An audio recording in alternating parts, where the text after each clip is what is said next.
The Senate will come to order. The chaplain, Dr. Barry Black, will lead the Senate in prayer.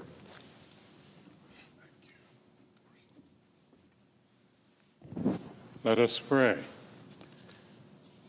Eternal God, we thank you for the progress we have made on this journey to reopen the government. We refuse to give in to the fatigue of despair because you have filled us with the buoyancy of hope. Lord, you know the hopes of the helpless. You bring justice to the oppressed. You see the troubles we face, for you are our all-wise King. Continue to shower us with your blessings, instructing our lawmakers with your wisdom as you use them for your glory. And Lord, bless our veterans. We pray in your sovereign name. Amen. Amen. Please join me in reciting the Pledge of Allegiance to the flag. I pledge allegiance to the flag of the United States of America and to the republic for which it stands, one nation, under God, indivisible, with liberty and justice for all.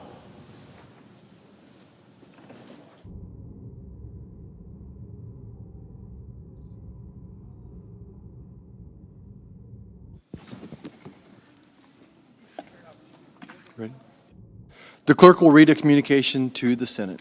Washington, D.C., November 10, 2025, to the Senate. Under the provisions of Rule 1, Paragraph 3 of the Standing Rules of the Senate, I hereby appoint the Honorable Roger Marshall, a senator from the state of Kansas, to perform the duties of the chair. Signed, Chuck Grassley, President pro tempore. Under the previous order, the leadership time is reserved. Morning business is closed. Under the previous order, the Senate will resume consideration of the motion to proceed to H.R. 5371, which the clerk will report.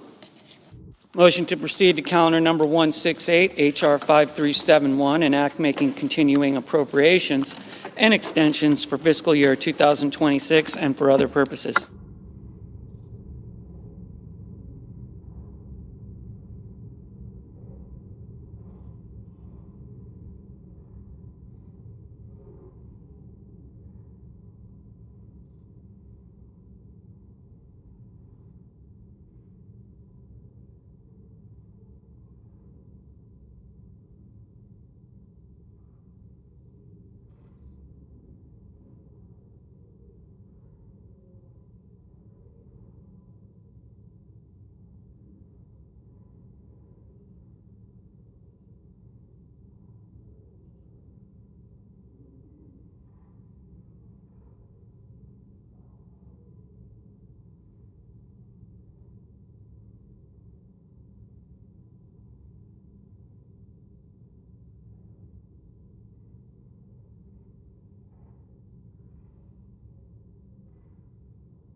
Leader?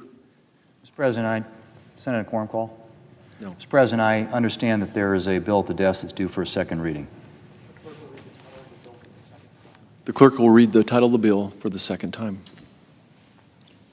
S. 3168, a bill to appropriate funds for pay and allowances of federal employees and so forth and for other purposes. Mr. President, in order to place the bill on the calendar under the provisions of Rule 14, I would object to further proceeding. The objection is heard. The bill will be placed on the calendar. Mr. President, I'm glad to be able to say that 8 Democrats joined Republicans last night to take the first step to reopen the government. And in the very near future, we will be voting on a final package, a clean continuing resolution until January the 30th, and 3 bipartisan full-year appropriations bills. These bills are the military, construction, VA, agriculture, and legislative branch appropriations, 3 of the 12 bills that Congress needs to pass on an annual basis. And what that means, Mr. President, is that year-long funding for SNAP, for WIC, for veterans, for essential farm programs, and for a number of other critical priorities will be met. Mr. President, I said that we will be voting on the final package in the very near future, and I'm hoping that will be hours and not days. We're on the 41st day of this shutdown. Nutrition benefits are in jeopardy. Air travel is an extremely precarious situation. Our staffs and many, many other government workers have been working for nearly 6 weeks without pay. I could spend an hour talking about all the problems we've seen, which have snowballed the longer this shutdown has gone on. But all of us, Democrat and Republican, who voted for last night's bill are well aware of the facts. And I'm grateful that the end is in sight. But I would encourage every member of this body, Democrat or Republican, pro-bill or anti-bill, not to stand in the way of our being able to deliver the coming relief quickly. The American people have suffered for long enough. Let's not pointlessly drag this bill out. Let's get it done, get it over to the House so that we can get this government open. Mr. President, as I have emphasized since being elected Majority Leader last November, I remain deeply committed to advancing full-year appropriations bills through regular order. And we've drafted this continuing resolution to extend to January 30th specifically to give us more time to get this bipartisan work done. I look forward to taking up additional appropriations bills on the floor in the near future.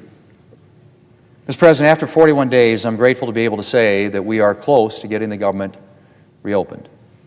And again, I ask all of my colleagues on both sides of the aisle, of both parties, to make it possible for us to quickly pass this bill. Mr. President, I yield the floor. I suggest the absence of a quorum. The clerk will call the roll. Ms. Alsoo-Brooks.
Mr. President. Majority Whip.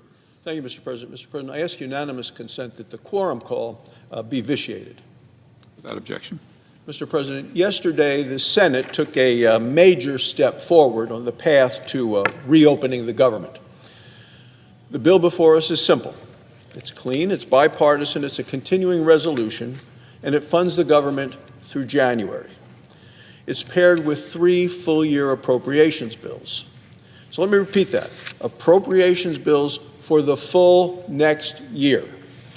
Now, these are bills that have already passed the Senate with bipartisan support, broad bipartisan support, I would add, and they were negotiated on a bipartisan basis with the House. They're fully funded in terms of veterans care, and look, this is critical. Tomorrow is Veterans Day. Our veterans need to know that we stand behind them. It's also fully funding on food assistance, SNAP, women, infants, and children. That's what we're debating here on the floor of the United States Senate. I believe it's reasonable, it's responsible, and it's ready to go. Let's remember that this shutdown has caused serious pain to many, many American families. People who have stood in line around the block at food banks all across the country. And that's because 42 million Americans missed their SNAP payments. Flights were delayed and canceled because control towers are understaffed. People there working are overworked. TSA agents and air traffic controllers have been working for the last 6 weeks without getting paid. Yesterday, there were 2,300 flight cancellations. It looks like it may be even more than that today. Yesterday was one of the worst travel days in the last 2 years, and today may be worse. This shutdown has hurt our economy, and it has hurt our country. Now, the government is finally on the path to reopening. It's the right result. This is what the American people need. They need certainty. And opening the government provides that level of certainty that the American people want, especially heading into the holidays. So I want to thank President Trump. I want to thank my colleagues in the Senate and both sides of the aisle who voted to support that. You know, the president stood strong when Chuck Schumer stood here and demanded tens of billions of dollars be sent from the federal treasury directly to the bank accounts of health insurance companies. President Trump's leadership protected taxpayers and continues to protect the country. Now let's be clear about what comes next. The Senate is going to use the next few months to pass the additional appropriations bills that will completely fund the government for a full year. There is a pressing need to strengthen our economy, to secure our border, to invest in our military, to promote fiscal responsibility, and we have to do that after 4 years of high prices and an open border. That's what Republicans in this body and across the hall are fighting for. And let's be clear, Republicans are making the appropriations process work again. Last year, Senator Schumer refused to bring a single appropriations bill to the floor, even though the appropriations committees passed out bipartisan, many times unanimous appropriations bill, but yet the minority leader refused to bring them to the floor. It's no way to run the government. That's no way to run the Senate. It's not leadership. The debate ahead is also about the many failures of the Obama health care law known as Obamacare. This is a debate that Republicans welcome. Mr. President, health care in America is broken and is unaffordable, and it broke the day that they passed Obamacare. Costs have exploded. Obamacare premiums have gone up 221%. That's what happened since the law passed. And recall President Obama at the time said premiums for families would go down by $2,500. It was all wrong. Democrats have no answer for that other than more direct subsidies directly from the federal government, directly into the bank accounts of the insurance companies. Republicans believe Americans deserve high-quality, affordable health care. Americans haven't gotten that since the day Obamacare became law. It's time, Mr. President, to reopen the government because Americans have waited and suffered too long. Thank you, Mr. President. I yield the floor. Suggest the absence of a quorum. Clerk will call the roll. Ms. Also Brooks.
Democrat leader. I ask unanimous consent the quorum be dispensed with. Without objection. So, Mr. President, the last 41 days have exposed the depths of Donald Trump's cruelty.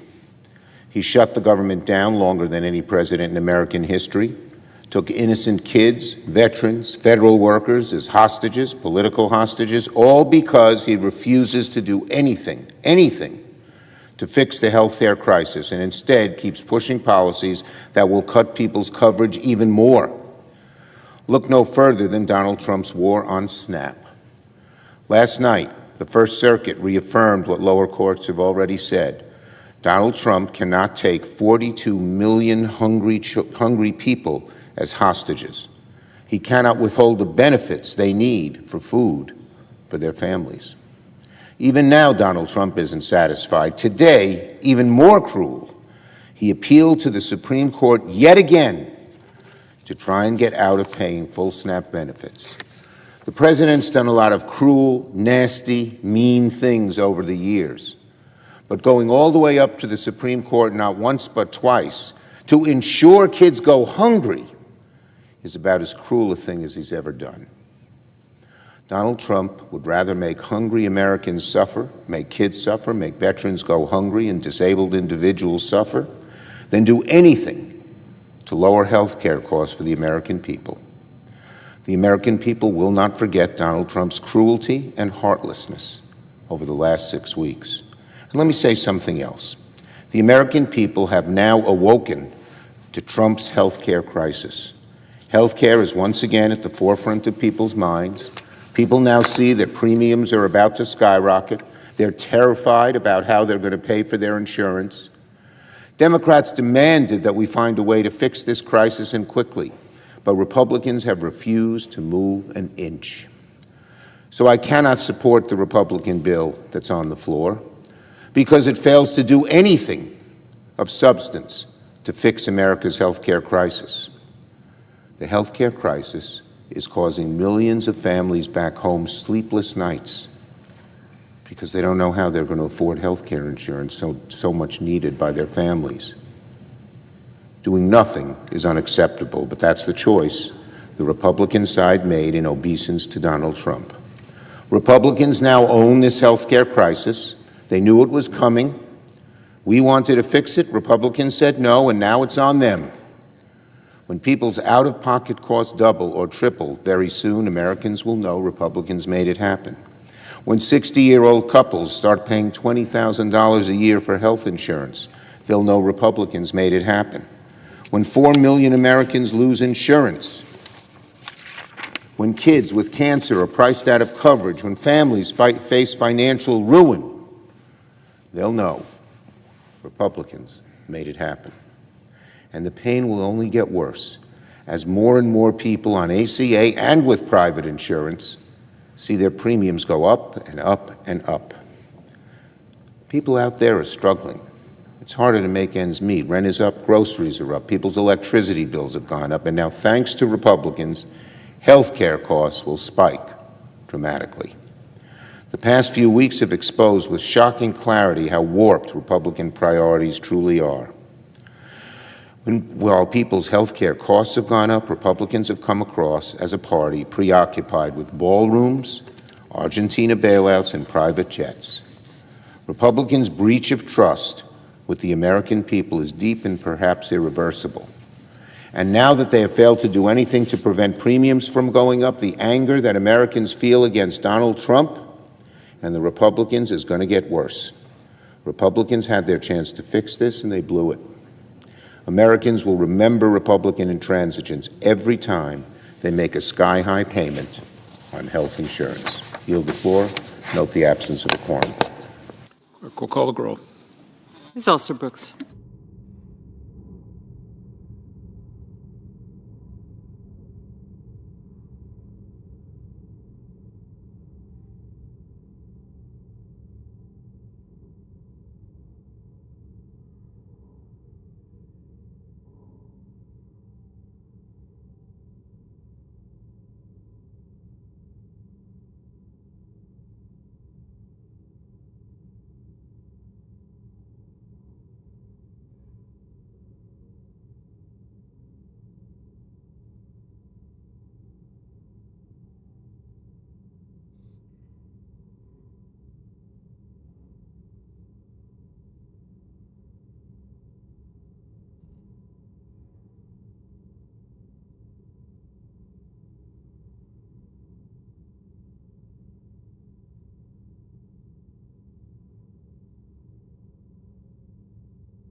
Democrat Whip.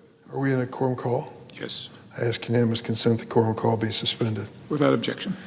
Mr. President, after a record government shutdown of 41 days and 14 roll calls failing to reopen it, the situation was clear. Donald Trump and the Senate Republican leadership were unwilling to do anything to reduce skyrocketing health insurance premiums, a terrible problem facing some 24 million American families. The shutdown of the government stopped paychecks for thousands of federal workers, causing real hardship for their families, including our overworked and understaffed air traffic controllers and many other critical members of the federal workforce. Food pantries in my state and across the nation were overwhelmed when President Trump stopped SNAP food payments to 42 million Americans, 1/3 of whom were children. Food pantries being overwhelmed as well by unemployed workers who'd been laid off and furloughed because of the government shutdown. So a group of senators sat down to try to find a bipartisan resolution. After lengthy negotiations, an agreement was reached with the Republican Senate leader, John Thune. We will agree to open the government until January 30th, 2026. During that time, we will pass 3 bipartisan appropriation bills that will fully fund SNAP, WIC, and all the veterans programs and finish our work on the remaining spending bills for this fiscal year. The agreement would also reverse the Trump administration's mass firings during the shutdown and prevent future ones through January 30th. We credit Senator Kaine of Virginia for this provision. Leader Thune has also promised the Democrats an opportunity before mid-December to present a Democratic bill on the floor with proposals to change the law and protect American families from dramatic health care premium increases. It is my fervent hope that this ends up being a bipartisan effort. It would be such an achievement of the Senate to finally return to that status. I've served in the Senate for 29 years, and I've never seen that kind of offer from a Senate majority. During the historic roll call last night, I walked across the aisle and met with Senator John Thune, the Republican leader. I told him that I was counting on him to keep his word on this agreement. He assured me he would. The fate of this effort depends on both the Senate and the House of Representatives. After a 7-week absence, the Speaker Johnson needs to call his members back and join us in the hard work that lies ahead. Many of my friends are unhappy. They think we should have kept our government closed indefinitely to protest the policies of the Trump administration. I share their opinions of this administration, but cannot accept a strategy which wages political battle at the expense of my neighbor's paycheck or the food for his children. Mr. President, I yield the floor.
President. Senator from Colorado. Thank you, Mr. President. Is the Senate in a quorum call? No. Thank you, Mr. President. I appreciate the opportunity to come to address my colleagues today in the Senate, Mr. President. During the course of this shutdown, what has now become the longest shutdown in American history, there are a lot of people around the country wondering about what has been at stake in this debate and in this argument. And I think with every day that has gone by, it has become clearer and clearer what is at stake. I have heard my Republican colleagues, including the leader of the Republican Party in the Senate, come to the floor to say over and over and over again that not a single Republican in this chamber, not a single Republican in the United States Congress voted for the Affordable Care Act when we passed it in 2010. And for them, that's a badge of honor. That's a badge of honor that they recall from the last extensive debate we had around here about health care. And I deeply regret the fact that they are so proud of not having voted for the Affordable Care Act. It's true, there was not a single Republican in the Congress that voted for that bill. And that bill was far from perfect, I'll admit that.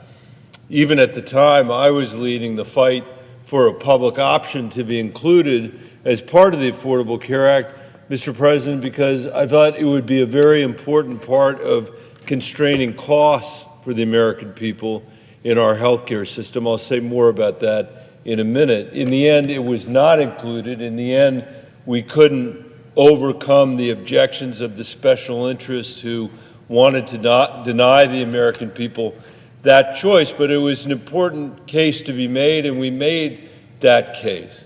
But I voted in the end for the Affordable Care Act, even though the public option was left out of it, because it did some really important things for the healthcare system in America. And most of those had to do with making sure that the insurance companies couldn't throw you off your insurance just because you got sick, that cancer and other conditions could no longer be a pre-existing condition, that you could still get health care even if you had the misfortune, as I have had, of having cancer, that there would be no lifetime cap that would prevent you from being able to provide health care or mental health care for your children or for your family just because things had gotten expensive over a period of time. And these were really critical decisions that were made as part of that bill, in addition to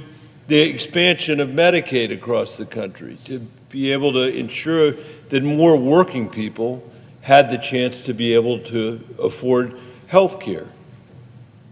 Which brings to mind one of the really unusual, the unusual context in which we have health care debates in America, which is that we are the only rich country in the world. We are the only industrialized country among all industrialized countries where health care is not a right of citizenship for everyone who lives in that country. And notwithstanding the fact that we have less access to health care than any other industrialized country in the world, it costs twice as much in the United States.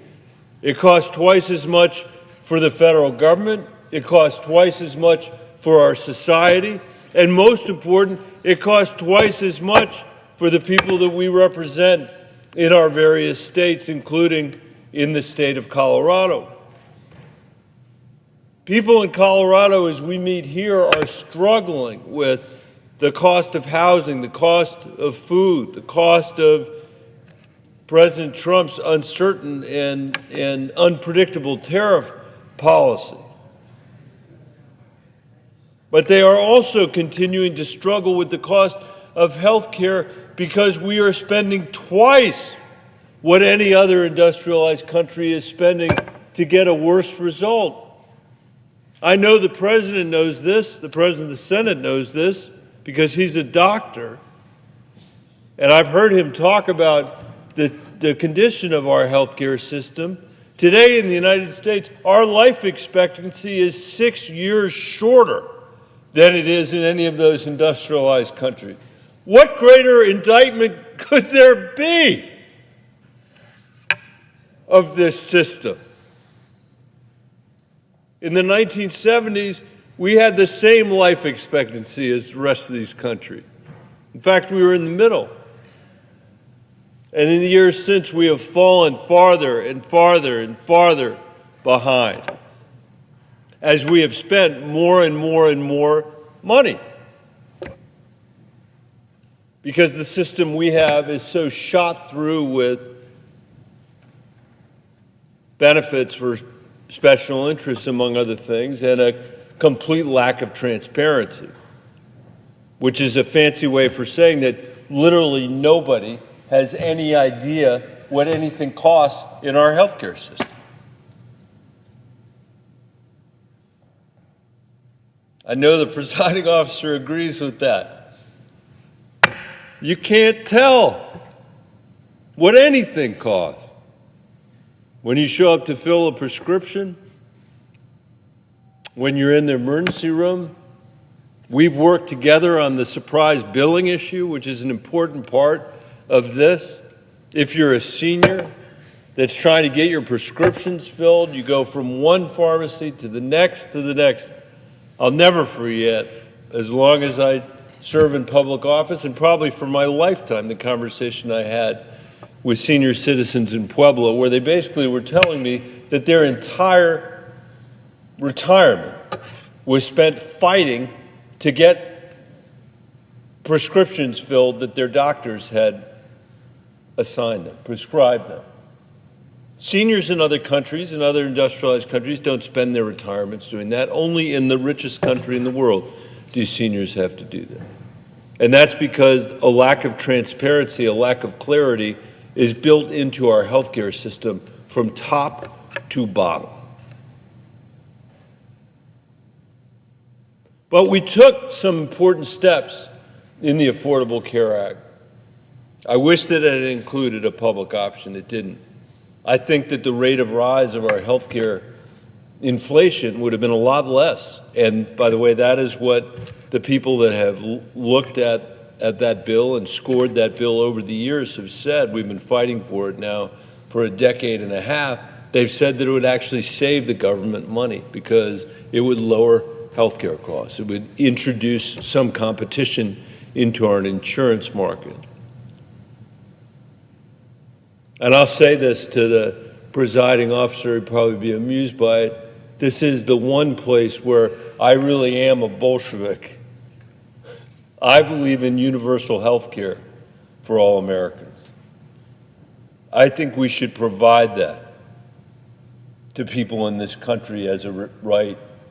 There is no reason not to do it in the richest country in the world, especially if we can save half of the cost of health care that we're providing now. And families all over my state all over Colorado are fighting to get their kid the mental health care that they need, are fighting to get their parents the prescriptions that they have been prescribed, are fighting to hold on to their own health insurance because that also has become less and less affordable over the years. That is a fight that no one else in the industrialized world has to have. And I think it's important to point out that most of the people that I'm talking about, almost all the people that I'm talking about, are working for a living in this country and still can't afford health care, still can't afford the peace of mind that they know that if their kid breaks their leg on a hike or breaks their leg skiing or needs to have the benefit of a mental health counselor, that's something that our safety net provides.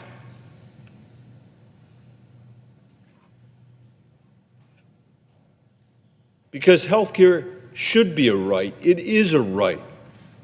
And whether you get it or not shouldn't be determined on how wealthy you are or where you live, Mr. President.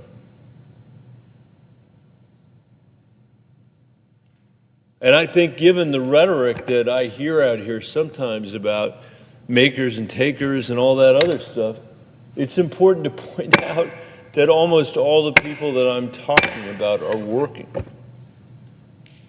or taking care of children or are retired.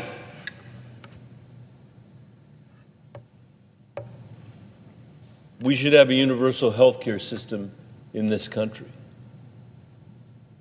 But in the meantime, Mr. President, we shouldn't be making matters worse, which is why this debate is so crazy.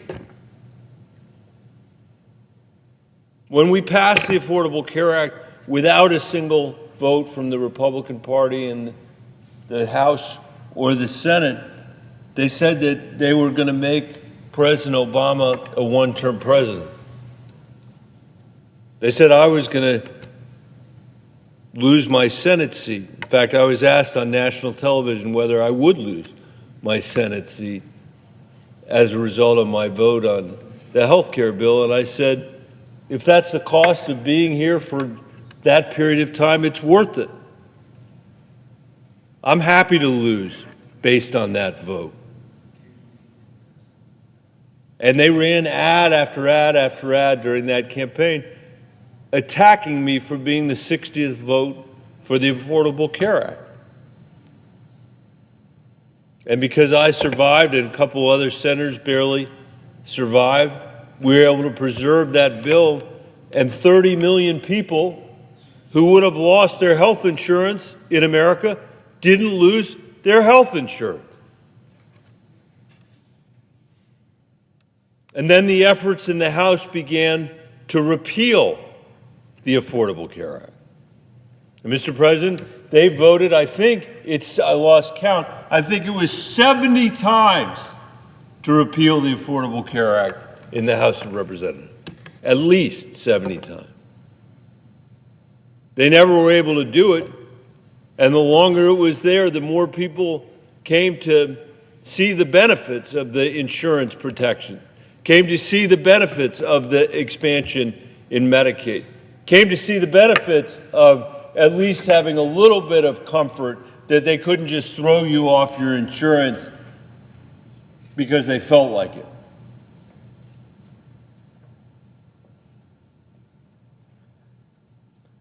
And now we have found ourselves in a debate related to the tax credits that so many Americans rely on to make the insurance just a little bit more affordable. I wouldn't say affordable. I'd say a little bit more affordable. I'd say barely affordable, but somewhat more affordable at a moment when grocery prices are what they are, at a moment when rent is what it is, at a moment when we're dealing with the incredible uncertainty that these tariffs are causing. It would seem the least we could do is not make matters worse. the least we could do is extend the benefit, the tax credit, so it's a little bit easier for people to buy insurance for themselves and for their families. But just like, Mr. President, with the passage of the Affordable Care Act, when not a single Republican supported it, just like when they voted 70 times in the House of Representatives, 70 times to repeal the Affordable Care Act, during this period, this episode, this shutdown, the longest in American history, the Republicans have voted 15 times to take away those benefits from the American people that they're relying on just to make insurance a little bit affordable. And we have taken the position that we shouldn't make matters worse.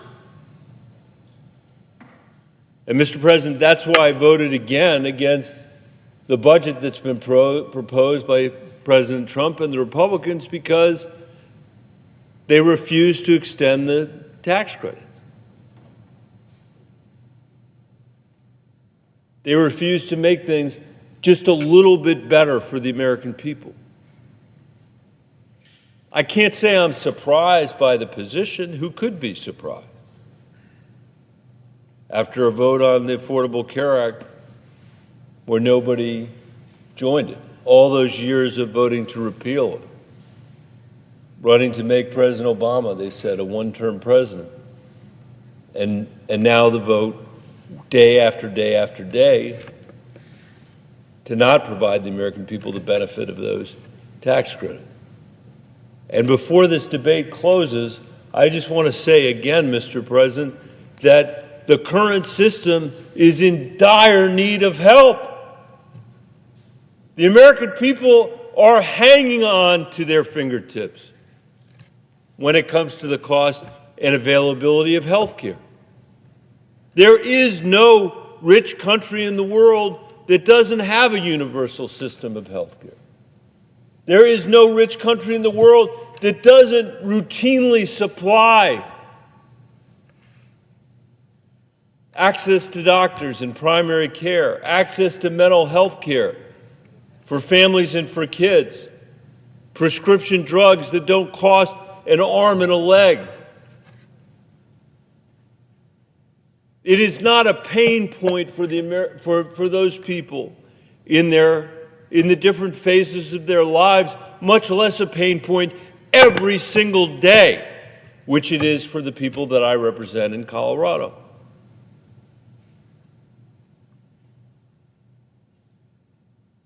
So apparently President Trump is going to get his way, and those tax credits are not going to be extended by the majority here.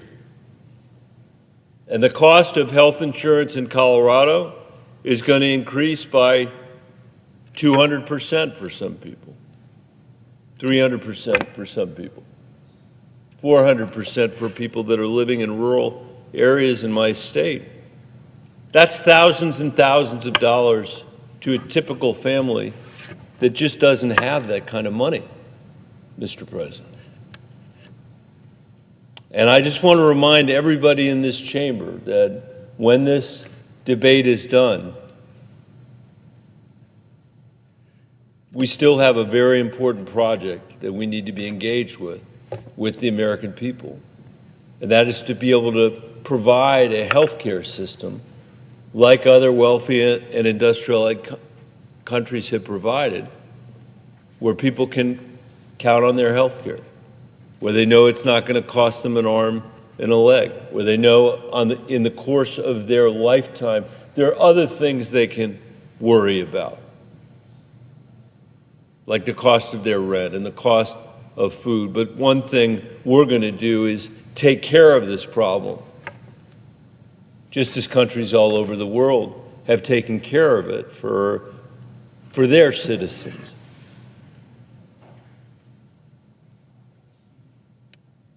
I wish I could say that the politics around health care have gotten better over the years that I've been here. They really haven't, Mr. President. But I think that the debate that we have had in this moment is going to serve to clarify who's fighting to try to make this system better for the American people and who's not.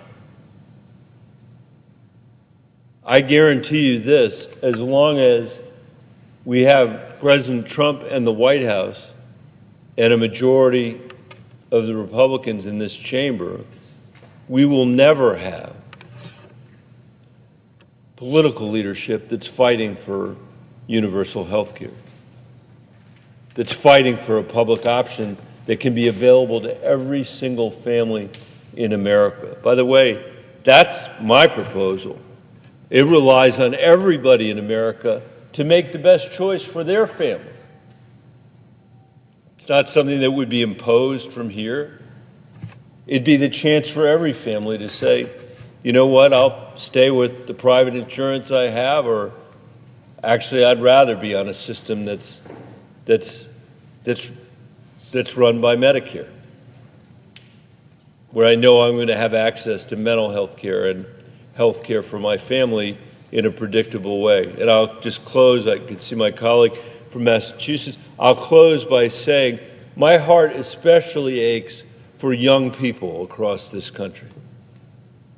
The people the age of my own daughters. I had a young woman ask me the other day, a recent graduate of Western State in Gunnison, Colorado. She said, I'm coming off my parents' insurance when after I'm 26. You'll remember we put that in the health care bill. Before that, there was no opportunity for people to stay on their parents' insurance. We did it. We said you get to stay until you're 26. But then she said to me, Senator, what am I supposed to do? Take 2 or 3 jobs to pay for my health insurance when I have to come off my parents' insurance? And I said, that is exactly the right question. That is a question that 26 and 27 and 28-year-olds are not having to ask in any other industrialized country in the world, only in the United States of America.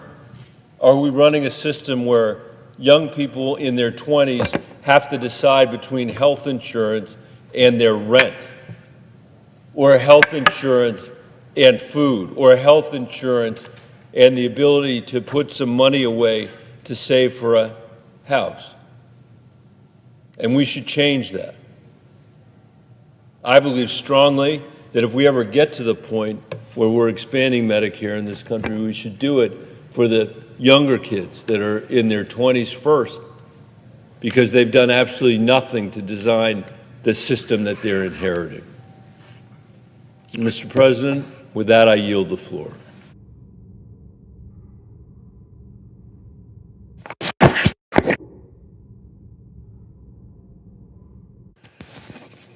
Mr. President.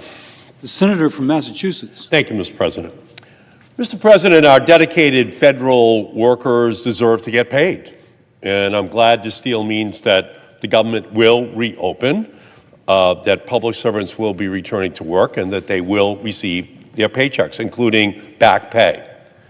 And I'm also pleased that this deal will prevent Donald Trump from further delaying SNAP benefits for hungry children, senior citizens, and families, using hungry people as political pawns, which is what Donald Trump has been doing, is disgusting. But this legislation does nothing concrete to lower costs or protect health care for millions of Americans from MAGA Republican attacks. There's 22 million Americans who are going to see dramatic increases in their health care costs at the end of this year. 22 million Americans who are going to be very concerned about the health care of their families. I cannot support this deal. I cannot support a deal that does not say to those 22 million American families, including 337,000 of them in the state of Massachusetts, that we have not been able to reach an agreement here because Republicans refuse to come to the table to talk about their health care costs that are about to skyrocket, and for many of those 22 million families, skyrocket out of the ability of those families to even have health insurance.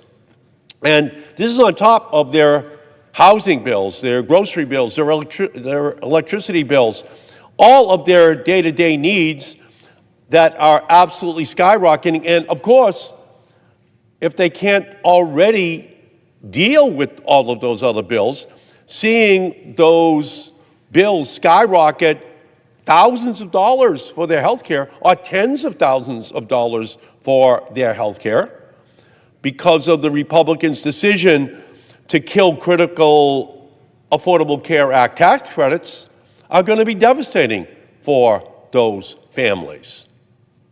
I have one constituent, Jeff from Natick, who right now, because of the health care tax credits, has a $30,000 bill for his stage 4 cancer drugs, lung cancer. If they expire, his bill is $300,000 a year. That's what we should be debating out here. And by the way, there are 22 million stories just like that that are about to hit American families. And this health insurance time bomb, coupled with deep cuts to Medicaid, will also be a brutal 1-2 punch which devastates community hospitals throughout the United States, leaving millions of Americans with reduced care or no care at all. So here's what we have right now. 22 million American families are starting to think about what's going to be on their table for Thanksgiving. Just coming up in 2-3 weeks. And for all of them, they're saying, we're losing the tax subsidies, the tax credits that help us to pay for our health care bills. 22 million Americans will have that as their primary conversation this Thanksgiving. The Republicans who serve in the House and Senate, they're not going to have that conversation because their health care coverage is going to continue. So what about those 22 million American families this Christmas, this Thanksgiving, who are losing their benefits? What are the Republicans saying to them? Because they're going to be scared. They're going to be angry that they will not be able to afford this holiday or any holiday in the future because their health care bills are just going to be going up by thousands, tens of thousands of dollars a year, which they don't have. And again, it's in the context of their electricity rates, their food costs, their clothing costs. Everything is skyrocketing for them. And they're not getting raises that will help them to pay for it. 22 million American families. So let me just tell you, I heard from Laurie in North Truro, the insurance for her and her husband is increasing from $6,000 a year to $26,400 a year. Who can afford to pay more on health insurance? Who can afford to pay $20,000 more on their health insurance and just get the notice now that it's over on December 31st and have the Republicans just walking away from that problem for Laurie and for 22 million other Americans? Now they're going to have to decide, do I take the funding from retirement savings? Do they just do without other things in their families' lives? Because $20,000 is a lot for a family who are not millionaires. Millionaires don't qualify for this tax credit. It's just regular families. It's middle-class families. That's who qualifies. And they just don't have 20 extra grand under the cushion that can pay for their health insurance. So this is a tragedy in the making and one that we can't avoid. But let's not fool ourselves. Trump and MAGA Republicans have been shutting down the government since Inauguration Day. Gutting Medicare, gutting Medicaid, gutting the Affordable Care Act. That was their big vote in the first week of July of this year, 2025. Gutting, gutting, gutting. Medicare, Medicaid, the Affordable Care Act. They have been committing the greatest health care heist in history, And it's all to pay for tax cuts for billionaires. They're looting the health care for middle-class families, poor families, in order to pay for tax breaks for people who already have too much. The top 3 hedge fund managers in the United States have more wealth than the bottom 50% of our entire population combined. Think about that. And it's that bottom 50% that qualifies for Medicaid, that qualifies for the Affordable Care Act tax subsidies. That's who we're talking about right now. Those are the people who are going to be most negatively impacted. And the American people want us to stop this health care heist. They don't want Democrats to be driving the getaway car with all of those tens of billions, hundreds of billions of dollars, which will just be transferred into the bank accounts of the wealthiest people in our country. So we should just be fighting for transformative policies to fix our broken healthcare system, bring us back from the brink of this crisis. That's what the American people want us to do. That's what they want us to fight for. And even when it's hardest, even when we're in the darkest moments, we have to remember what we are fighting for. A better future is still possible. One where one missed medical bill won't lead to bankruptcy. A future where families don't have to choose between a prescription and a meal. A future where malignant corporate greed in our healthcare system that shutters hospitals and endangers patients. A future where universal healthcare is taken for granted and not taken away. A future where families can afford their healthcare and their rent and their electricity bills and childcare and to save money for college or vacation or retirement. That is the future that we should be fighting for. But the American people did not see that from the United States Senate yesterday. So that's where we are right now. We're in the throes of a healthcare crisis. 22 million Americans this Thanksgiving will be at their tables, if they can even afford to celebrate Thanksgiving, looking at tens of thousands of additional dollars potentially on their health care bills. It's a catastrophe looming. The Republicans so far have refused to do anything about it. That's what we should be discussing. That's what we should be debating. How do we solve this problem? Instead, the Republicans are just punting this issue. They are absolutely ignoring the consequences for those 22 million American families. So I'll just say this. These families, they are scared. These families, they are angry. But I'll say this, in addition to those 22 million families, tens of millions of other families are angry for them. They are pissed that people are going to be victimized by having their tax credits just be pulled away from them for their health care bills, and then that health care is going to be unaffordable for them. 22 million people and their families in our country. That is what we should be talking about here.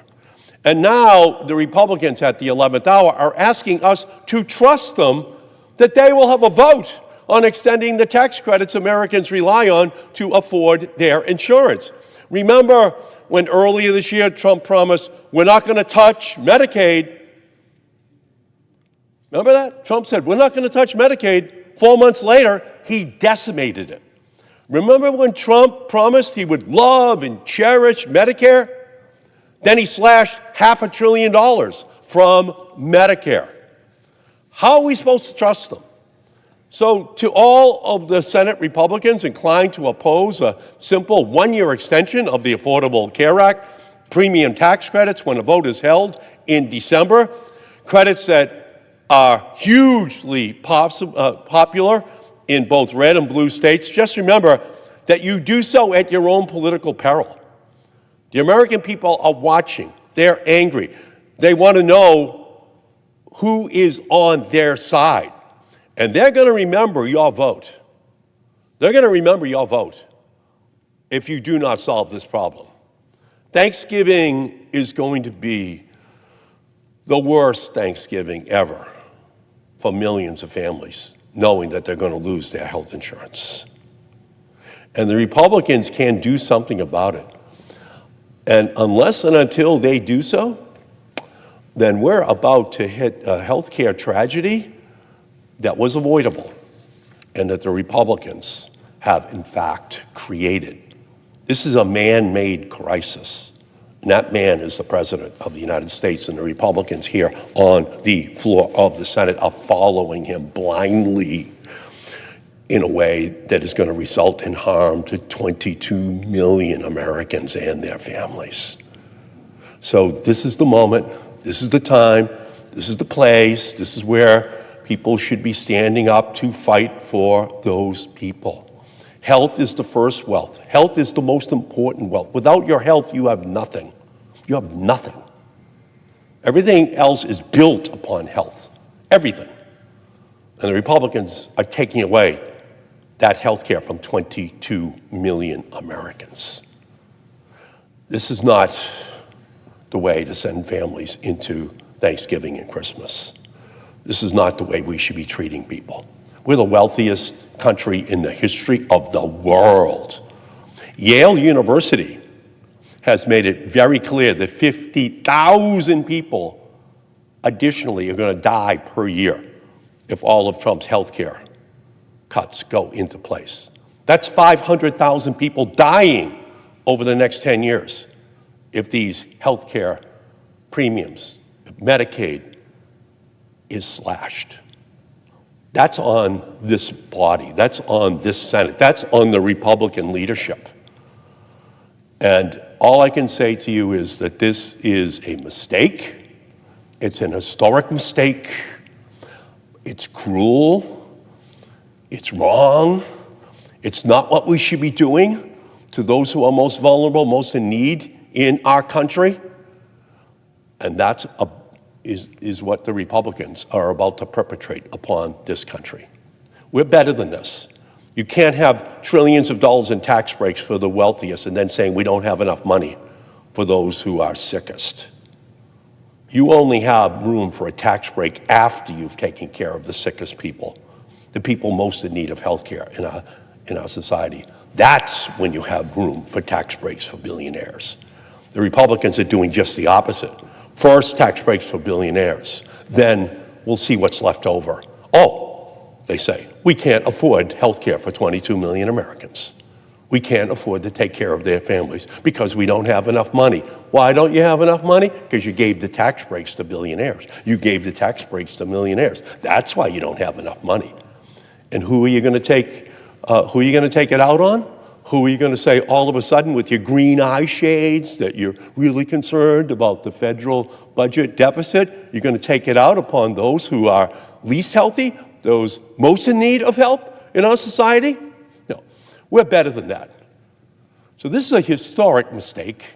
But just remember, the Republicans have always harbored an ancient animosity towards Social Security and Medicare and Medicaid and the Affordable Care Act. They voted against all of those programs. And now with Donald Trump, they have an ability to gut them. And that's what they're doing. That's what they're doing.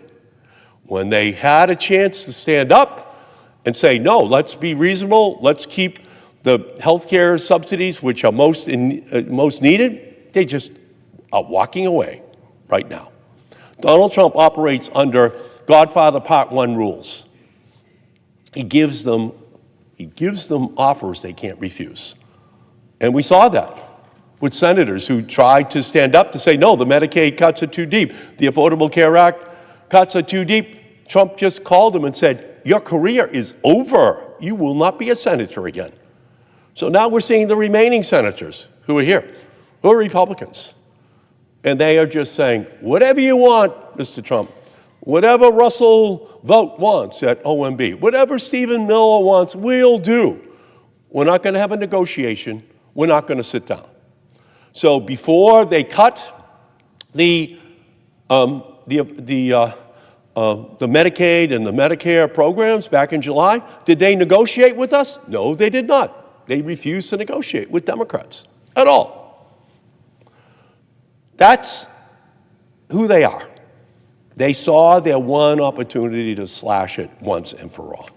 So all I can say is that we're in an incredible moment. The Republican House members still are not back in Washington. They've been in a 6-week witness protection program. They refuse to come back to Washington. They refuse to sit down. They refuse to negotiate. So we're witnessing Robin Hood in reverse. We're seeing money taken from the poorest and given to the richest. That's what this is all about. And what they're taking from the poorest and the middle class are their health care. It's their protections. So from my perspective, this is a mistake. It's a historic mistake. And it is a mistake that will come back to haunt the Republican Party at the ballot box next year. With that, Mr. President, I yield back.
Senator from Louisiana.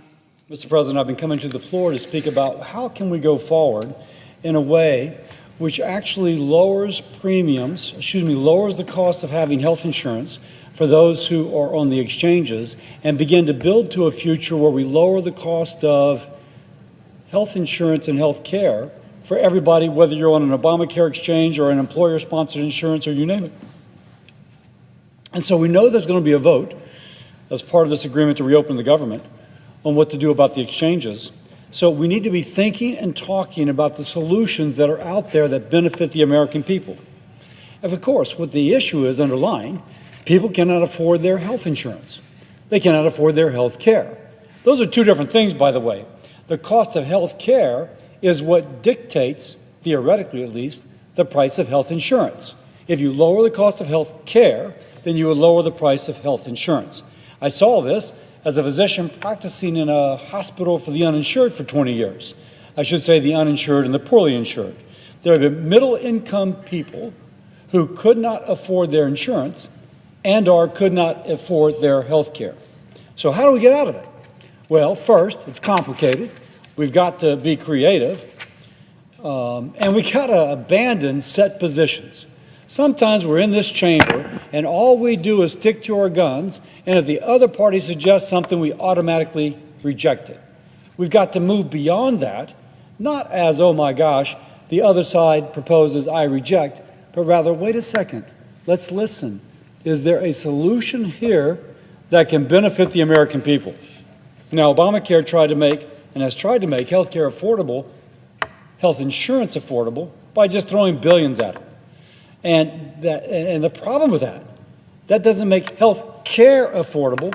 It just makes the health insurance premium less expensive for those who are on the exchanges. But this actually drives up the cost of insurance for some and does nothing about the underlying health care costs driving up the premiums for others. So what's my proposal? I would propose that we instead of paying insurance companies to manage more of our billions, why don't we trust the American people to manage their own resources, to manage their own care, with something which I call a pre-funded federal flexible spending account. Now let's first talk about the enhanced premium tax credit, which is the center of this discussion. Just a primer. Let's get the basics. There are two types of premium tax credits used to fund insurance for those who are on the Obamacare exchanges. One is the baseline tax credit in the original Obamacare law, which helps pay for the premiums for those who earn less than 400% of the federal poverty level. But that didn't control cost, and so during the COVID epidemic, the Biden administration put in something called the enhanced premium tax credit. It provides some additional benefits for those less than 400% of federal poverty, but it gave additional benefits for those above 400% of federal poverty. If you will, acknowledging that Obamacare had not controlled health care costs, and premiums on the exchanges for those above 400% have become unaffordable. So, let's be clear. The discussion we're having now is not about the baseline premium tax credits. It is about the enhanced premium tax credits, which started under the Biden administration. So it begs the question, why were enhanced premium tax credits necessary? Well, as we've said, the cost of health care has continued to rise. And you can argue that if you're going to an insurance company and you're saying, we're going to give you more money if health care costs more, that they do not have the incentive to help control those health care costs. Now, I am not here to bash insurance companies. They are essential to our society. So just put that out there. But if you have the choice of giving the money to the patient for her to manage it or giving it to the insurance company, I think we should give it to the patient. So,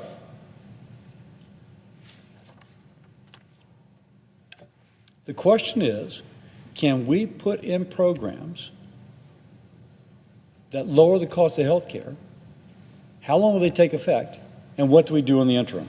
Well, it's too soon this coming year to put in programs to lower the cost of health care. But it's not too soon, which is to say we can put in programs that empower patients to manage their costs and give them the money as opposed to giving it to the health insurance company. But to do that, we got to think differently. So, how do we lower costs for the coming year for the individual who's on the exchanges?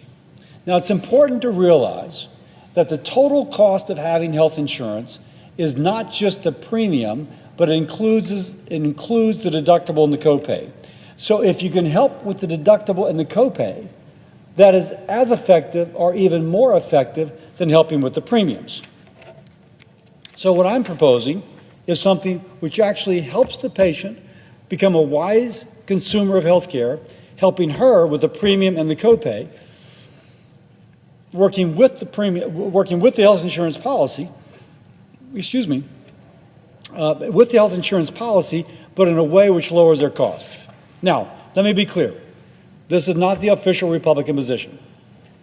President Trump has endorsed the concept, but it's not safe for Leader Thune.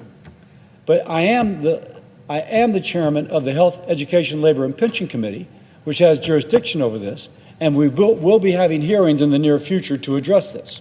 And my motivation is as a senator and as a doctor who wants to make health care more affordable for all Americans. So let's discuss what I'm calling a pre-funded, flexible, can you get my marks a lot again? A pre-funded flexible spending account. So first, here's what we currently have. An enhanced premium tax credit, which is going to take $26 billion next year and give it to insurance companies to tell the patient what she can buy and what she cannot buy. Now, I have a typo here, and I fixed it yesterday, but I got to fix it once more. 20% of the money, 20% of the $26 billion going out the door to help pay for insurance premiums actually will go for deductibles, will go for profit and overhead of the insurance company.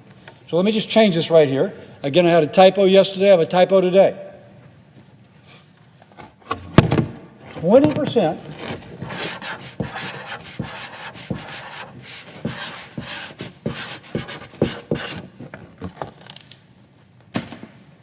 20% of the money we're giving to the insurance companies under the enhanced premium tax credits goes for profit and it goes for administrative overhead.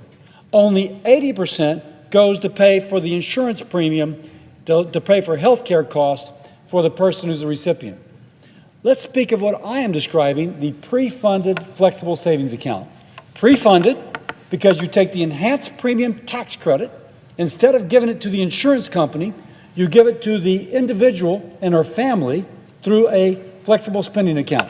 A flexible spending account which millions of Americans already have. She can use this money to pay for prescription drugs, for dental work, for medical care, eyeglasses, orthodontia, much more flexibility than through a traditional insurance policy. And the key thing is, whereas if we give the money to the insurance company, 20% goes for profit and overhead. If we give it to the patient, 100% goes to health care that she needs. 100% goes to her family's health care needs. 100%, not 80%. This is better value for the health care dollar. Next, please. Oh, I'm sorry. Do I have another slide or not? I have to stand on this floor. Now, who would get it? Every eligible American citizen on the exchange would receive a pre-funded flexible spending account equal in value to the enhanced premium tax credit they would have received had the money gone to their insurance company. It doesn't pay for insurance premiums, but it pays for the actual health care that they actually need. Now, I'm pleased to say, next slide, President Trump has tweeted in support of the concept. Now, of course, I'm pleased to be aligned with the president on this. He says he recommends that instead of giving hundreds of billions of dollars, and this is President Trump's rhetoric, to money-sucking insurance companies, the money should be sent directly to the people so they can purchase their own much better health care. Notice the caps. That is a President Trump tweet. I'm pleased to be aligned with the president, but for my Democratic colleagues that want to guarantee that whatever we pass will get a vote on the floor of the House of Representatives, this is effectively a guarantee that if we pass a program like this, it can get a vote on the floor of the House of Representatives. If the president asks Speaker Mike Johnson to bring it up for a vote, Speaker Johnson will. So if you're just thinking, just imagine, my Democratic colleagues, how do we get something that 100% of the money goes for real health care? It doesn't go to insurance companies where 20% goes for profit and overhead. It's a system already used by millions of Americans. And may I say, it all but guarantees to get a vote on the floor of the House of Representatives. This tweet gives them that assurance. Now, some immediately begin to criticize the president, assuming that he was going to take all the money going for health insurance premiums and put it in one of these flexible spending accounts. That's not true. Go back to what I said earlier. We only are talking about the enhanced premium tax credits, which would pre-fund this flexible spending account. We are not talking about the baseline premium tax credits that are part of the original Obamacare article. By the way, Republicans want people to have coverage. This doctor who used to take care of the uninsured wants people to have coverage. Now, the more I've discussed this, and this is the fourth or fifth time I've given this talk, I'm pleased to say that some of my Democratic colleagues are saying, hey, we can talk about this. Not quite there yet, but I see the wisdom of it. I'm willing to move forward with it, and I thank them for that. I want everybody in the Senate to put aside their prejudice, which sometimes is that if one side proposes it, it must be wrong. And I'll say to my Democratic colleagues, what I am proposing with the pre-funded flexible spending account is actually more closely aligned with how the original authors of the Affordable Care Act wanted that legislation to be implemented. I find it ironic that some of my Democratic colleagues are rejecting something which is closer to the original bill. But I think they're rejecting it in part because of misunderstanding, lack of knowledge, and maybe for some because the Republican is proposing. Put that trench warfare mentality behind you. Think about it. Could this be better for the American people? Can this accomplish the goal of making the possession of health insurance and paying for my family's health care more affordable? Now, for those who think this is too complicated, let me say that 72% of Americans who get their health insurance through a federal employer, a state employer, a local employer, 72% of us have a flexible spending account. My family and I have a flexible spending account. 47% of Americans who are in private insurance have access to a flexible spending account. Doesn't mean they take it, but it just means they have access. Millions of Americans are already using flexible spending accounts. What I'm proposing, let's just give the same option to people who are on the individual exchanges. Now, and by the way, let me just make the point. My wife and I, our family, we are on the Obamacare Small Business Exchange. Everybody in Congress is on a Obamacare Small Business Exchange. I am getting my flexible spending account through an exchange. All we're saying is open up the window just a little bit to allow those who are on the individual exchanges to likewise access that which I am getting through the Small Business Exchange. This merely extends what is current law for some people on their health plan to extend it to those who are within the individual exchange. The federal government can take the laws, the tools, the vendors, the department it is already using and implement a pre-funded flexible spending account for those on the individual exchange. Why is that important? Because that can happen for plan year 2026. I'm asking, well, what are we going to do about the people next year? This is about next year. How can we help those folks signing up for insurance right now for 2026? This brings them benefit right now for 2026. Now, let me now kind of go through the differences between the enhanced premium tax credit and a federally funded flexible spending account. And this is kind of the money chart, if you will. If you're with me in concept that maybe this could work, hopefully, I can convince people who might be watching, my Democratic colleagues who might be listening, to give power to the patients instead of giving enhanced premium tax credits to insurance companies. Okay, who gets the money? Under the enhanced premium tax credit, the insurance company gets the money, and 20% of it goes for overhead and for profit. Under the pre-funded flexible spending account, a patient and the family controls the money. What can it be used for? The enhanced premium tax credit, it can be used for insurance premiums. Under the pre-funded flexible spending account, it can be used for real care, if you will. Dental visits, physician visits, eyeglasses, prescriptions, orthodontia. It has more flexibility than the traditional insurance policy has. Who makes the decision? Well, the golden rule. He who has the gold makes the rule. Under the enhanced premium tax credit going to insurance companies, the insurance company makes the decision. They decide what care you have, where you get it, and how much you are charged. When you have a pre-funded flexible spending account, the patient makes the difference. The patient makes the decision. She decides where the dollars go. I always use the feminine because women make 95% of healthcare decisions for themselves, their family, for their spouse, for their boyfriend. I always chuckle. Guys are the stupidest thing in the world when it comes to their healthcare. Maybe a couple other things. But the people that care about this are typically women, and so I speak to her. And does it lower cost? Under the enhanced premium tax credit, there's really minimal incentive for the insurance company to attempt to lower cost. So therefore, as costs go up, so do premiums. On the other hand, under a pre-funded flexible spending account, you empower patients to shop, which drives competition. One example, I was once stopped on the street by someone who had seen one of my talks, and she goes, "You talked about using cash or using my flexible spending account or using my health savings account to buy something." There was a MRI ordered for my son's shoulder. My deductible was $5,000. The MRI was going to cost $2,000. I was going to have to pay $2,000 for my son's MRI of his shoulder. And I said, "Wait, do you have a cash price?" "Oh, well, your cash price is $600. If you don't want to go through the insurance company, your cash price is $600.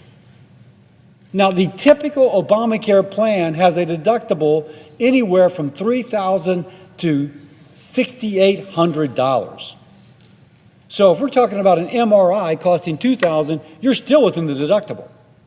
If you have a flexible spending account, you're not paying for that out of your pocket, you're paying for it with your flexible spending account, and you can ask, what if I give you cash instead? And they'll give you the lower price, not the higher price if there's a lower cash price, and there often is. This turns that woman, that family, into an informed consumer, and that begins to drive down the cost.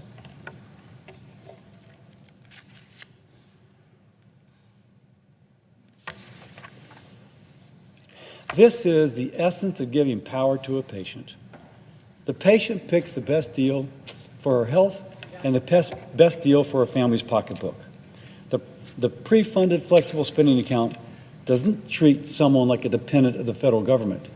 They treat them like somebody who can make wise decisions for themselves and empowers them to make wiser decisions than the insurance company itself can.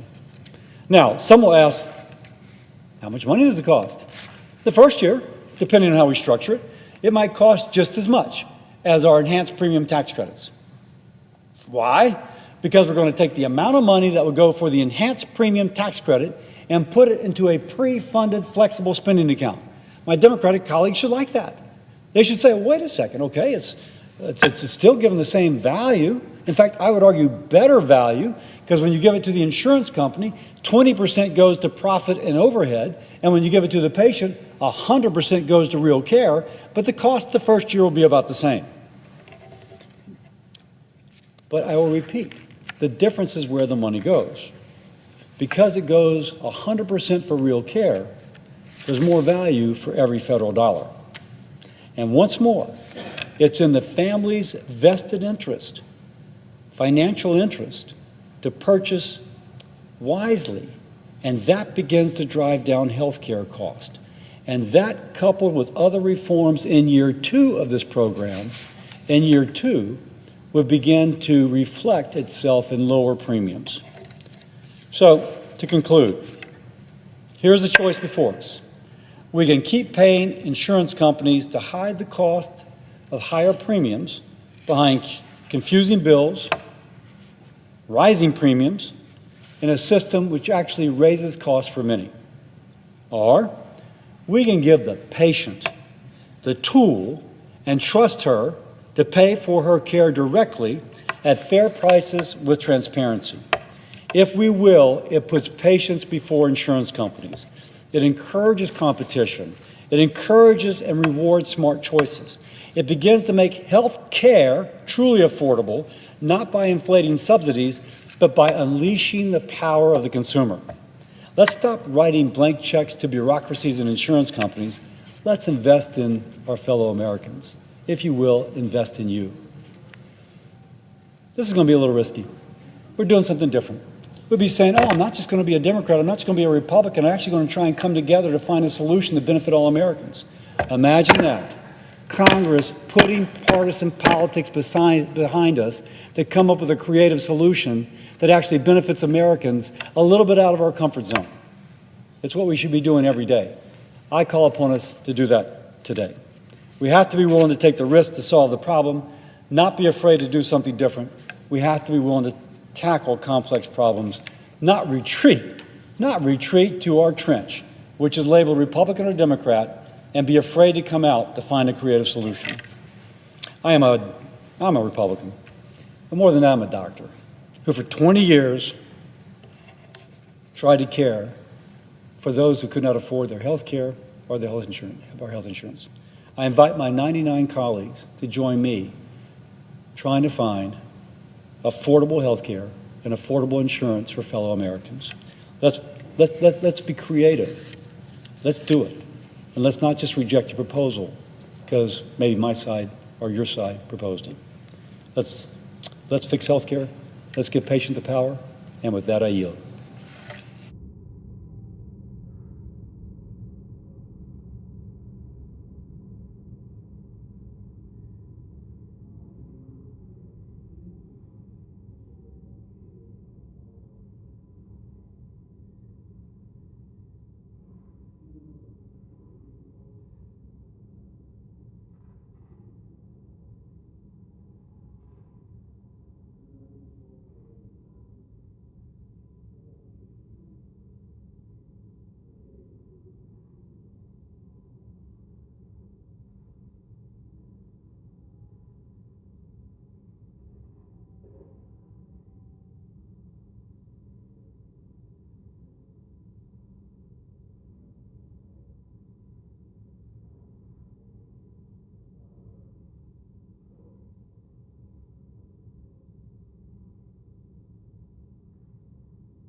Mr. President. Senator from North Carolina. Thank you, Mr. President. Mr. President, I'll be brief. We're getting encouraging signs that maybe we may be making or having some votes tonight. I hope that that proves to be true and that the Senate does its part to get out of this shutdown. I was thinking, Mr. President, though, I've been telling a lot of the staff around here and everybody else, I apologize for us not getting our work done. I think a lot of people, excuse me, don't realize how many people around here haven't been paid for 41 days. You know who they are? Everybody you can see in this room. And every one of your staff members, everybody else that's been doing the hard work, showing up. I was thinking yesterday with all the cars in the driveway, those young people that are coming in to pick up their members and take them back to their apartments, condos, wherever they live here. Those kids are doing that on a weekend and not getting paid either. I also think that getting out of the shutdown and getting the tens of millions of people that are hanging in the lurch across the country is just a good thing. So it's a shame we got here, but I want to thank the members on both sides of the aisle that have finally decided that we need to do our work here, pass a continuing resolution, pass some actual regular order bills, and prove that this place can work. But the work's not done, Mr. President. We have about 90 days now to fix the other part that we couldn't get agreement on, and let's make sure we start doing the work now so that every Capitol Police officer, every sergeant at arms, every Senate staff, all the people down at the dais who are working extra long hours actually get paid for the hard work they do. On behalf of the other members, I thank you. Thank you, Mr. President.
Mr. President.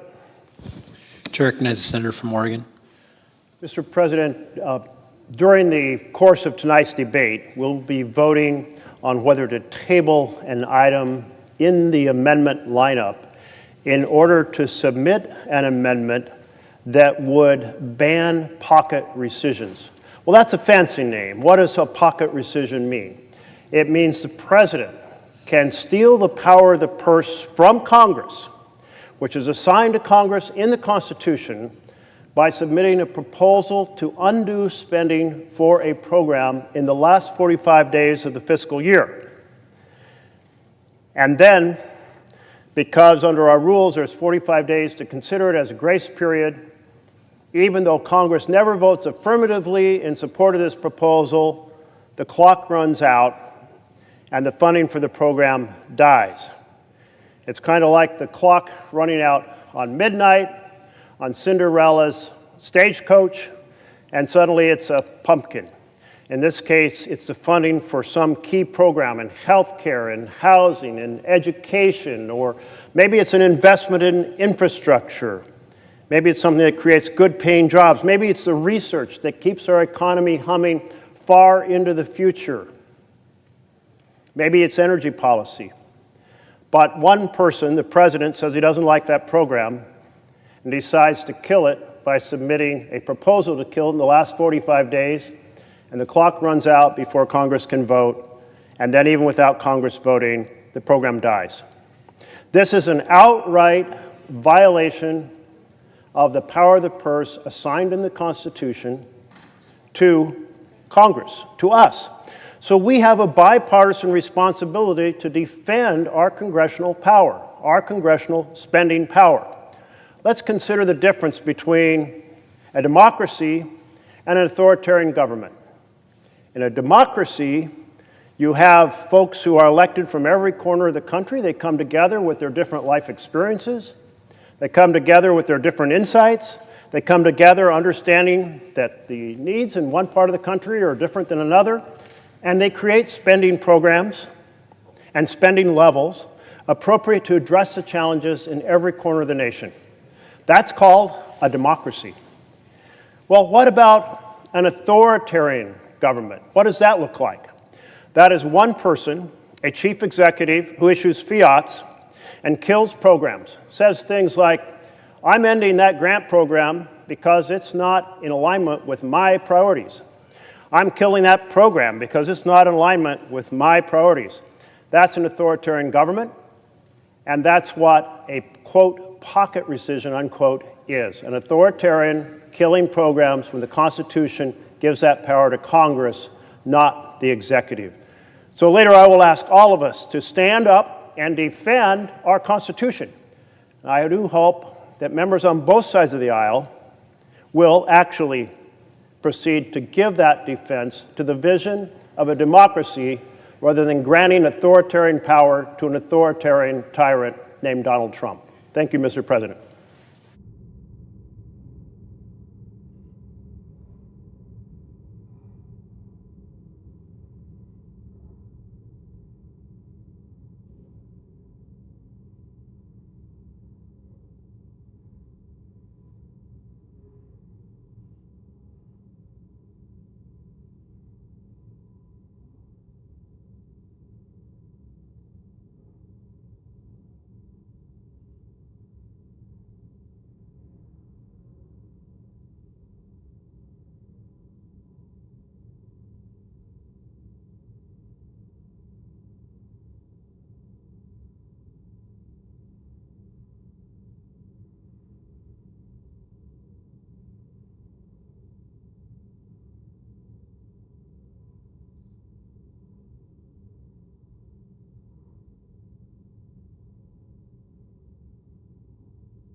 President.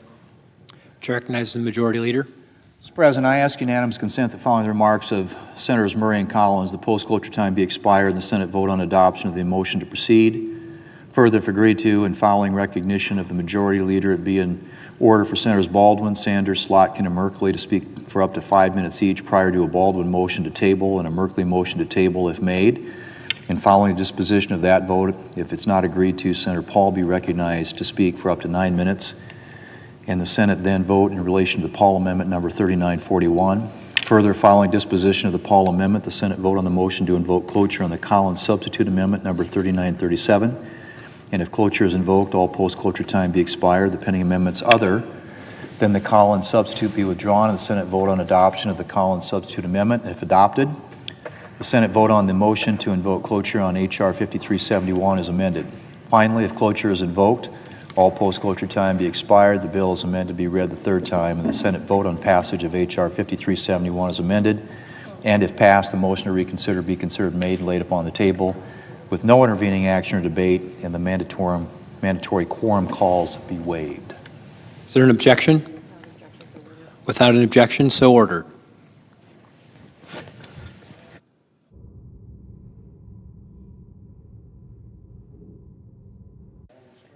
Mr. President. Chair recognizes the Senator from Washington. Thank you, Mr. President. Mr. President, like so many people in this country, I am so outraged by the fact that Republicans have refused to lift a finger to save so many families from the skyrocketing health care premiums all year long. I voted no on last night's vote because I believe we do need to address health care costs before we move forward. There is simply no time left to kick the can down the road when it comes to saving the ACA tax credits. We are already 10 days into enrollment, yet we have Republicans saying, why should we stop premiums from skyrocketing when we never really wanted lower premiums in the first place?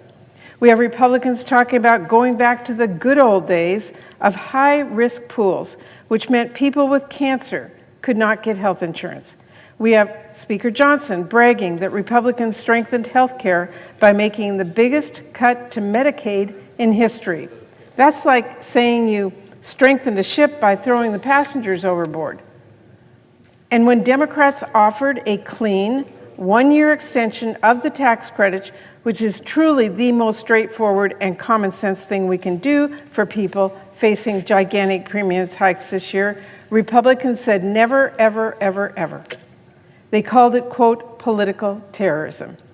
And to really put a fine point on it, they fired up the old bad ideas machine to try and find a new way to repeal the ACA. Republicans have gone from saying nothing about health care costs all year long to saying later, later, later, even after we are over a week into open enrollment and wasting every bit of time we had for real negotiations. Then, incredibly, Republicans started saying, let's scrap the Affordable Care Act altogether. Let's end protections for pre-existing conditions. By refusing to work with Democrats on a solution before open enrollment started, Republicans have already pushed millions of Americans off the health care cliff. The only question was and is, could we throw them a rope back up? Could Congress get something done and stem some of the bleeding Republicans already caused? Yes, by passing a clean one-year extension of the ACA tax credits. But right away, Republicans said they wouldn't even consider it. I believe that we should keep pressing on that fight, as time is of the essence and the clock has nearly run out.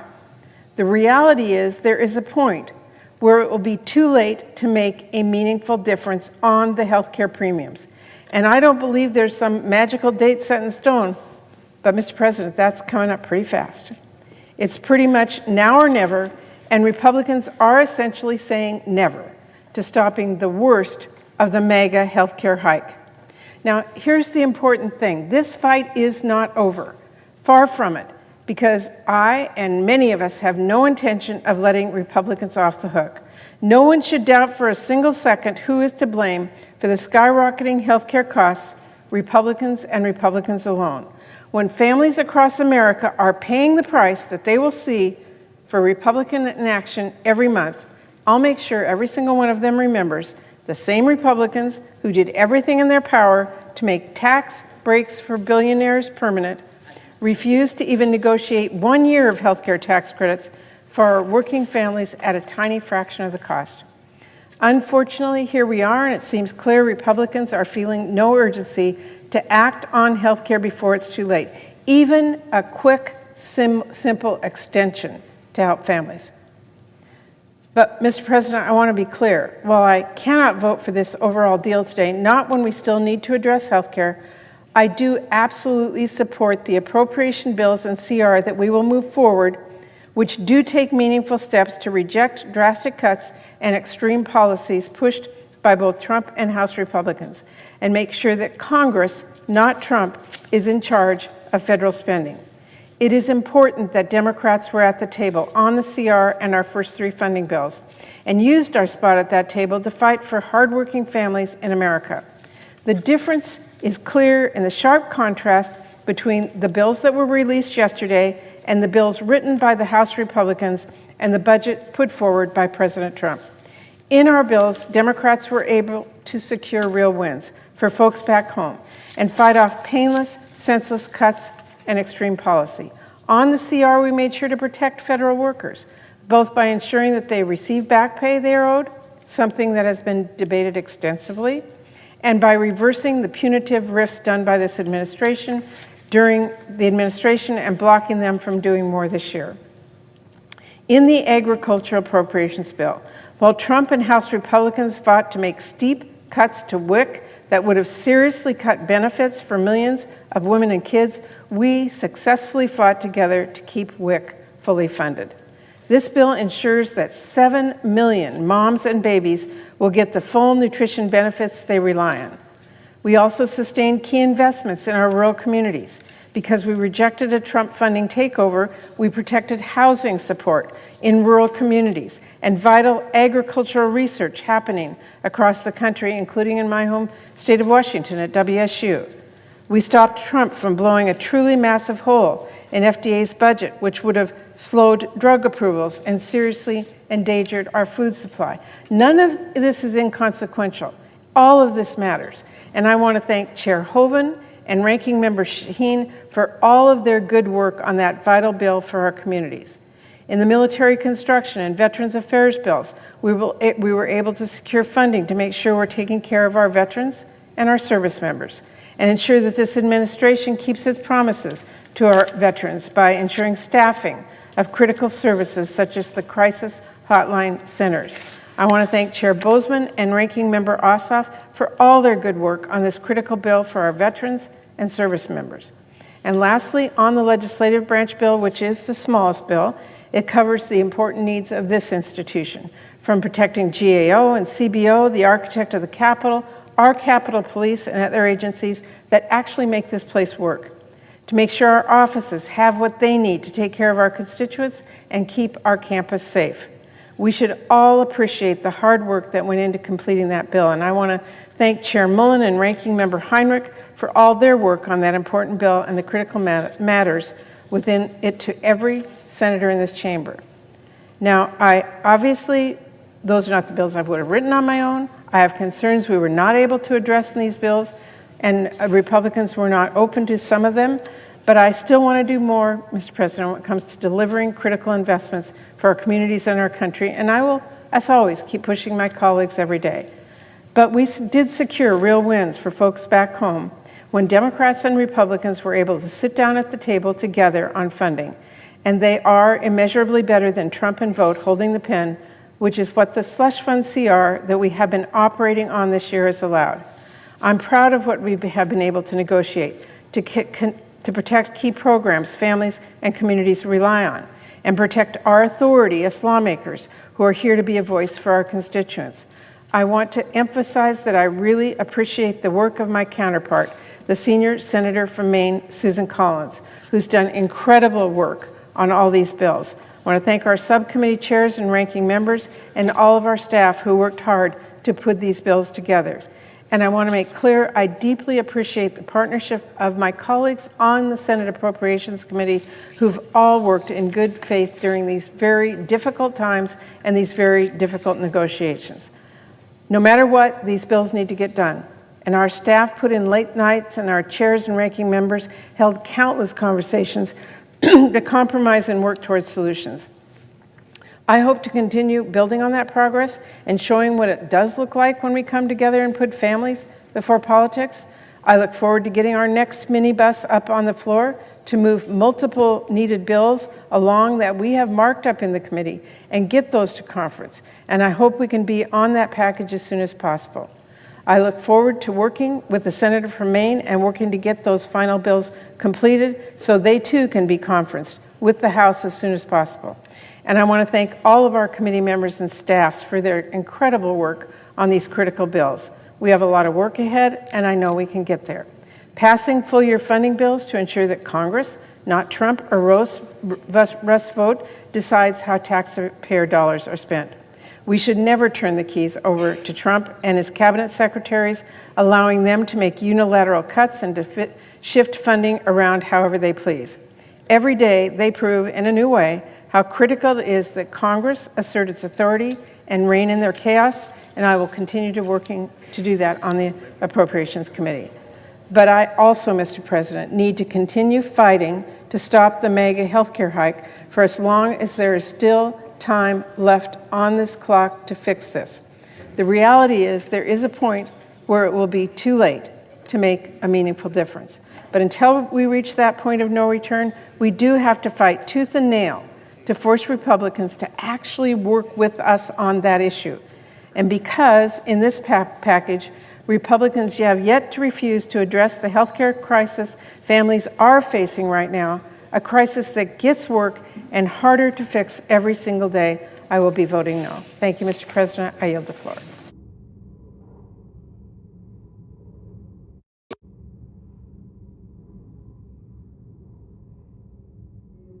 President. Chair recognizes the senator from Maine. Mr. President, this is the 41st day of an entirely unnecessary government shutdown, a shutdown that never should have occurred, a shutdown that has caused tremendous harm to the American people, to our national security, to our entire country, a shutdown that has resulted in federal employees being furloughed, laid off or forced to work without compensation. A shutdown that is causing enormous uncertainty and stress for families that rely upon the SNAP program for the nutrition that they need. A shutdown that is causing families to wonder, are they going to be able to fly to see the grandparents on Thanksgiving? A shutdown that never should have occurred. Mr. President, we finally have the ability tonight to end this shutdown.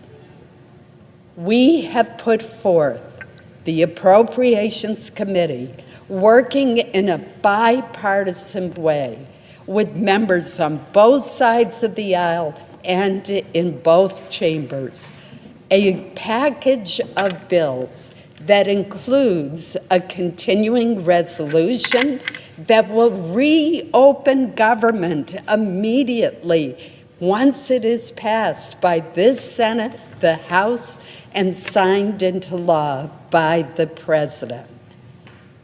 It is legislation that, due to incredibly good work by Senators Jeanne, Shaheen, Tim Kaine, Katie Britt, the White House, and many of us, will ensure that those federal employees who have been furloughed or laid off or forced to work without pay will receive their back pay, will be recalled to their jobs if they were laid off as a result of this shutdown. That will make a huge difference to these federal employees who have worked so hard to serve the people of our nation. This package of bills also includes three year-long appropriations bills that were passed by overwhelming margins, bipartisan margins, more than 80 votes in each case by the members of this Senate way back on August 1st.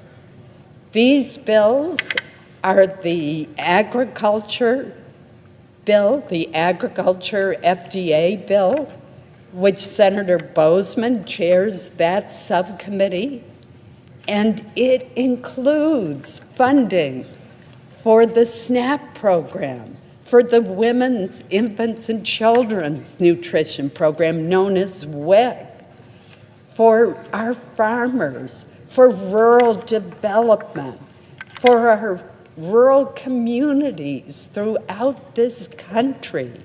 A very important bill, a bill that will take away the worry that families who are low income, that seniors who are low income and rely upon the SNAP program or the WIC program are feeling today about whether the funding is going to be there. That concern goes away with the passage of this full year appropriations bill that extends until the end of September of next year. A second bill in this package is the Military Construction and Veterans Affairs bill. That subcommittee is chaired, I've actually mixed up the two subcommittees. Agriculture is chaired by Senator Hoeven, and the Military Construction VA bill is chaired by Senator Boozman. They are both extraordinary chairmen who work in a bipartisan manner with their ranking minority members and with their House counterparts. Think about it. Tomorrow is Veterans Day. Wouldn't it be wonderful if tonight the Senate passes the bill that provides year-long funding through the end of this fiscal year to September 30th of next year for our VA. What a way to tell our veterans how much we value their sacrifice and their service, a debt to them that we can never fully repay. That is so important to get that bill through. And military construction projects, what a difference that makes to our troops all over the world. There are two that matter a great deal to me in the state of Maine. One that will help the Portsmouth Naval Shipyard, which I worked with my fellow senator from Maine and our two senators from New Hampshire, and one that will benefit the Air National Guard base in Bangor, Maine, where I live. I am so proud of that base. It does more refuelings than any base on the East Coast during wartime, and it is extraordinarily skillful and filled with patriots. They will be taken care of, Mr. President. And the third bill is the legislative branch bill. That bill answers concerns that a lot of our members have about security in this increasingly polarized and difficult environment in which we live. But that's not all, Mr. President. And I want to correct any misimpression that has been given by some who have spoken today on the other side of the aisle. The Senate Majority Leader has given a public commitment that he will bring to the Senate floor bills that extend the Affordable Care Act, which unfortunately has turned out to be anything but affordable, but it will extend the premium tax credits that allow our lower income and middle income families to afford their much needed health insurance. In many cases, these are individuals who are self-employed, so they do not get health insurance through the workplace, or they're the employees of small businesses that are unable to provide health insurance, particularly in this time when we're seeing skyrocketing premiums. So as I've said from the beginning, I support an extension of the ACA tax credits, but they need reform. It is wrong that wealthy families qualify for taxpayers' subsidized tax credits for their health insurance when they can afford their own health insurance. That was a change in Obamacare that was made during COVID. We should take a look at what the original income cap was under the Affordable Care Act. It was 400% of the poverty level. Now, we can decide what it should be, but surely we ought to be able to agree in a bipartisan way that there should be some cap on income so that very wealthy individuals are not able to receive taxpayer-funded tax credits. Let's limit that to those who are in middle income and lower income families. So there are other great ideas that have been raised by our colleagues on how we can reform the ACA to make health insurance more affordable. And I know that the chairs of both the Health Committee, Senator Cassidy, who is a medical doctor, as well as Chairman Mike Crapo from the Finance Committee, have promised to have hearings to take a hard look at this, and we have the commitment of the majority leader to bring these bills to the floor. So it's just not true that we're ignoring this issue. We do need to act by the end of the year, and that is exactly what the majority leader has promised. In addition, he has pledged to bring additional year-long appropriations bills to the Senate floor, and we will be doing that shortly, and that is the right thing to do. I want to thank the eight Democrats who yesterday stood up for the American people and did what was right, pledged to reopen government, to pass these 3 appropriations bills that members of this chamber passed by over 80 votes on August 1st, and which will take away the threat of any kind of shutdown for the programs in those 3 bills.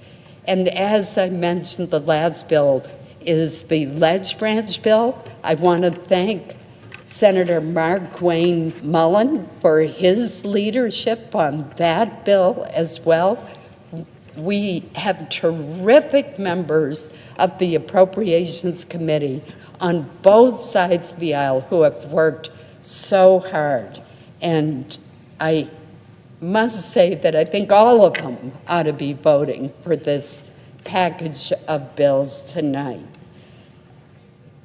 Mr. President, I made most of my comments yesterday when I brought these bills to the floor. There are others who are seeking recognition, so I will cease my remarks, but I just want to encourage everyone to cast their vote for this package of bills so that we can send it over to our House colleagues, where I hope they will do the same, and then send it to the President, who has already endorsed this package and pledged to sign the bill into law. Let's end this entirely unnecessary, shameful shutdown. Mr. President, I ask unanimous consent that there be 2 minutes of debate equally divided prior to each roll call in relation to calendar number 168, H.R. 5371. Without objection.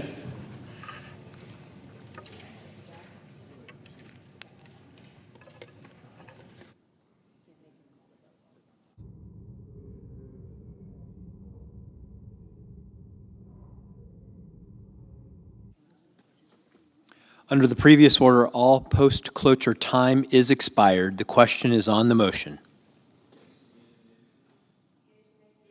President, I request the yeas and the nays. Is there a sufficient second?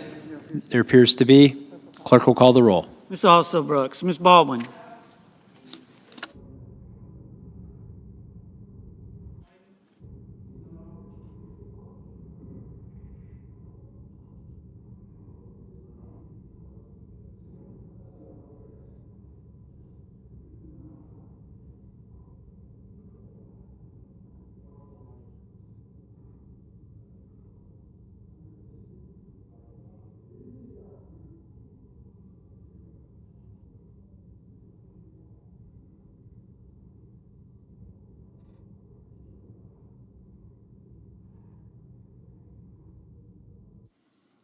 Mr. Banks, Mr. Barrasso, Mr. Bennett,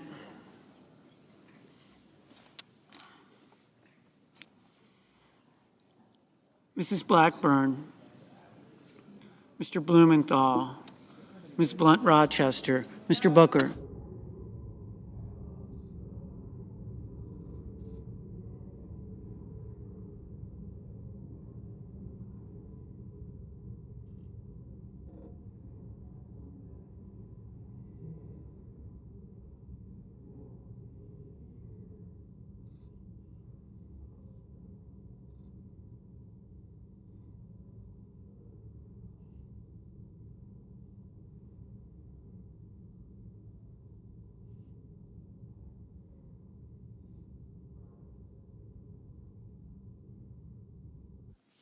Mr. Booker, Mr. Bozeman, Mrs. Britt, Mr. Budd, Ms. Cantwell, Mrs. Capito, Mr. Cassidy, Ms. Collins, Mr. Coons, Mr. Cornyn, Ms. Cortez Masto, Mr. Cotton, Mr. Kramer, Mr. Crapo, Mr. Cruz, Mr. Curtis, Mr. Daines, Ms. Duckworth, Mr. Durbin, Ms. Ernst, Mr. Fetterman,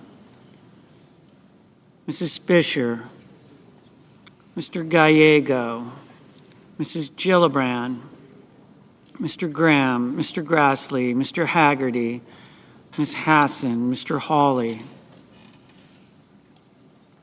Mr. Heinrich, Mr. Hickenlooper, Ms. Hirono, Mr. Hoven, Mr. Husted, Mrs. Hyde-Smith, Mr. Johnson, Mr. Justice, Mr. Kaine, Mr. Kelly, Mr. Kennedy, Mr. Kim,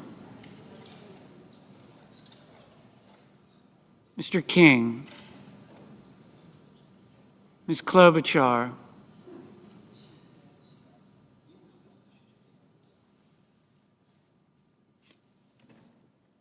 Mr. Langford, Mr. Lee,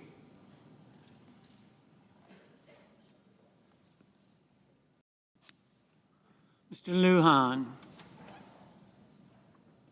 Ms. Lummis,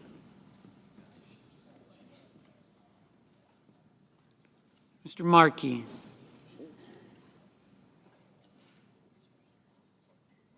Mr. Marshall,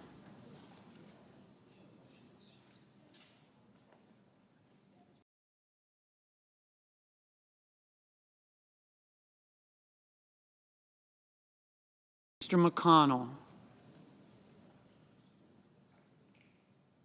Mr. McCormick, Mr. Merkley, Mrs. Moody. Thank you.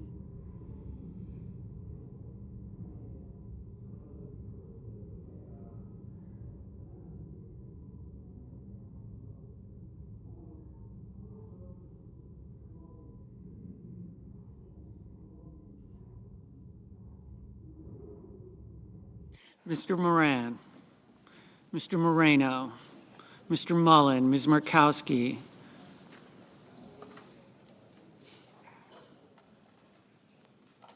Mr. Murphy,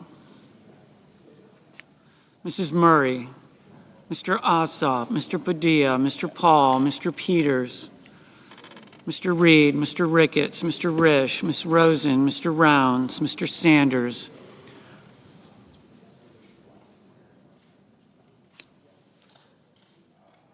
Mr. Schatz, Mr. Schiff, Mr. Schmidt, Mr. Schumer, Mr. Scott of Florida, Mr. Scott of South Carolina, Mrs. Shaheen,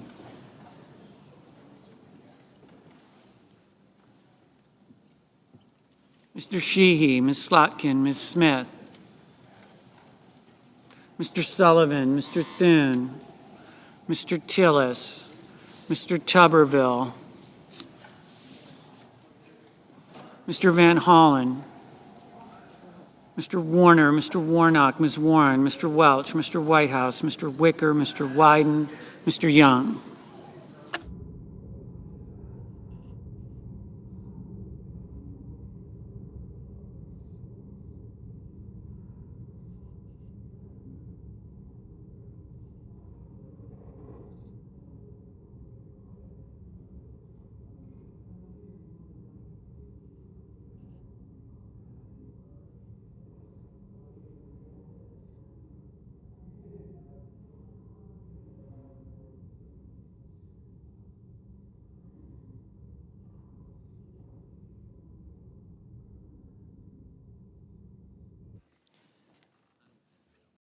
Senators voting in the affirmative: Barrasso, Collins, Cornyn, Daines, Graham, Husted, Hyde-Smith, Kennedy, King, Langford, Marshall, Moreno, Mullen, Rounds, Scott of Florida, Sheehy, Thune. Senators voting in the negative: Baldwin, Blunt Rochester, Duckworth, Ossoff, Paul, Wyden.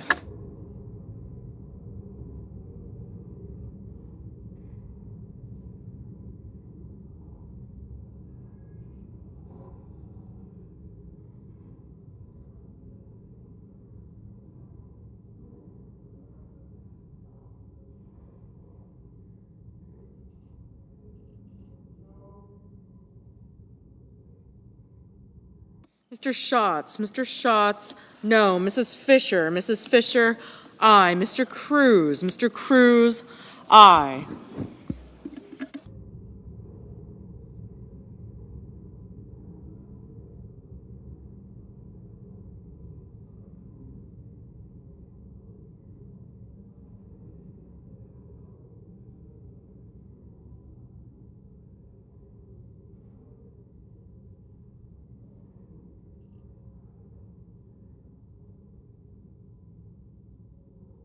Mr. Kaine, aye.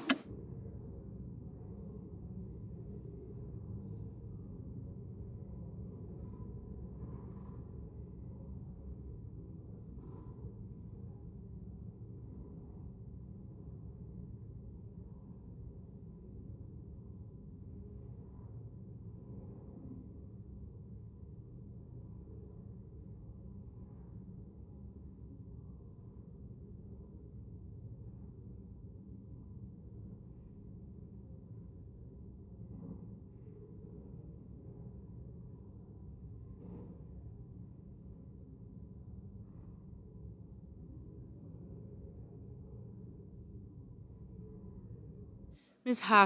Hassan, aye.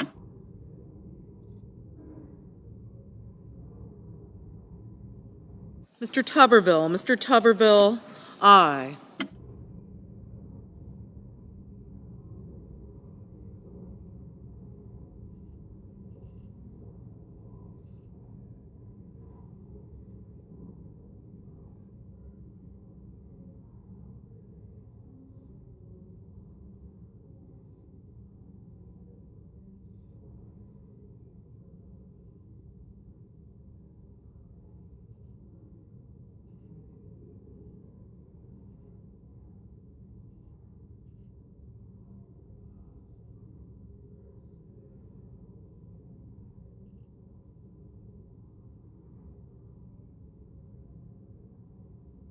Mr.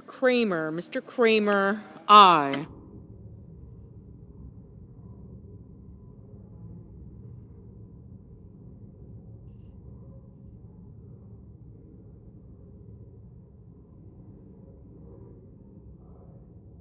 Mr. Scott of South Carolina, aye.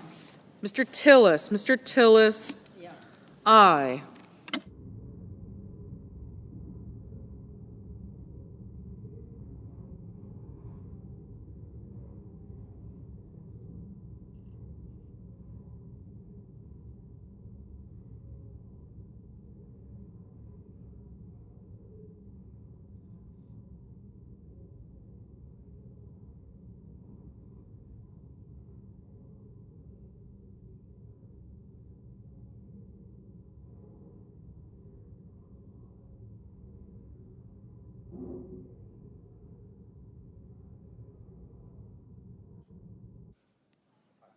Mr. Schmidt, aye.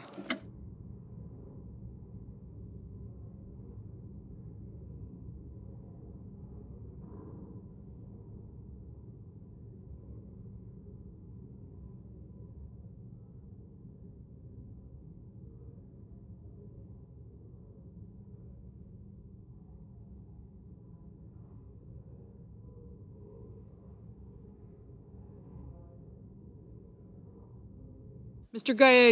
Gallego, no.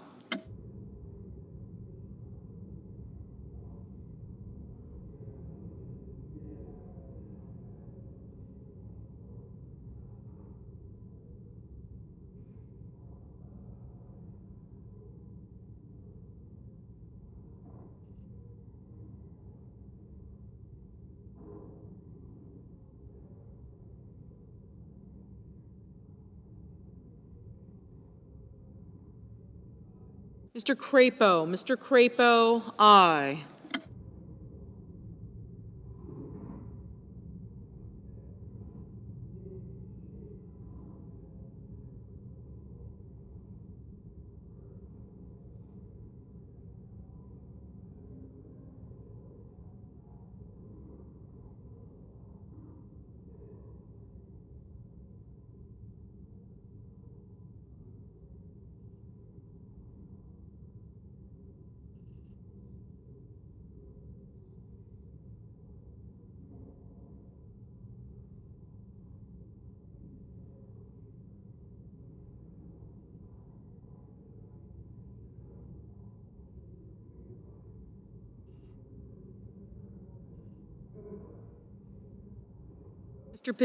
Mr. Padilla, no.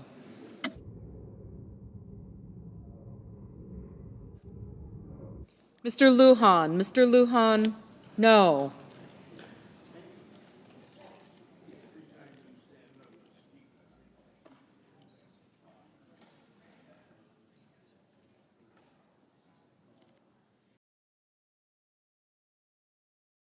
Mrs. Capito, aye.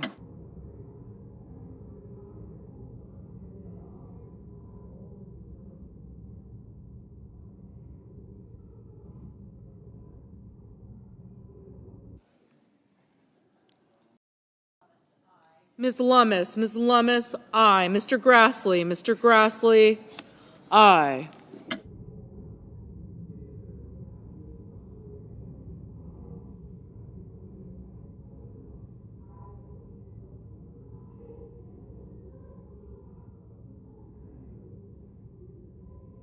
Mr. Durbin, aye.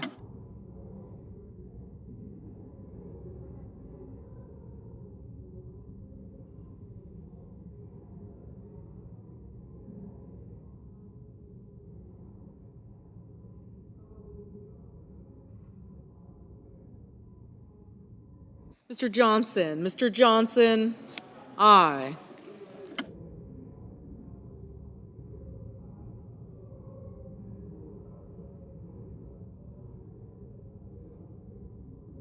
Ms. Ernst, aye.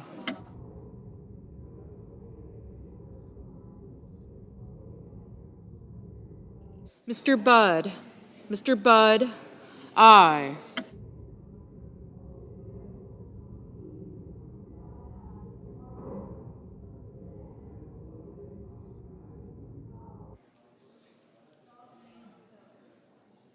Mr. McConnell, aye.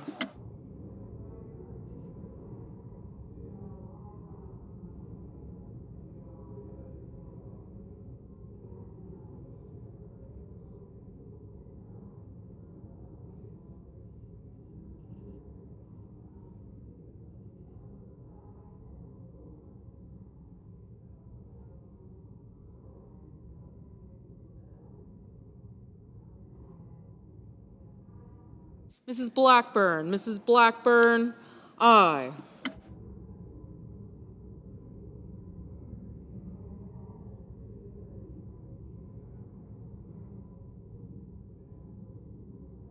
Mr. Young, aye. Mr. Kim, no.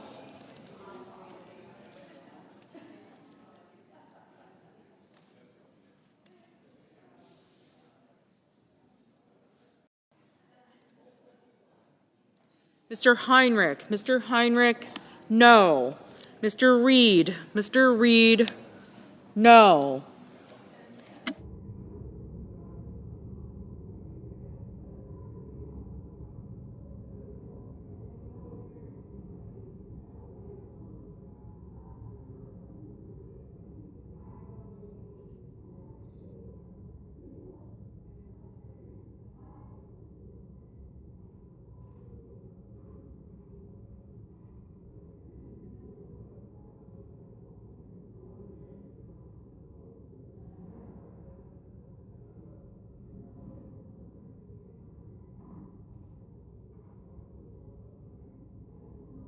Mr. Ricketts, Mr. Ricketts, aye.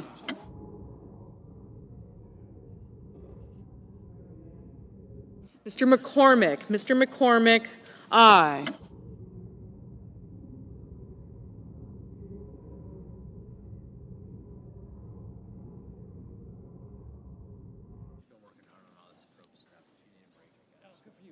Mr. Van Hollen, no. Mr. Welch, no.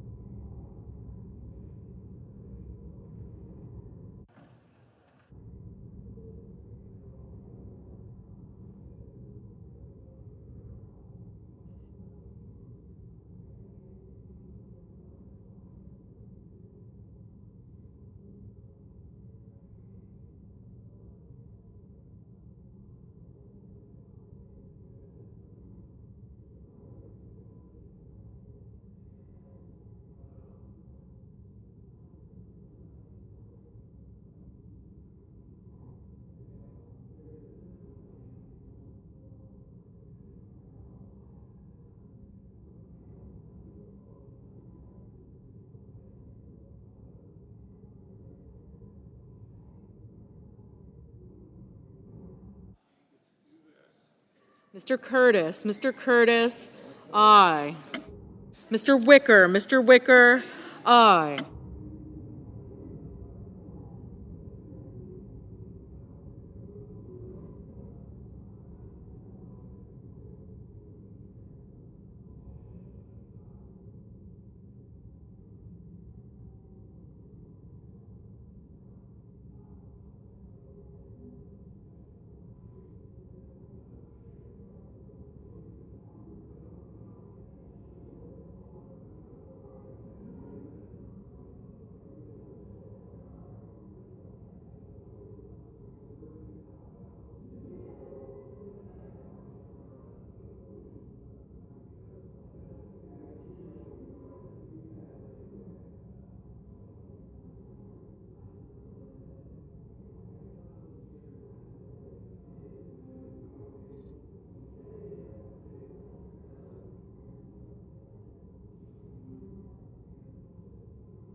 Mr. Merkley, no.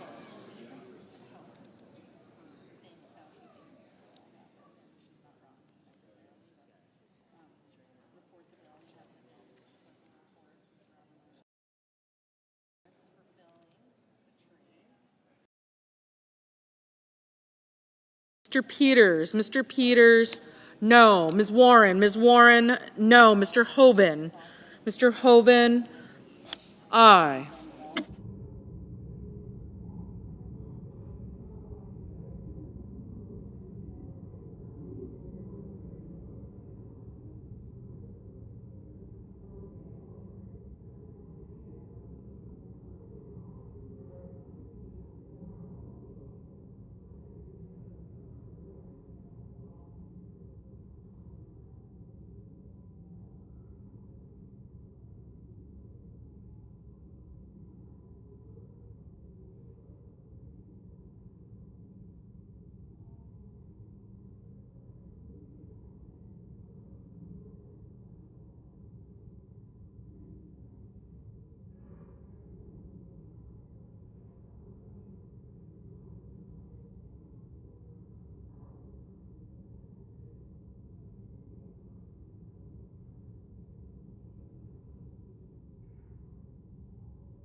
Mr. Markey, no.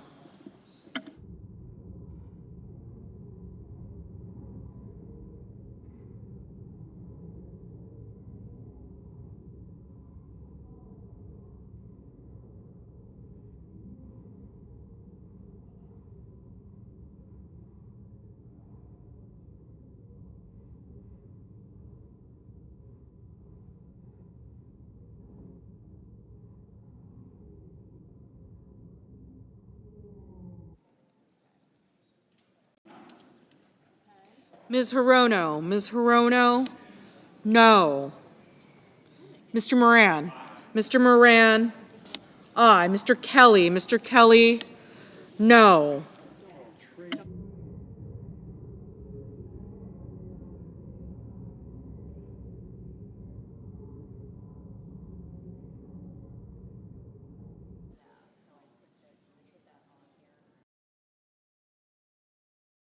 Mr. Whitehouse. Mr. Whitehouse, no.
Mr. Schiff.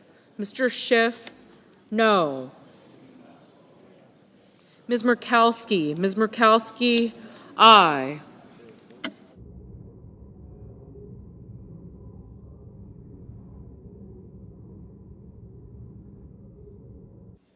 Mr. Fetterman. Mr. Fetterman, aye.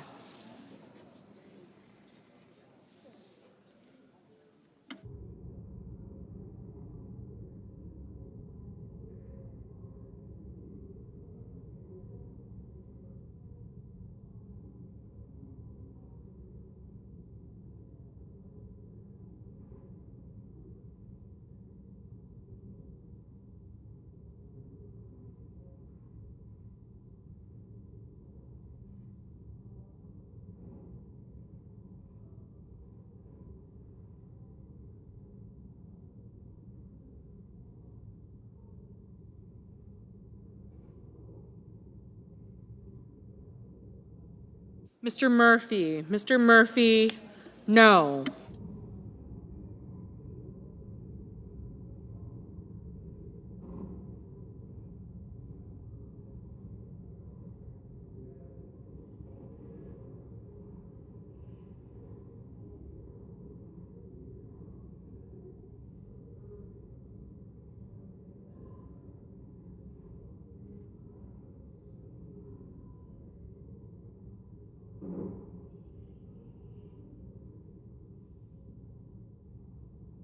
Mrs. Murray. Mrs. Murray, no.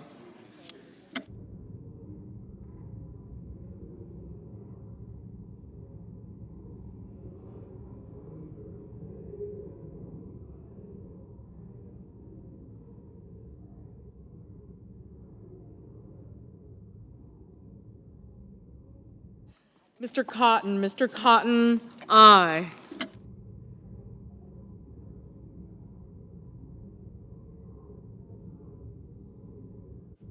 Mr. Bozeman. Mr. Bozeman, aye.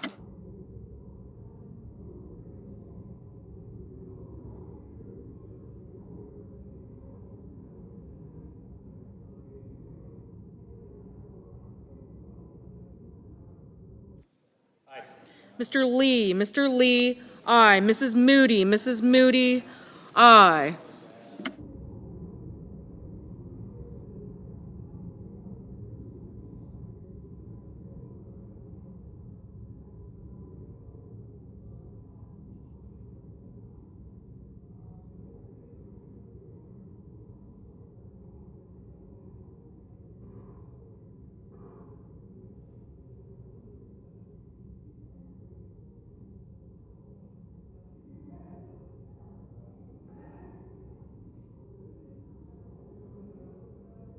Mr. Banks. Mr. Banks, aye. Mr. Cassidy. Mr. Cassidy, aye.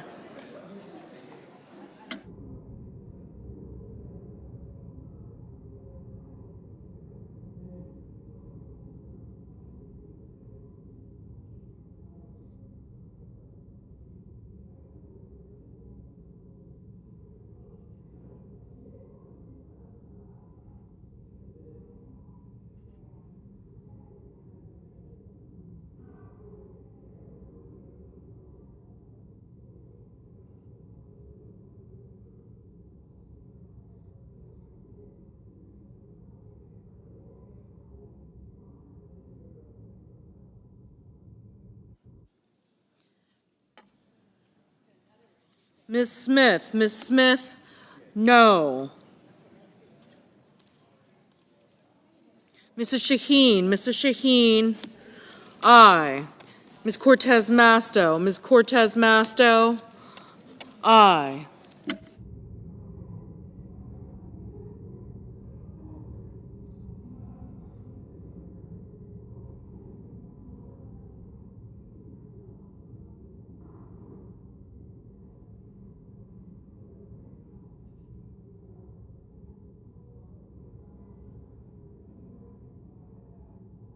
Mr. Hawley, aye.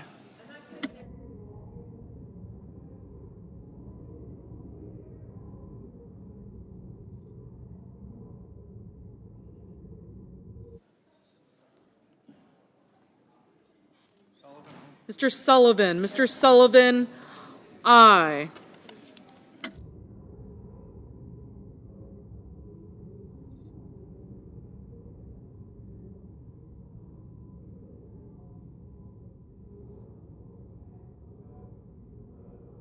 Mr. Bennett, no.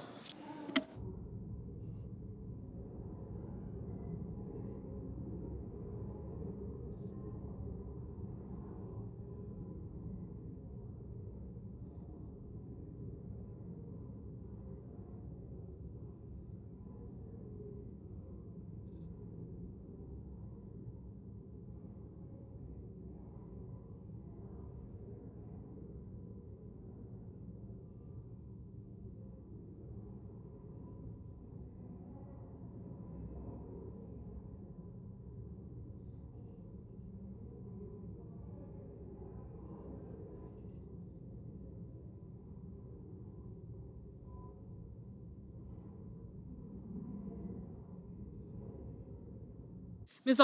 Brooks, no.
Ms. Cantwell, no. Mr. Hickenlooper, no.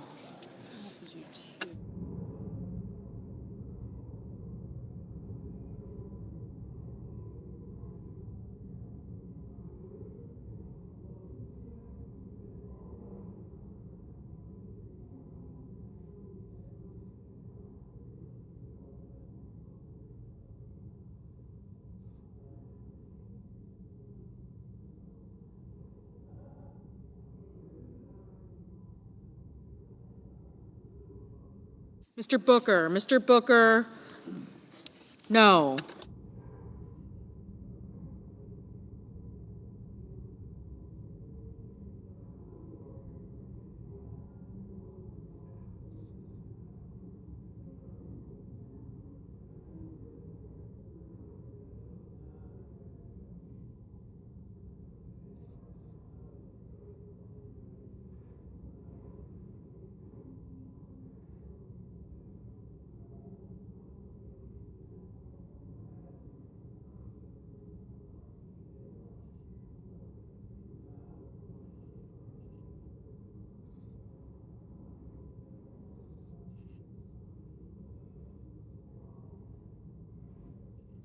Mr.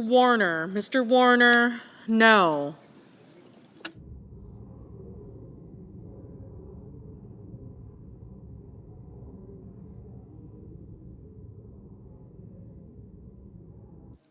Mrs. Britt, aye.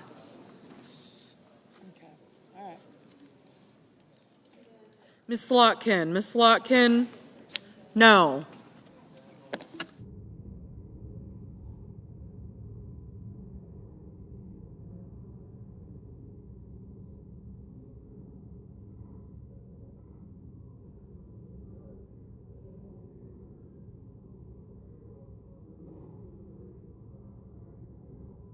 Mr. Risch, aye.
Mr. Coons, no.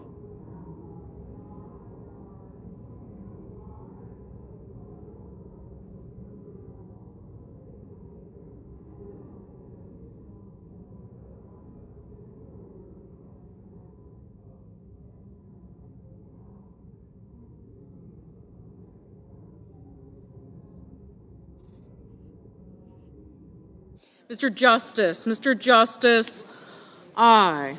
Okay, so apparently.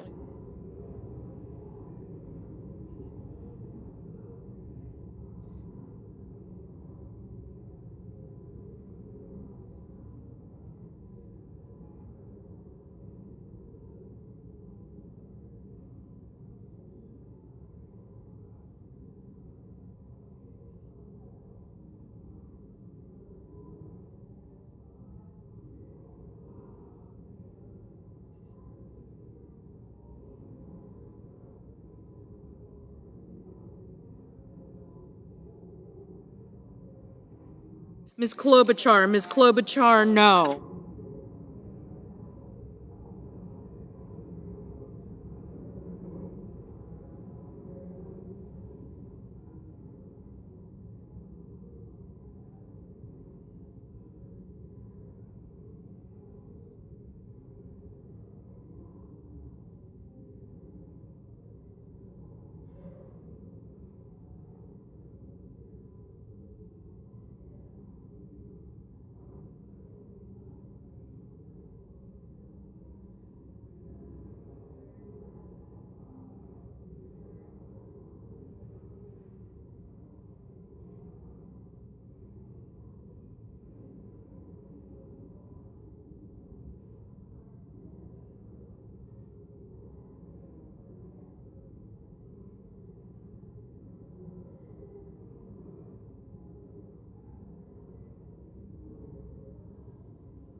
Mr. Haggerty, aye. Mrs. Gillibrand, no.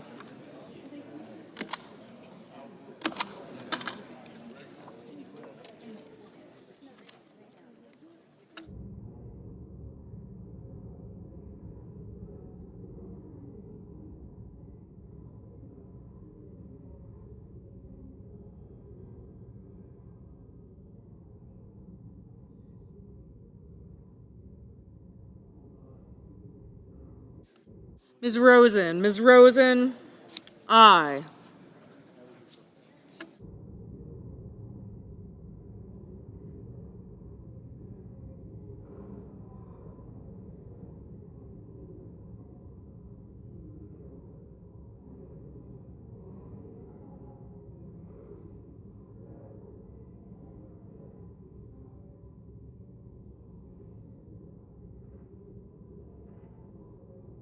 Mr. Warnock. Mr. Warnock, no.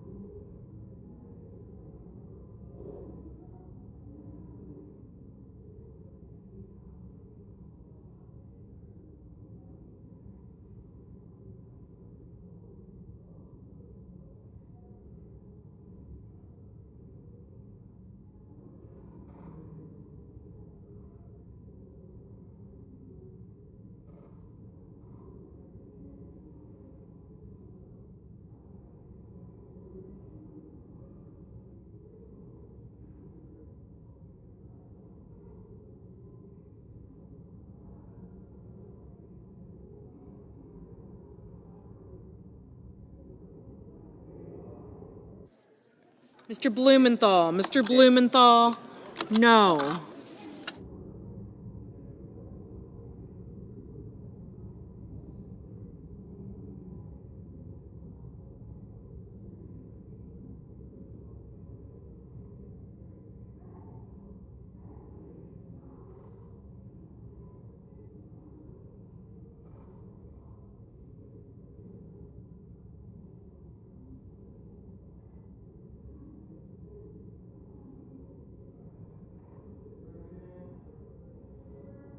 Mr. Schumer, no.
Mr. Sanders. Mr. Sanders, no.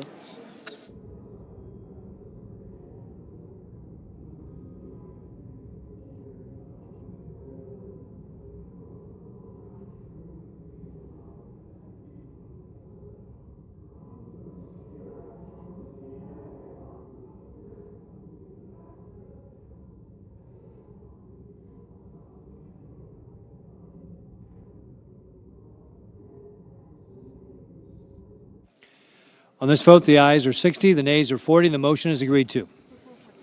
The clerk will report the bill. Calendar number 168, H.R. 5371, an act making continuing appropriations and extensions for fiscal year 2026 and for other purposes. Mr. President, I call up substitute amendment number 3937. Clerk will report. Senator from South Dakota, Mr. Thune, for Ms. Collins, proposes an amendment number 3937 to H.R. 5371. Mr. President, I ask the reading be dispensed with. Without objection. And I send a cloture motion to the desk. Clerk will report. Cloture motion. We, the undersigned senators, in accordance with the provisions of Rule 22 of the Standing Rules of the Senate, do hereby move to bring to a close debate on substitute amendment number 3937 to calendar number 168, H.R. 5371, an act making continuing appropriations and extensions for fiscal year 2026 and for other purposes, signed by 17 senators as follows. President, I ask consent the reading the nays be waived. Without objection. And I ask for the yeas and nays on the amendment. Is there a sufficient second? There appears to be. The yeas and nays are ordered. Mr. President, I call up amendment number 3941 from Senator Paul. Clerk will report.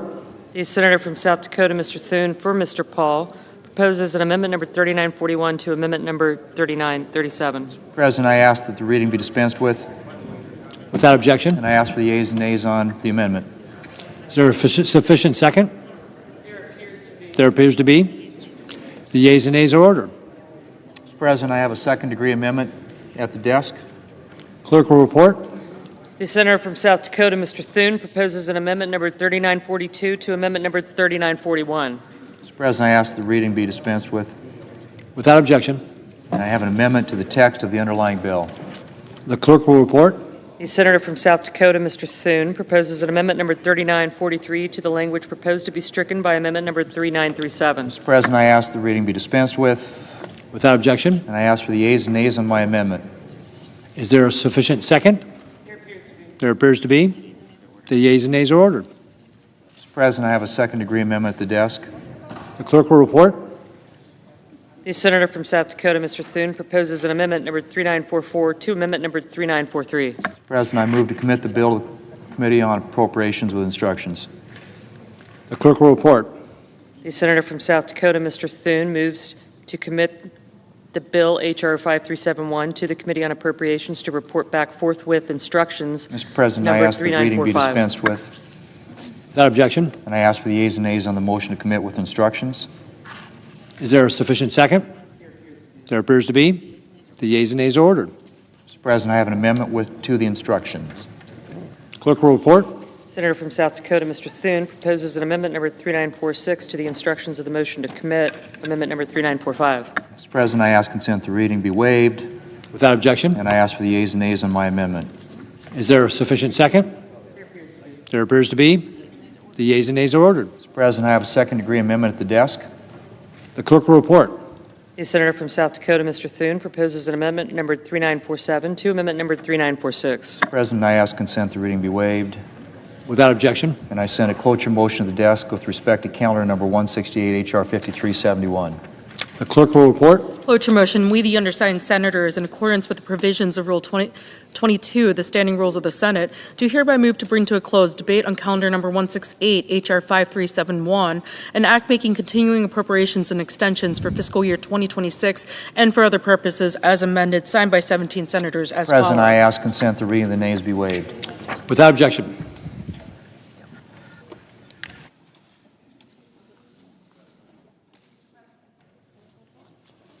Senator from Wisconsin. Shortly, I will move to table Amendment 3947 for the purposes of offering my amendment to extend the Affordable Care Act tax credits for 1 year. I am doing this because my Republican colleagues are refusing to act to stop health care premiums from doubling for over 20 million Americans. I just can't stand by without a fight. Americans have said loudly and clearly that they are in a health care crisis. That's not up for negotiation, but it didn't have to be this way. We're at this moment because Donald Trump and congressional Republicans have simply refused to address the biggest increase in American premiums they'll likely ever experience. For months, congressional Republicans and Donald Trump have refused to even talk to us about addressing it. Estimates show that 22 million Americans will see their premiums double on average.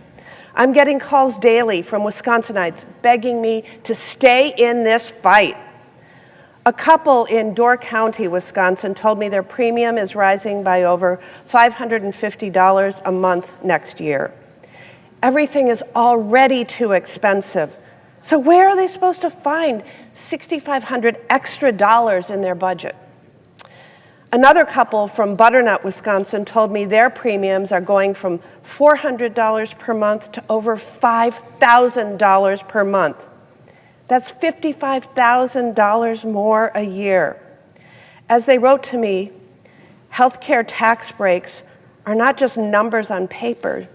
They are the lifeline that allows us to sleep at night knowing that we won't lose everything if one of us gets sick. Behind every one of the 22 million Americans who rely on these tax credits is a story, a family who has to put together a budget, who has to make the hard decisions of what they can afford for their family next year. Some are logging on to healthcare.gov right now and finding that they simply can't afford health insurance next year. That is unconscionable.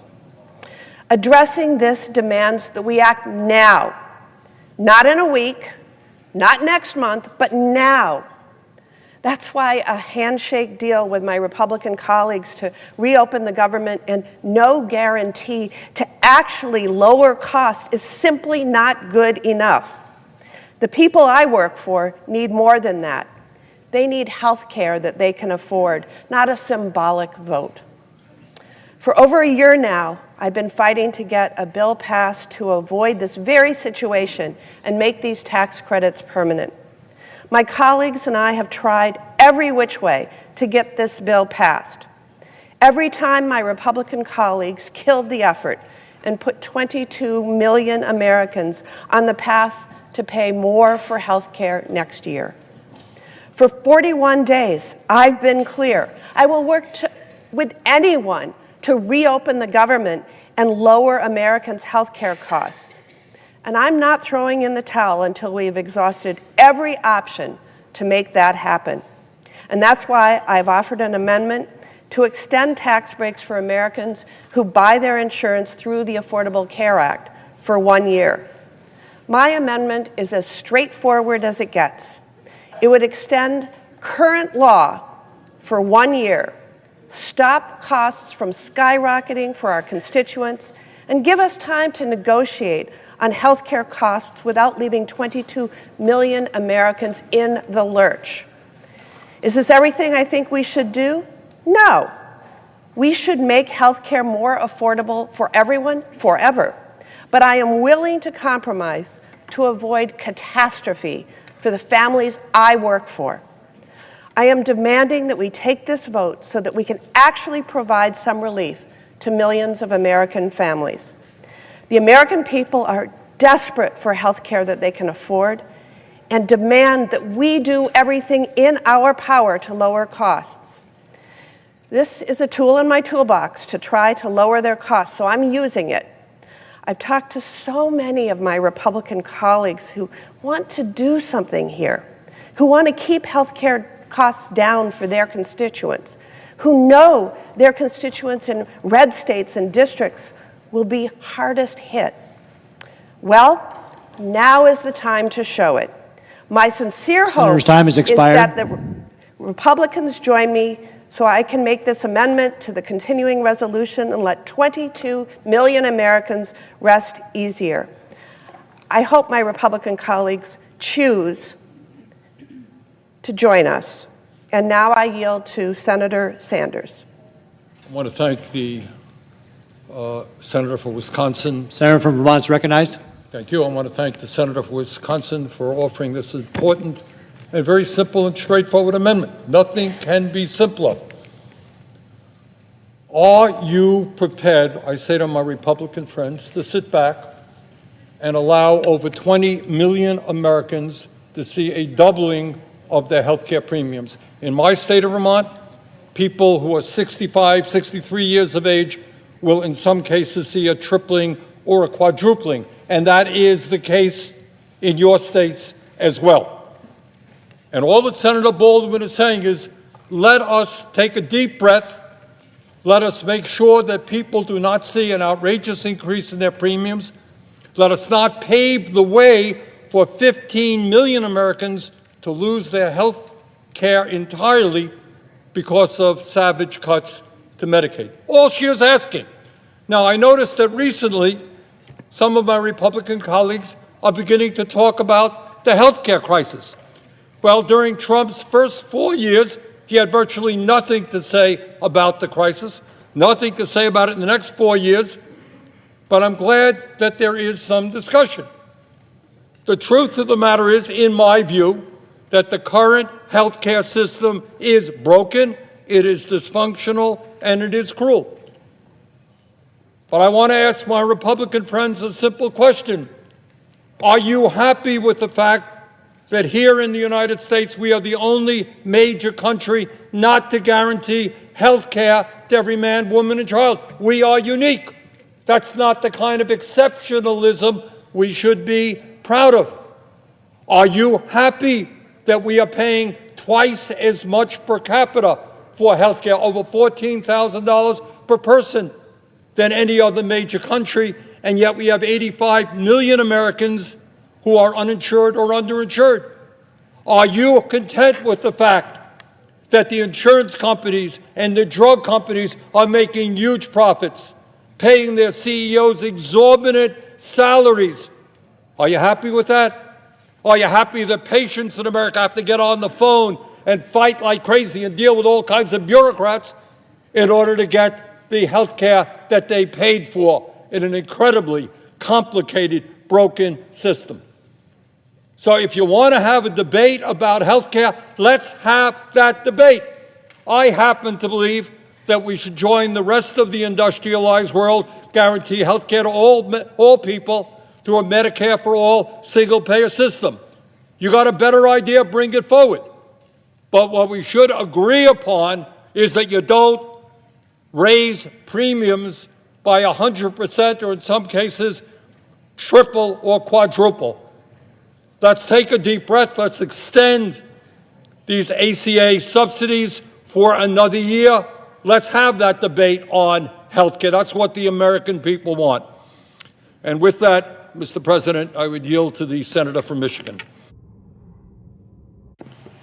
Thank you, Mr. President. Senator from Michigan is recognized. Thank you, Mr. President.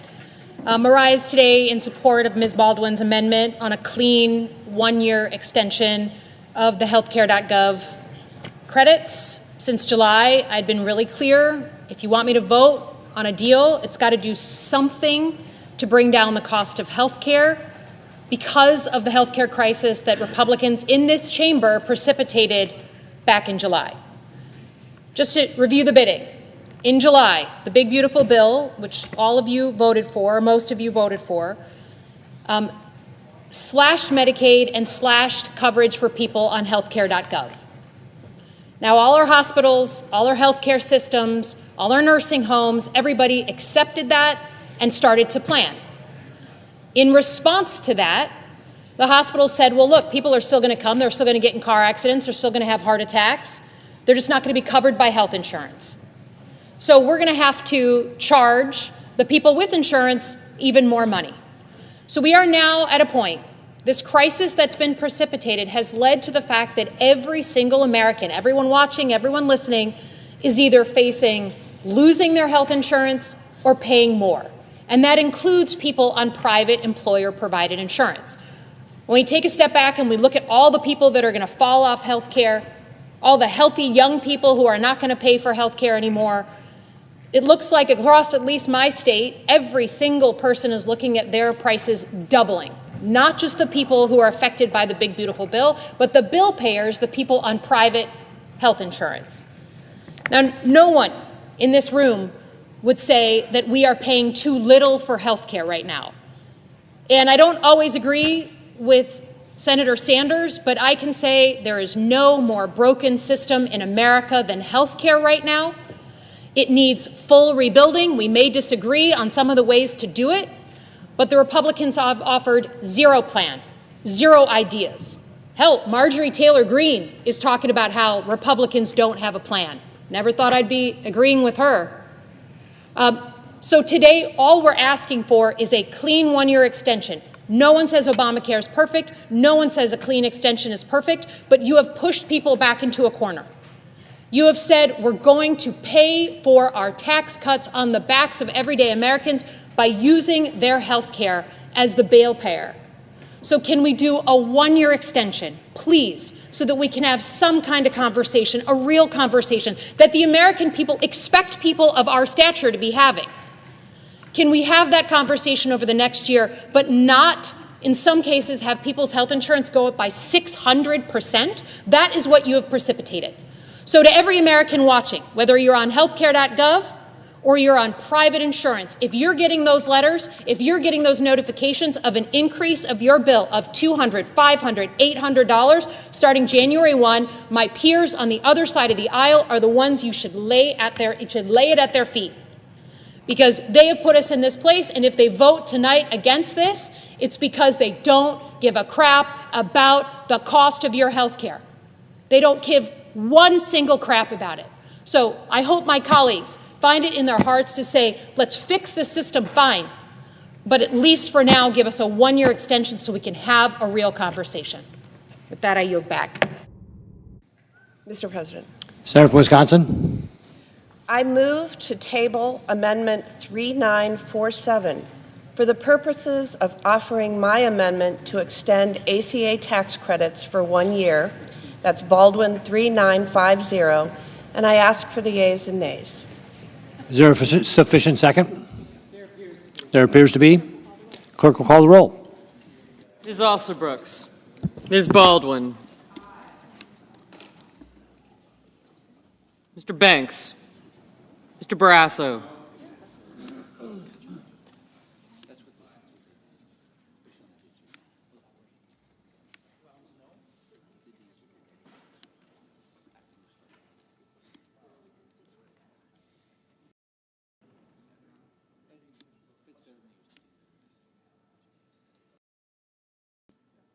Mr. Bennett.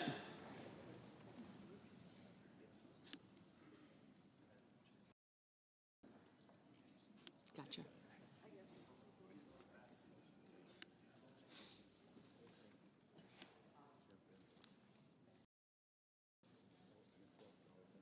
Mrs. Blackburn, Mr. Blumenthal. Ms. Rochester. Mr. Booker. Mr. Bozeman. Mrs. Britt. Mr. Budd, Ms. Cantwell. Mrs. Capito. Mr. Cassidy. Ms. Collins. I don't want to crush those, right? Mr. Coons.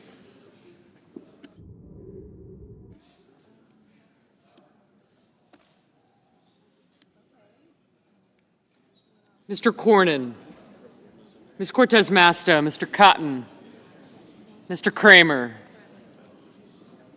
Mr. Crapo, Mr. Cruz, Mr. Curtis, Mr. Daines, Ms. Duckworth, Mr. Durbin, Ms. Ernst, Mr. Fetterman, Mrs. Fisher, Mr. Gallego, Mrs. Gillibrand, Mr. Graham,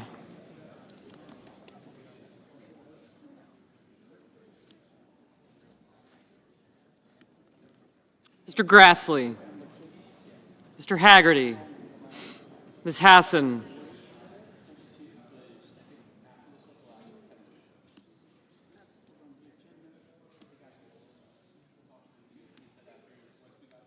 Mr. Hawley.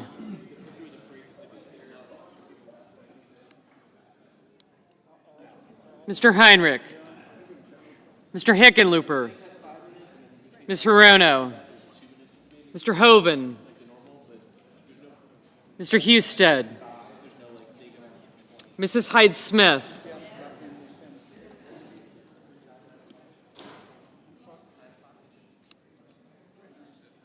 Mr. Johnson. Mr. Justice, Mr. Kaine, Mr. Kelly, Mr. Kennedy. Yes, you did.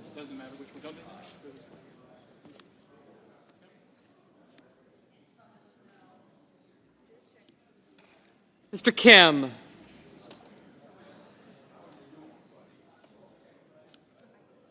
Mr. King. Ms. Klobuchar, Mr. Lankford, Mr. Lee, Mr. Lujan, Ms. Lummis, Mr. Markey, Mr. Marshall, Mr. McConnell, Mr. McCormick, Mr. Merkley, Mrs. Moody, Mr. Moran, Mr. Marino, Mr. Mullen,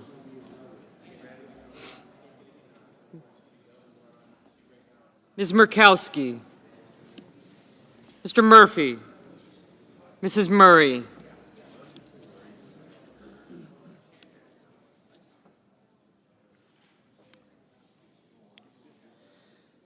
Mr. Ossoff, Mr. Padilla,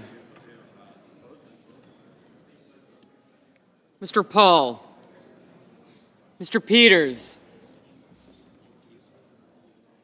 Mr. Reed, Mr. Ricketts, Mr. Risch, Ms. Rosen, Mr. Rounds, Mr. Sanders, Mr. Schatz, Mr. Schiff, Mr. Schmidt, Mr. Schumer,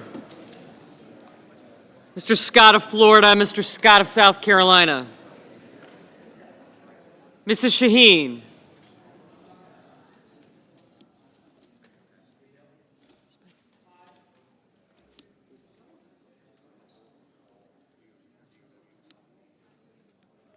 Mr. Sheehy, Ms. Slotkin, Ms. Smith, Mr. Sullivan, Mr. Thune, Mr. Tillis,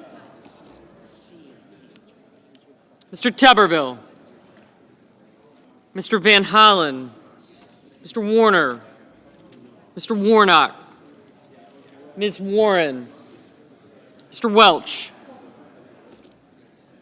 Mr. Whitehouse, Mr. Wicker, Mr. Wyden, Mr. Young,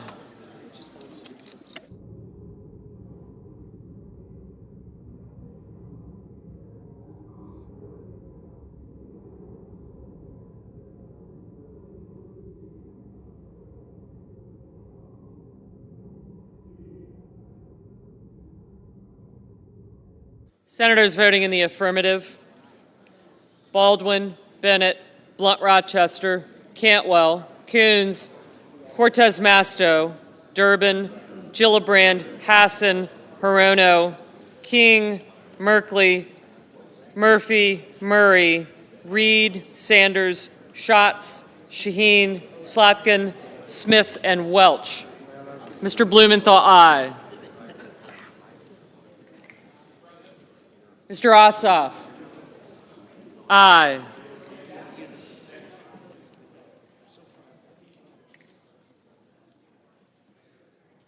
Mr. Padilla, aye. Mr. Kelly, aye. Ms. Duckworth, aye.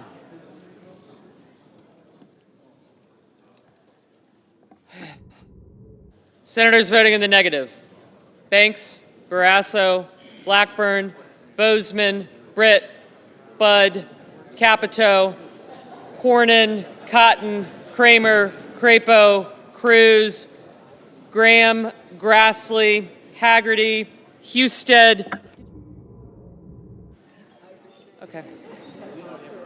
Justice, Kennedy, Lummis, Marshall, McCormick, Moody, Moran, Marino, Mullen, Paul, Ricketts, Risch, Rounds, Scott of Florida, Sheehy, Thune, Tillis, and Young. Mr. Schiff, aye. Ms. Warren, aye. Mr. Johnson, no. Mr. Tuberville, no. Mr. Kaine, aye.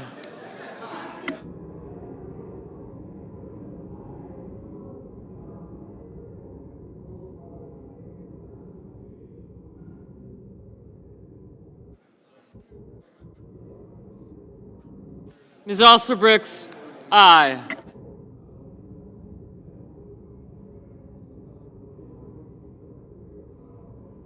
Mr. Peters, aye.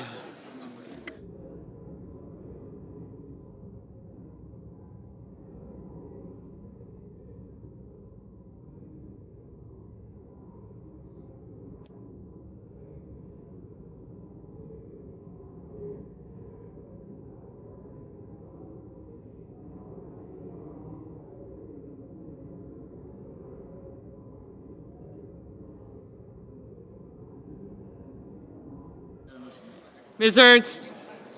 No.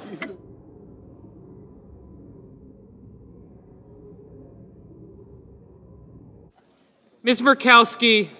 No. Mr. Wyden? Aye. Mr. Schmidt? No.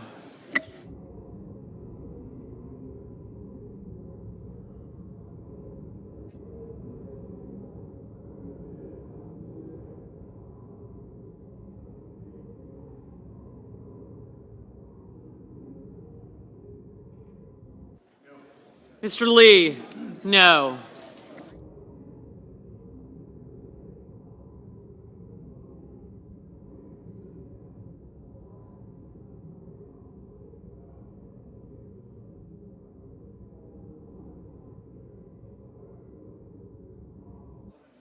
Mr. Sullivan? No.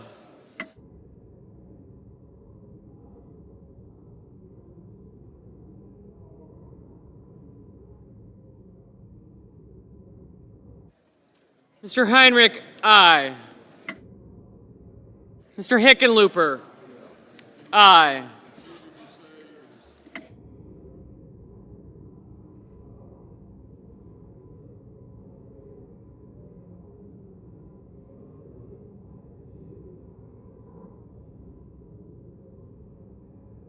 Mr. Curtis? No.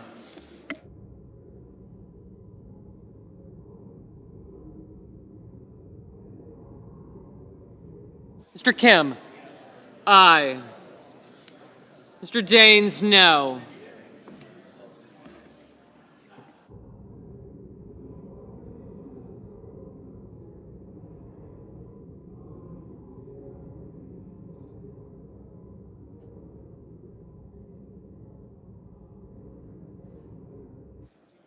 Mr. Whitehouse? Aye.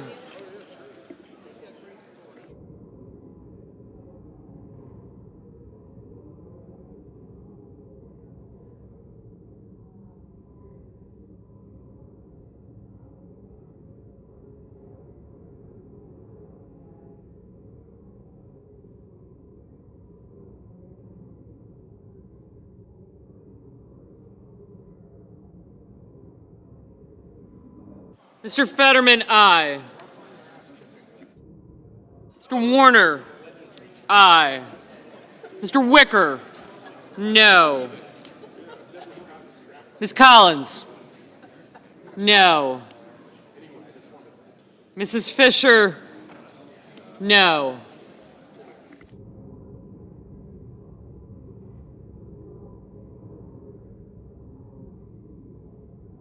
Mr. Hoven? No.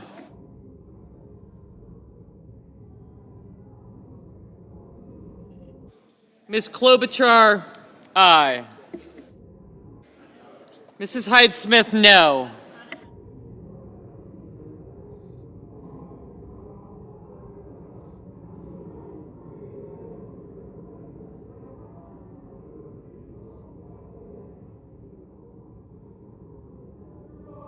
Mr. Booker? Aye.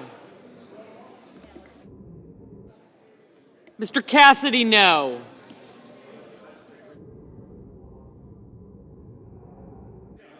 Mr. Lujan? Aye.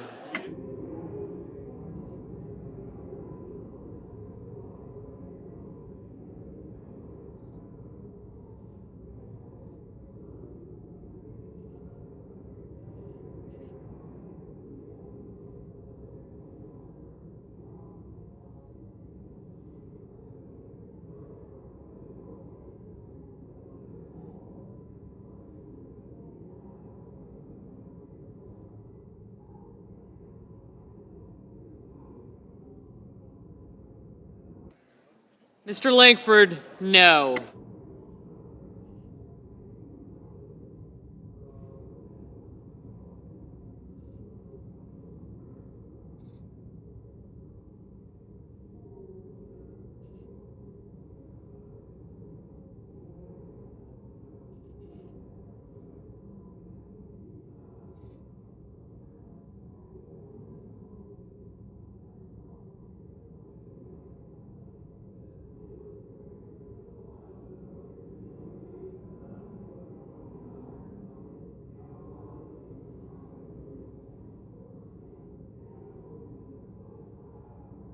Mr. Hawley, no.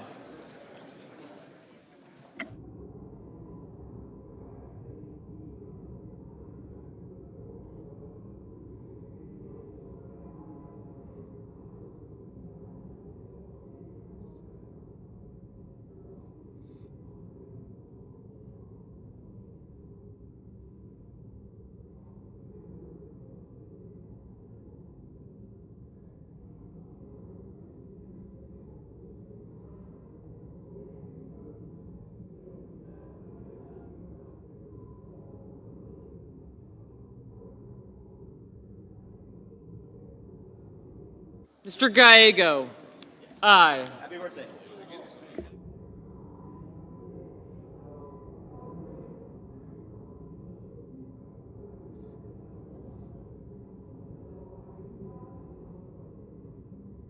Mr. Warnock, aye.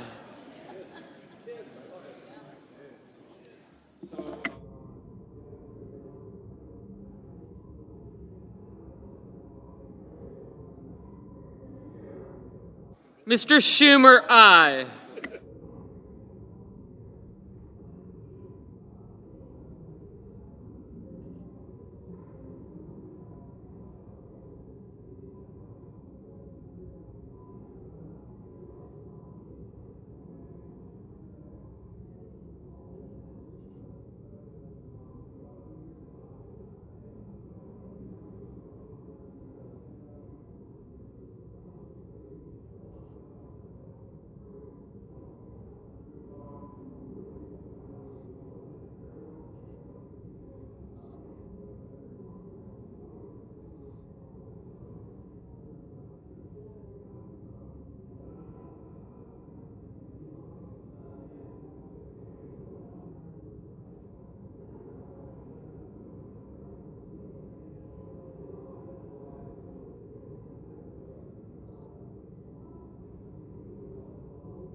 Ms. Rosen, aye.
Mr. Van Hollen.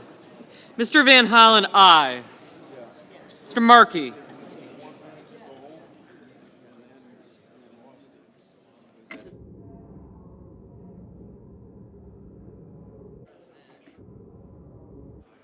Mr. Markey, aye.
Mr. Scott of South Carolina, no.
Mr. McConnell, no.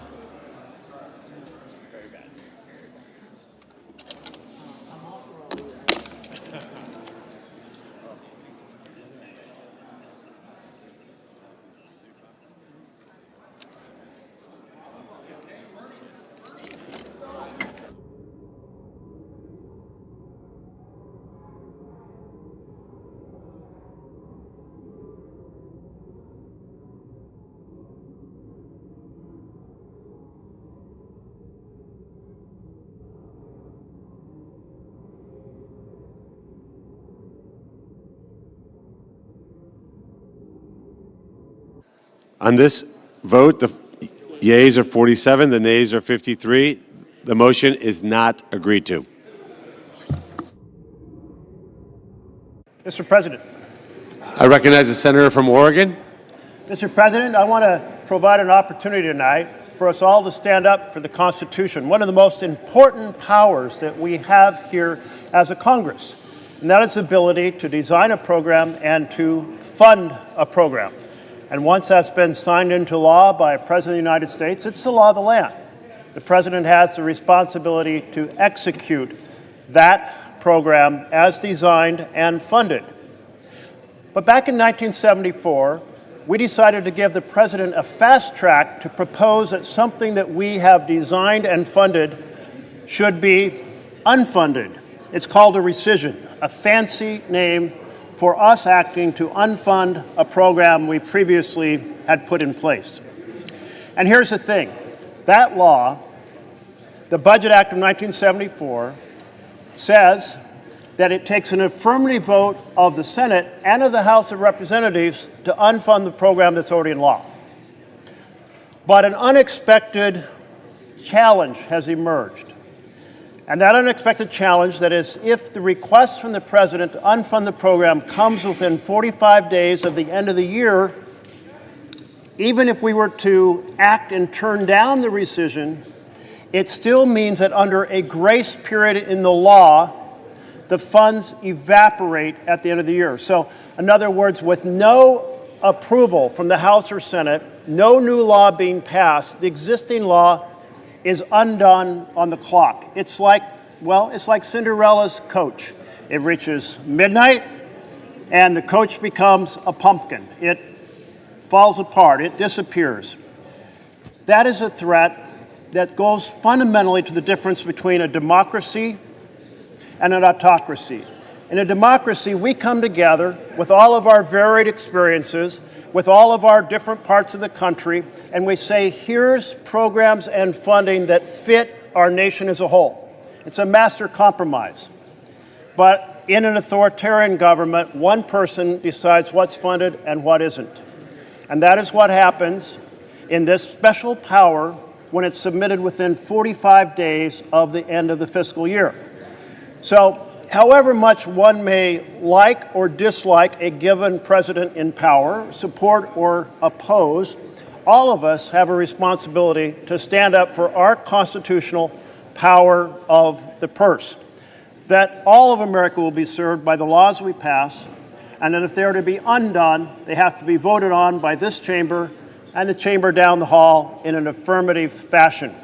So I will, at the appropriate moment, a minute or two from now, propose at that point to table an amendment that's in the tree so we can submit an amendment that will defend our Constitution, defend Article I power, defend our democracy. Thank you, Mr. President. Got it. Mr. President. Recognize the Majority Leader. Mr. President, I would ask unanimous consent that the remaining roll call votes be 10 minutes in length. Without objection. There will now be 2 minutes of debate equally divided.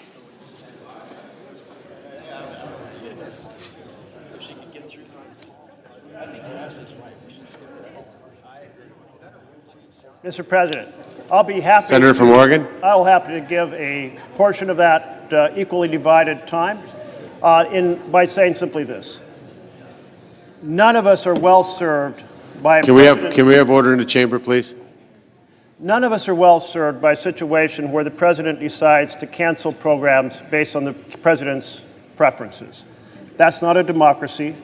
And whether it's this president or a future president, we need to have these rescission requests submitted in time for us to take action as the law requires. So submitting them with enough time to spare in the end of the fiscal year for us to vote up or down is the right thing to do, protects our constitutional power to design and fund programs. Thank you, Mr. President. Is there further debate? Senator from Oregon. Table Amendment 3946 for the purpose of offering my Amendment 3948 to defend our constitutional power of the purse and the importance of our democracy in ensuring that what we put into law stays in law unless we choose to change it.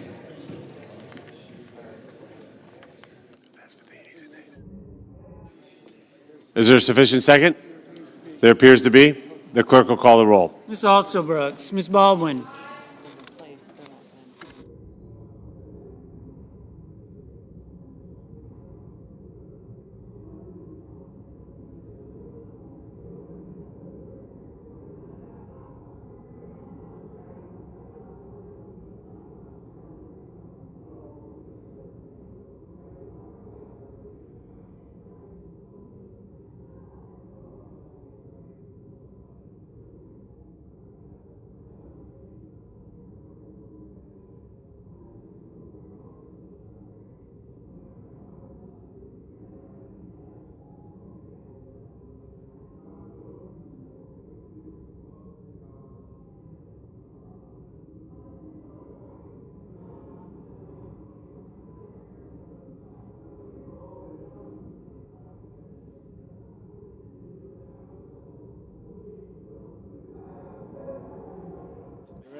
Mr. Banks, Mr. Barrasso, Mr. Bennett, Mrs. Blackburn, Mr. Blumenthal, Ms. Blunt Rochester,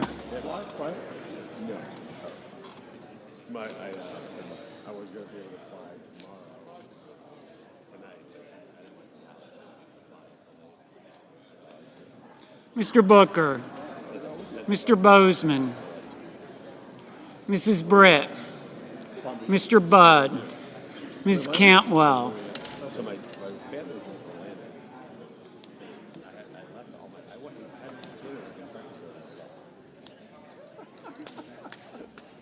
So, except for today. You literally flew down there and flew down? Yeah, every day. Had breakfast with them and did a little bit of with them. Flew back, but tonight it was just not possible. When you were drinking, did anybody recognize you?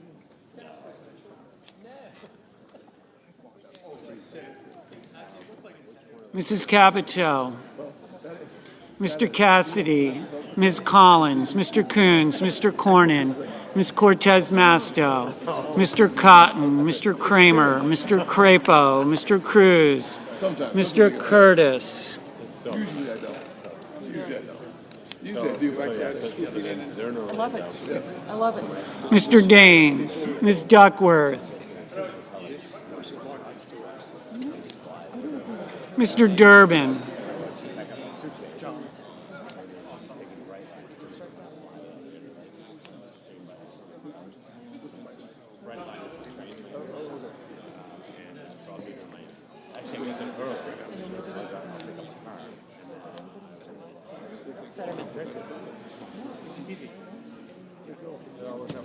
How long are you all in Florida? Ms. Ernst, Mr. Fetterman, Mrs. Fisher, But I like that. Swoop in. That's good. Mr. Gallego, Mrs. Gillibrand, Mr. Graham, Mr. Grassley, Mr. Haggerty, Ms. Hassan, Mr. Hawley, Mr. Heinrich, Mr. Hickenlooper, Mr. Rono,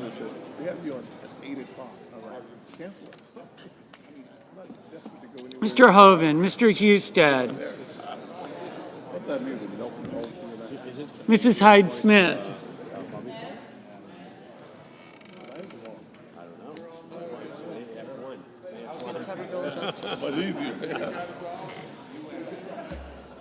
Mr. Johnson, Mr. Justice, Mr. Kaine,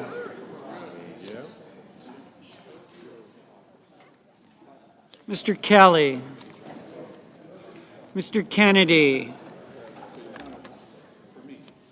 Mr. Kim,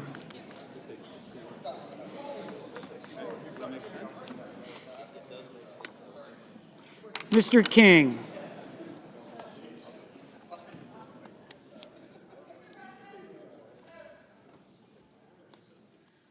Ms. Klobuchar, Mr. Langford, Mr. Lee, Mr. Lujan, Ms. Lummis,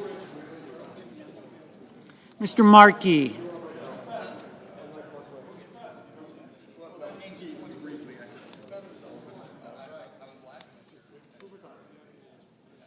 Mr. Marshall,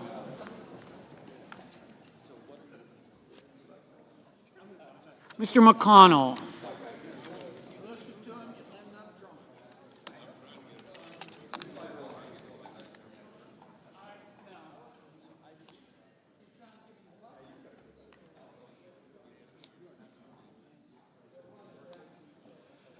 Mr. McCormick, Mr. Merkley, Mrs. Moody, Mr. Moran, Mr. Moreno. No. Mr. Mullen, Ms. Murkowski, Mr. Murphy, Mrs. Murray, Mr. Ossoff, Mr. Padilla, Mr. Paul, Mr. Peters, Mr. Reed, Mr. Ricketts, Mr. Risch, Ms. Rosen, Mr. Rounds, Mr. Sanders, Mr. Schatz, Mr. Schiff, Mr. Schmidt, Mr. Schumer, Mr. Scott of Florida, Mr. Scott of South Carolina, Mrs. Shaheen, Mr. Sheehy, Ms. Slotkin.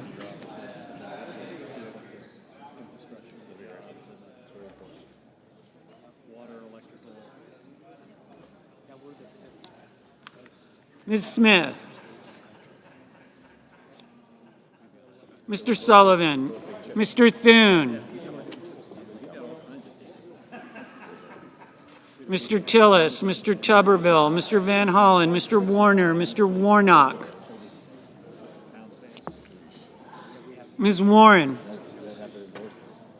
Mr. Welch, Mr. Whitehouse.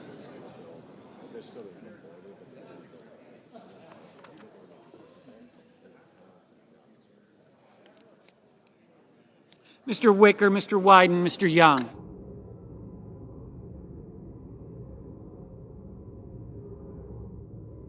Senators voting in the affirmative.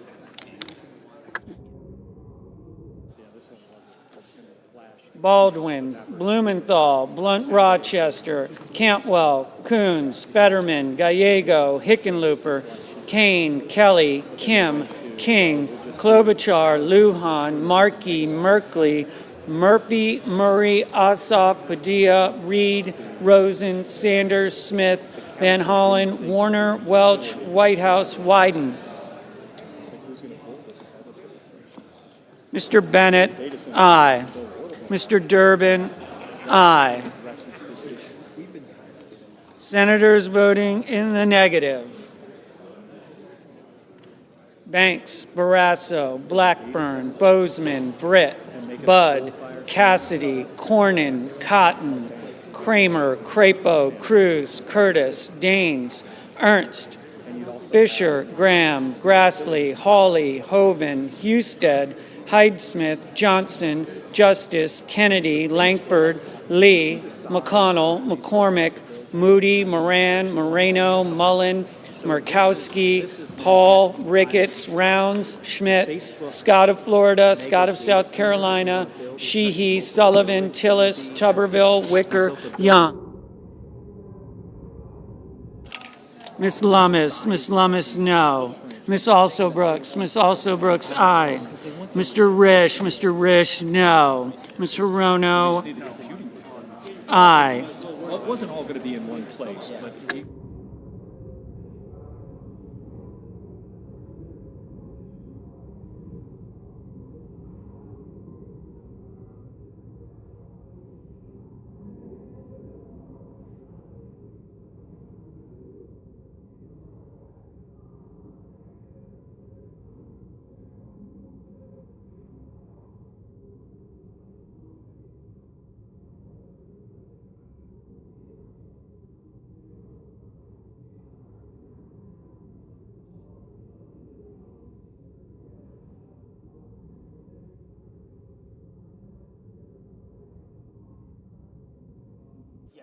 Mr. Thune, no.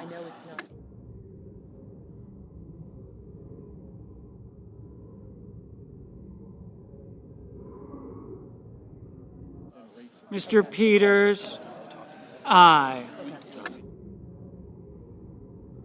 Mr. Booker, aye. Mr. Schumer, aye. Mr. Heinrich, aye. Mr. Schiff, aye.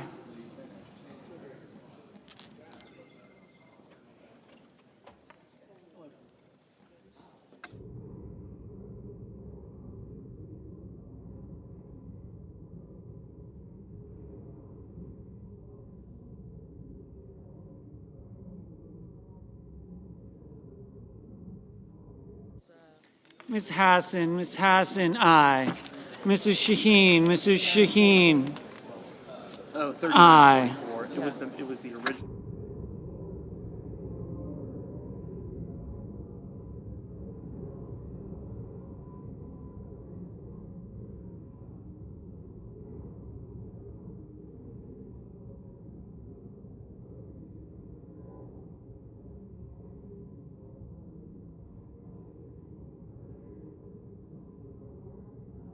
Ms.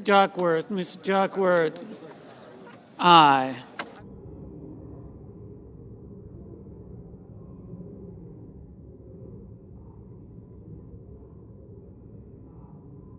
Mr. Schatz, aye.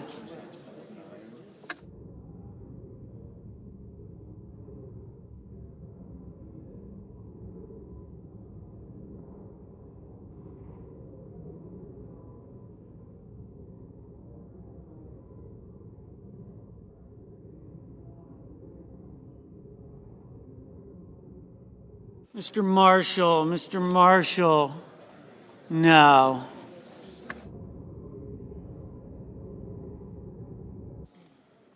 Ms. Collins, no.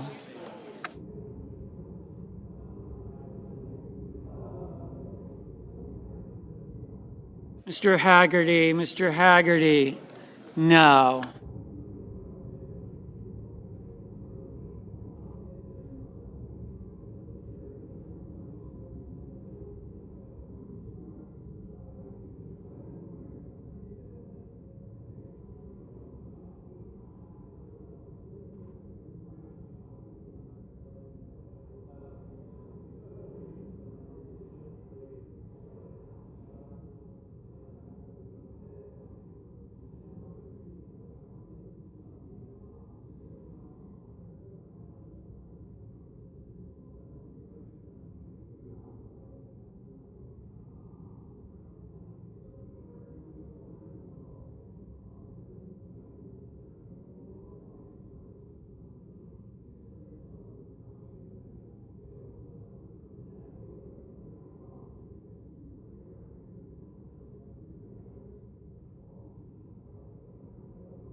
Mrs. Capito, no.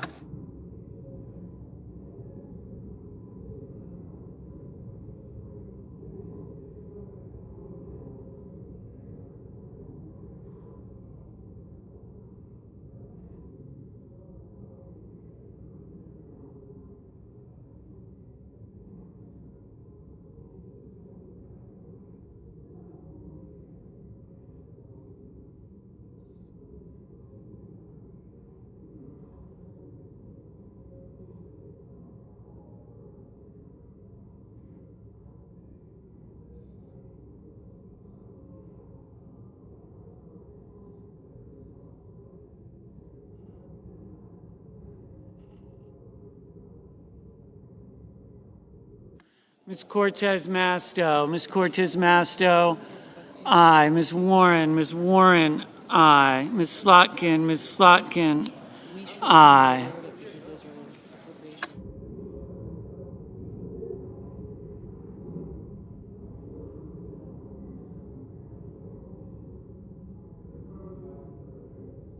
Mr. Warnock, aye. Mrs. Gillibrand, aye.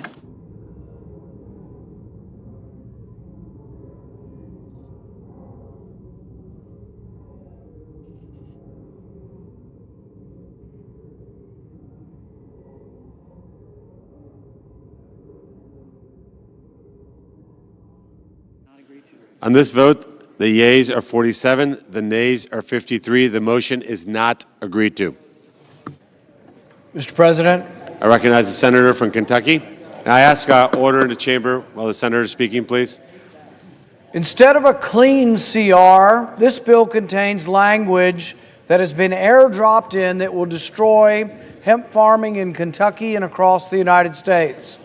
Tucked away on page 163, Title VII, Division B of this spending package is a provision that will shut down the hemp industry across the United States. My amendment would strip the provision designed to regulate the hemp industry to death. The bill as it now stands overrides the regulatory frameworks of several states, cancels the collective decisions of hemp consumers, and destroys the livelihoods of hemp farmers. And it couldn't come at a worse time for America's farmers. Times are tough for our farmers. Farmers' costs have increased as the price of fertilizer and machinery have jumped, while prices for their crops, like soybean, corn, and wheat have declined. For many farmers, hemp has proved to be a lifeline, a new cash crop. Farmers turn to growing hemp to mitigate the losses they've endured during this season of hardship. But that lifeline may soon be extinguished by this very legislation. The effective hemp ban included in this spending package is a result, we are told, of bad actors skirting the legal limits by overly enhancing the concentration of THC in their products. The hemp industry, myself and others, have come together and we have been willing to negotiate to get rid of the bad actors. And yet, instead, we are met with legislation that would be prohibition. Members of the industry, myself and others who are advocates of this, have been willing to get rid of synthetic cannabinoids. We have been willing to compromise at every turn, but we're met with the numbers in this bill which will eradicate the hemp industry. For the last several weeks, we've offered proposals with the goal of creating an environment in which the hemp industry could thrive and sell products. And we've been met with those who want to prohibit the industry from continuing. This bill's per-serving THC content limit would make illegal any hemp product that contains more than 0.4 milligrams. That would be nearly 100% of the existing market. The numbers put forward in this bill will eliminate 100% of the hemp products in our country. That amounts to an effective ban because the limit is so low that the products intended to manage pain or anxiety will lose their effect. The states have done what they're supposed to. The states have instituted laws. 23 states have instituted laws on hemp. None of them have limits anywhere close to what is being proposed in this bill. So what will happen is most of the things that your states have regulated, are regulating, and have made legal will be made illegal by this bill. This bill will effectively preempt and nullify all state laws concerning hemp. Currently, Maine limits THC to 3 milligrams per serving. That will be overruled. My home state limits THC to 5 milligrams in beverages. That will be overruled. Minnesota, Utah, Louisiana also have 5 milligrams per serving. Alabama and Georgia have 10 milligrams. Tennessee has 15 milligrams. The bill before us nullifies all these state laws and makes the hemp industry kaput. The language in this bill will outlaw all current hemp plants and seeds. It changes the definition of what a hemp plant is. It makes it so low that there may not even be an existing plant that can meet the parameters. But every plant in the country will have to be destroyed. Every hemp seed in the country will have to be destroyed. This is the most thoughtless, ignorant proposal to an industry that I've seen in a long, long time. The states have made progress, and more progress was coming. Most states have age limits. To add insult to injury, we are given this legislation in an appropriation bills. We have Senate rules against this. So I would recommend that we vote for this amendment, and my amendment would strip out the language, and I would like to transfer the remainder of my time to Senator Merkley. Mr. President, thank you very much. Before I recognize the senator from Oregon, I know it's late, but if everybody could take their conversations off the floor and give the respect to the speaker, please. I recognize the senator from Oregon. Thank you, Mr. President. I really ask my colleagues, particularly on this side, to hear me out on this. The senators from Kentucky and Oregon cooperated to create the first research on hemp. We cooperated to give the first opportunity to move research seeds across state lines. We cooperated and pushed to create hemp as a legitimate agricultural product. CBD derived from hemp has been approved by the FDA for treating seizures. It is a legal medicine.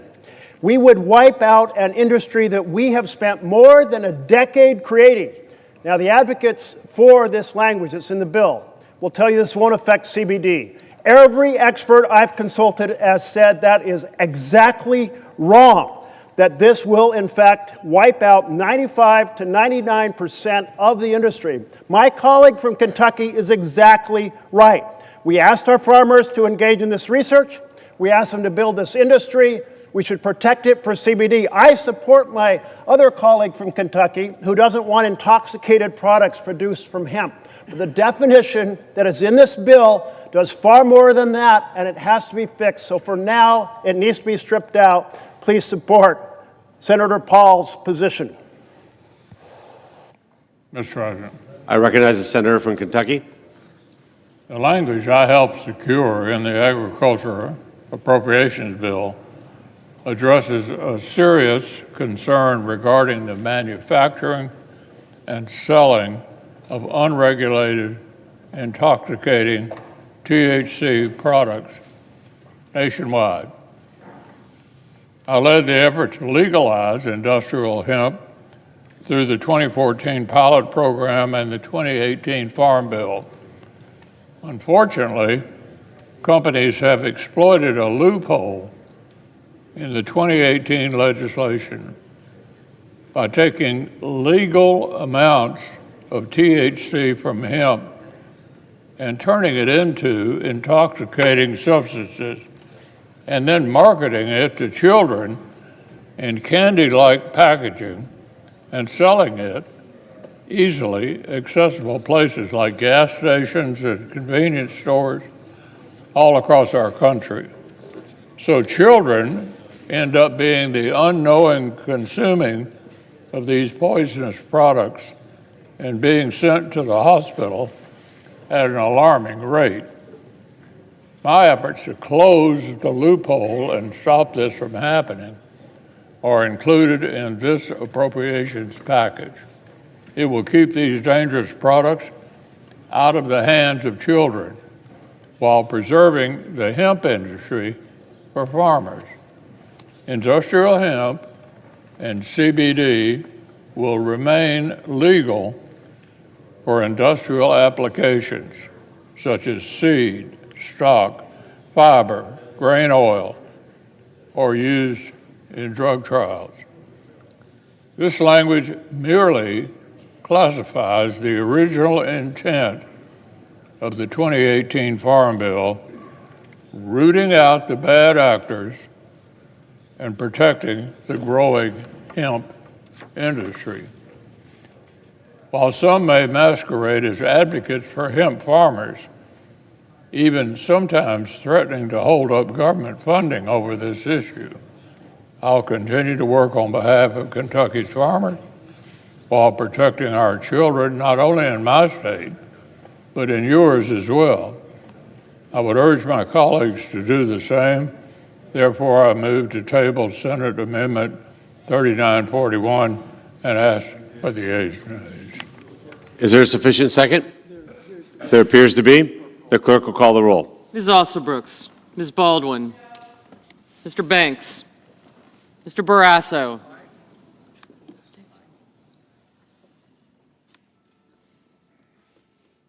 Mr. Bennett. No.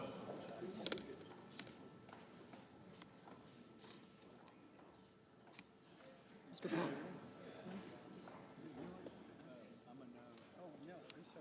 You're a no.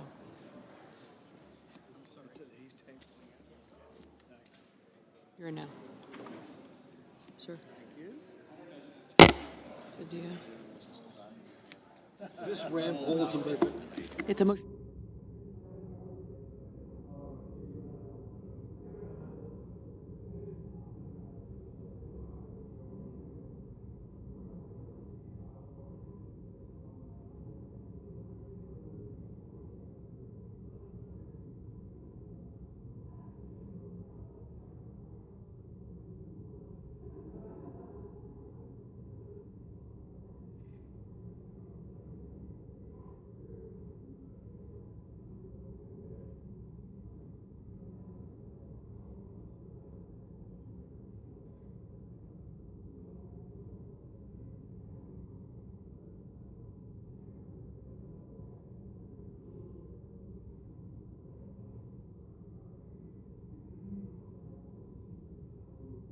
Mrs. Blackburn, Mr. Blumenthal, Ms. Blunt Rochester. Thanks. Thank you. Gotcha.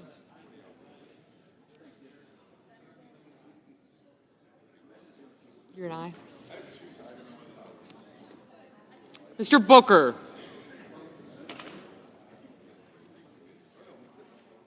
Mr. Bozeman. Mrs. Britt, Mr. Budd, Ms. Cantwell.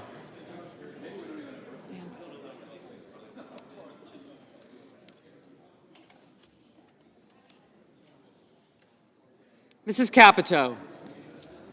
Mr. Cassidy.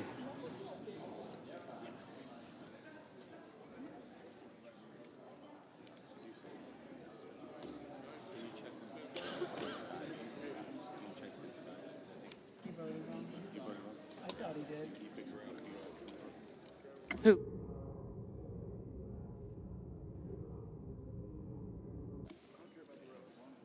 Yeah.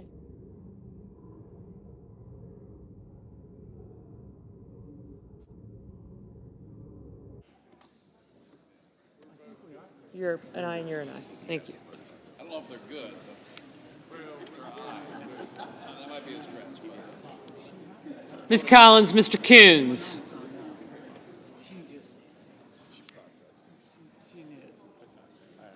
Mr. Cornyn. Ms. Cortez Masto. Mr. Cotton.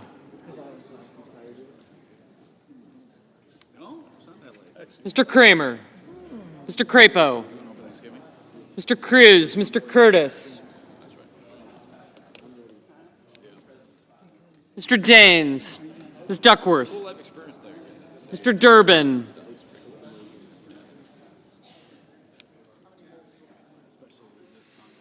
Ms. Ernst, Mr. Fetterman, Mrs. Fisher.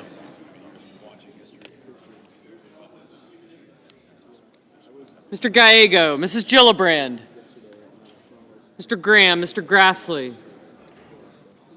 Mr. Haggerty. Ms. Hassan. Mr. Hawley, Mr. Heinrich. Mr. Hickenlooper.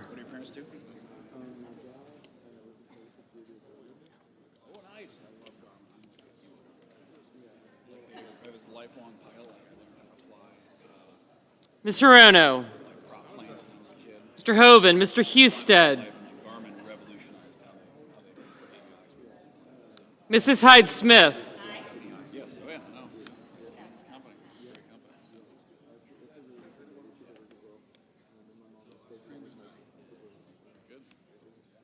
Mr. Johnson, Mr. Justice, Mr. Kaine, Mr. Kelly, Mr. Kennedy, Mr. Kem, Mr. King, Ms. Klobuchar, Mr. Langford, Mr. Lee, Mr. Lujan, Ms. Lummis, Mr. Markey, Mr. Marshall, Mr. McConnell, Mr. McCormick, Mr. Merkley, Mrs. Moody, Mr. Moran.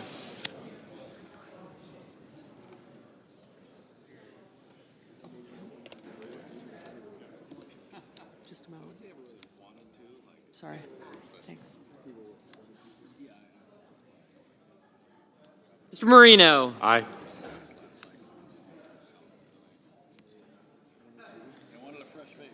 Mr. Mullen, Ms. Murkowski.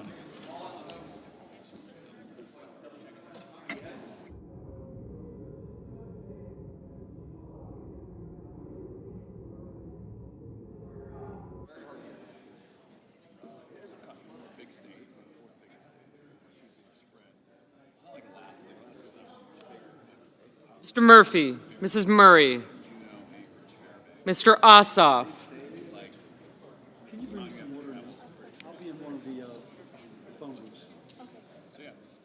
Mr. Padilla, Mr. Paul, Mr. Peters, Mr. Reed. Thank you.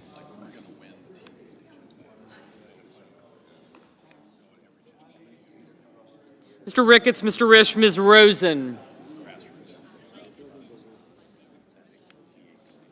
Mr. Rounds, Mr. Sanders. Mr. Schatz.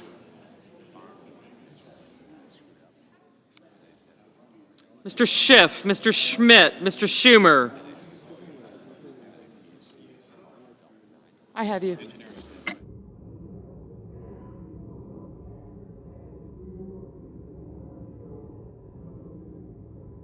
Mr. Scott of Florida, Mr. Scott of South Carolina, Mrs. Shaheen, Mr. Sheehy, Ms. Slotkin, Ms. Smith, Mr. Sullivan, Mr. Thune, Mr. Tillis, Mr. Tuberville. You haven't voted.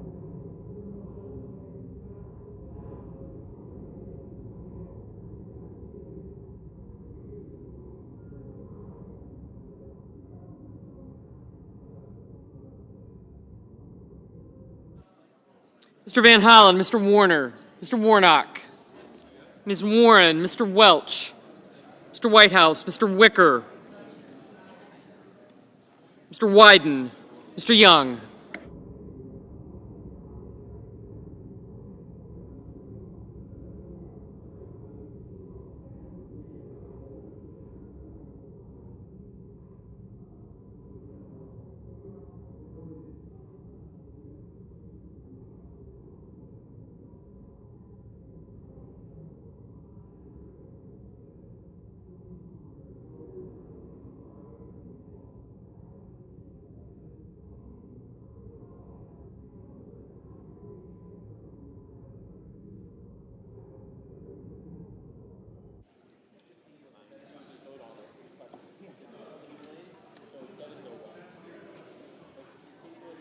Senators voting in the affirmative: Alsobrooks, Banks, Barrasso, Blackburn, Blunt-Rochester, Britt, Budd, Cantwell, Capito, Cassidy, Collins, Cornyn, Kramer, Curtis, Daines, Ernst, Fetterman, Graham, Grassley, Hassan, Heinrich, Hirono, Husted, Hyde-Smith, Johnson, Justice, Kennedy, Kim, Klobuchar, Lankford, Lujan, Lummis, Marshall, McConnell, McCormick, Moody, Marino, Mullen, Murkowski, Murray, Padilla, Reed, Ricketts, Rosen, Rounds, Schiff, Schmidt, Scott of Florida, Scott of South Carolina, Shaheen, Sheehy, Smith, Sullivan, Thune, Tillis, Tuberville, Van Hollen, Whitehouse, and Young. Mrs. Fisher. Aye. Mrs. Gillibrand. Aye. Mr. Hawley. Aye. Senators voting in the negative: Baldwin, Bennett, Blumenthal, Booker, Cruz, Gallego, Hickenlooper, Hoeven, Markey, Merkley, Paul, Peters, Sanders, Schumer, Welch, and Wyden. Mr. Moran. Aye. Mr. Kelly, no. Yes, I do. Mr. Booker, no. Mr. Ossoff, no. Mr. Durbin, aye.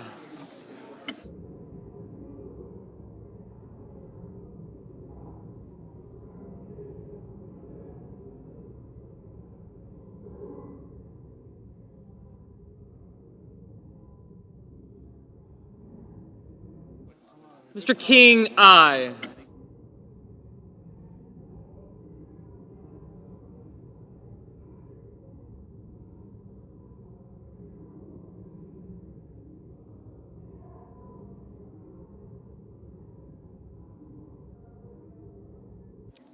Ms. Duckworth, no.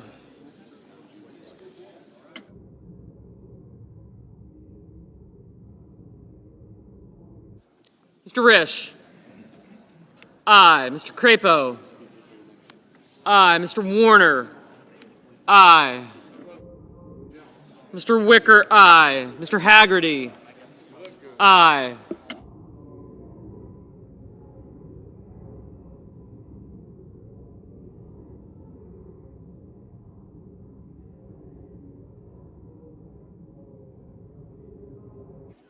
Ms. Duckworth, aye.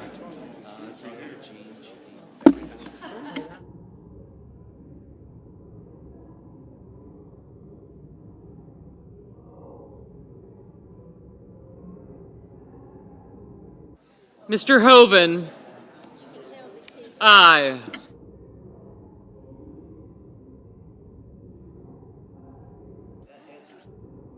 Mr. Lee, aye. Mr. Coons, no.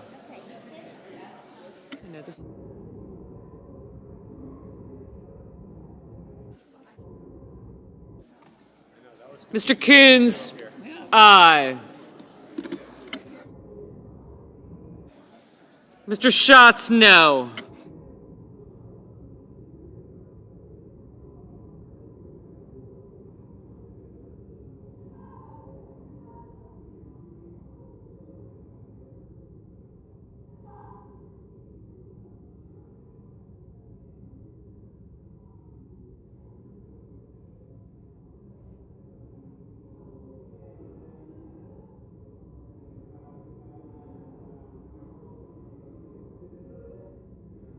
Mr. Cotton. Just check to make sure you knew what we're voting on. Aye.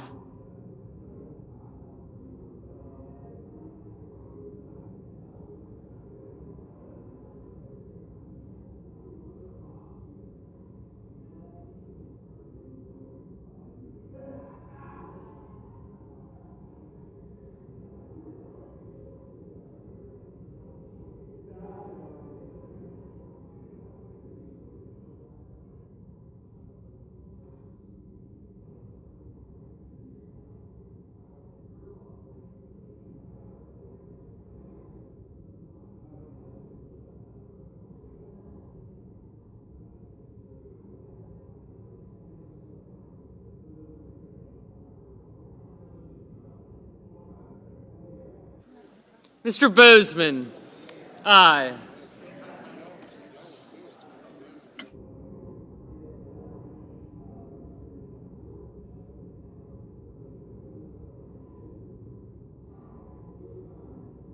Mr. Kaine, no.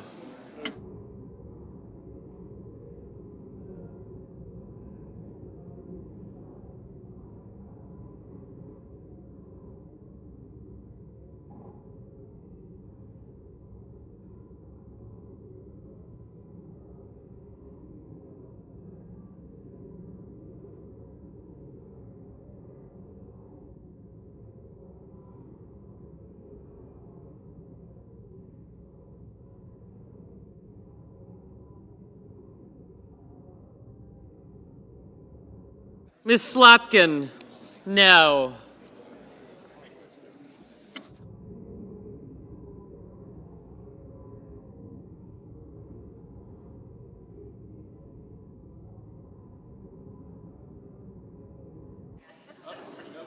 Ms. Slotkin, aye. Ms. Cortez Masto, aye.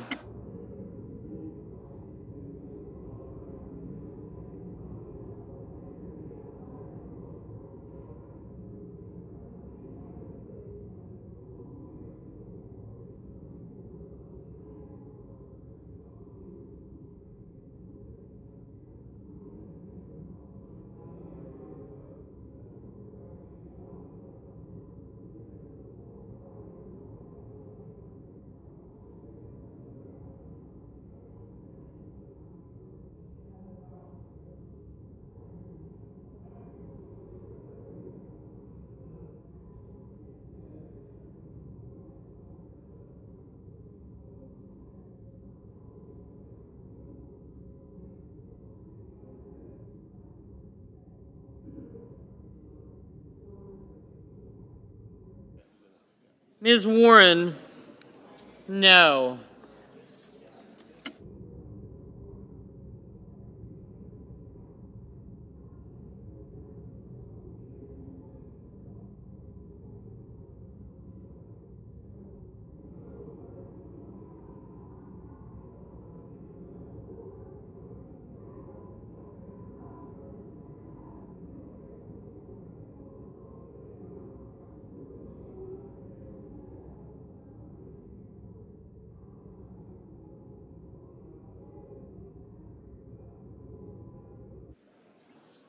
Mr. Murphy, no.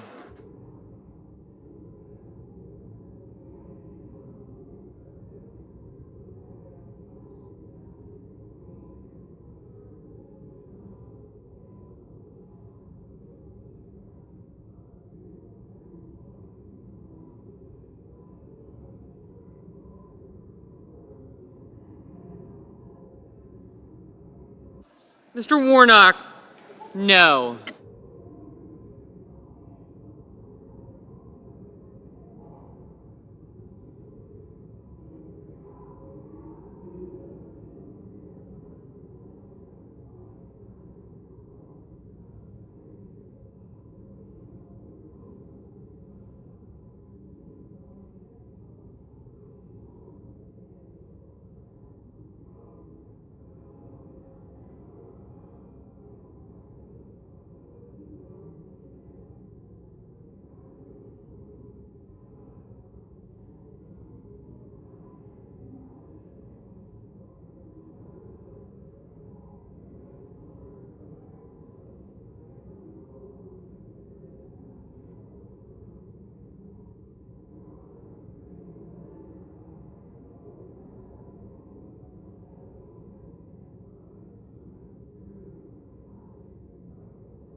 Ms. Smith?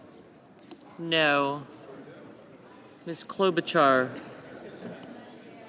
No.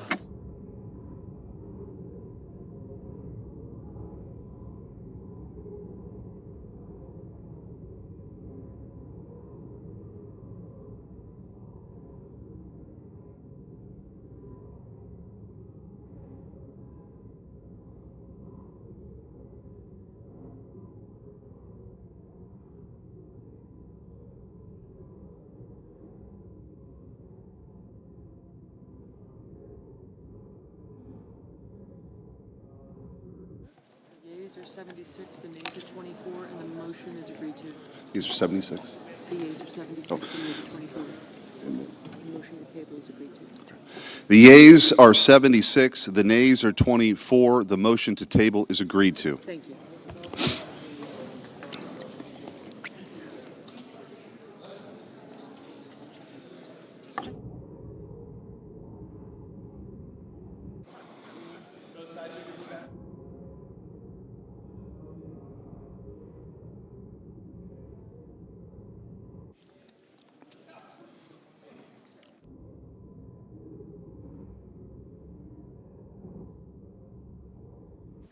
Mr. President, Senator from Maine. I yield back all remaining time. Without objection.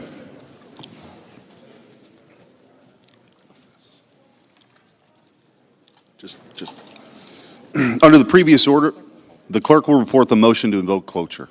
Cloture motion. We, the undersigned senators, in accordance with the provisions of Rule 22 of the Standing Rules of the Senate, do hereby move to bring to a close debate on Substitute Amendment 3937 to Calendar 168, H.R. 5371, an act making continuing appropriations and extensions for fiscal year 2026 and for other purposes, signed by 17 senators. Under the previous order, the mandatory quorum call under Rule 22 has been waived. The question is it the sense of the Senate that debate on amendment number 3937 offered by the senator from Maine to H.R. 5371, an act making continuing appropriations and extensions for fiscal year 2026 and for other purposes, shall be brought to a close. The yeas and nays are mandatory under the rule. Under the rule, the clerk will call the roll. Ms. Alsobrooks, Ms. Baldwin,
Mr. Banks.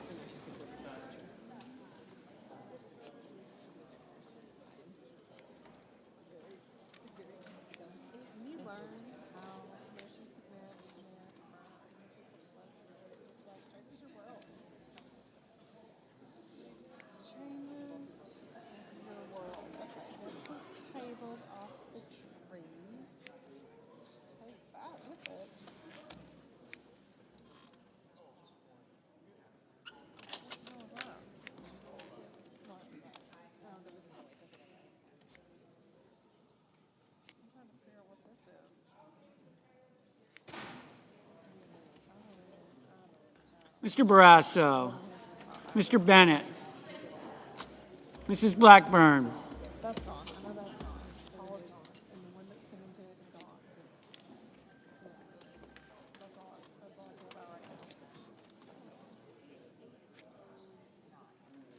Mr. Blumenthal,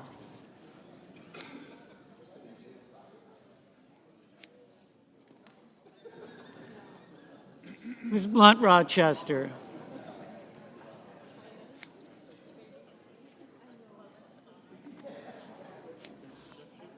Mr. Booker, Mr. Bozeman, Mrs. Britt, Mr. Budd, Ms. Cantwell, Mrs. Capito, Mr. Cassidy, Ms. Collins, Mr. Coons, Mr. Cornyn, Ms. Cortez Masto.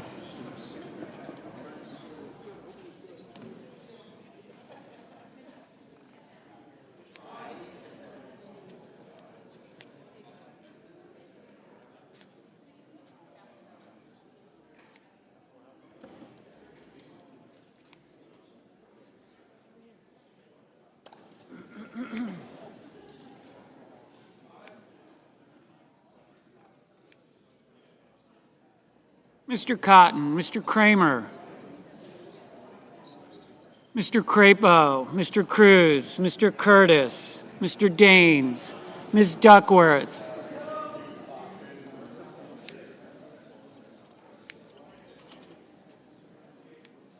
Mr. Durbin, Ms. Ernst, Mr. Fetterman, Mrs. Fisher, Mr. Gallego, Mrs. Gillibrand, Mr. Graham, Mr. Grassley, Mr. Haggerty, Ms. Hassan, Mr. Hawley, Mr. Heinrich, Mr. Hickenlooper, Ms. Hirono, Mr. Hoven, Mr. Husted, Mrs. Hyde-Smith, Mr. Johnson, Mr. Justice, Mr. Kaine, Mr. Kelly, Mr. Kennedy, Mr. Kim, Mr. King,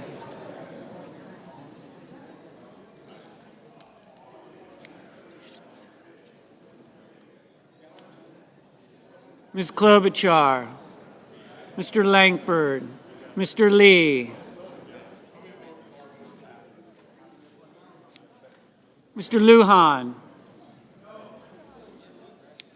Ms. Lummis, Mr. Markey, Mr. Marshall, Mr. McConnell, Mr. McCormick, Mr. Merkley, Mrs. Moody, Mr. Moran,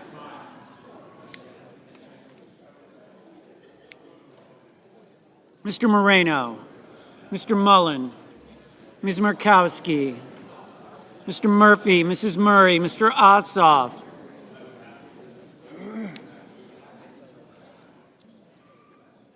Mr. Padilla, Mr. Paul,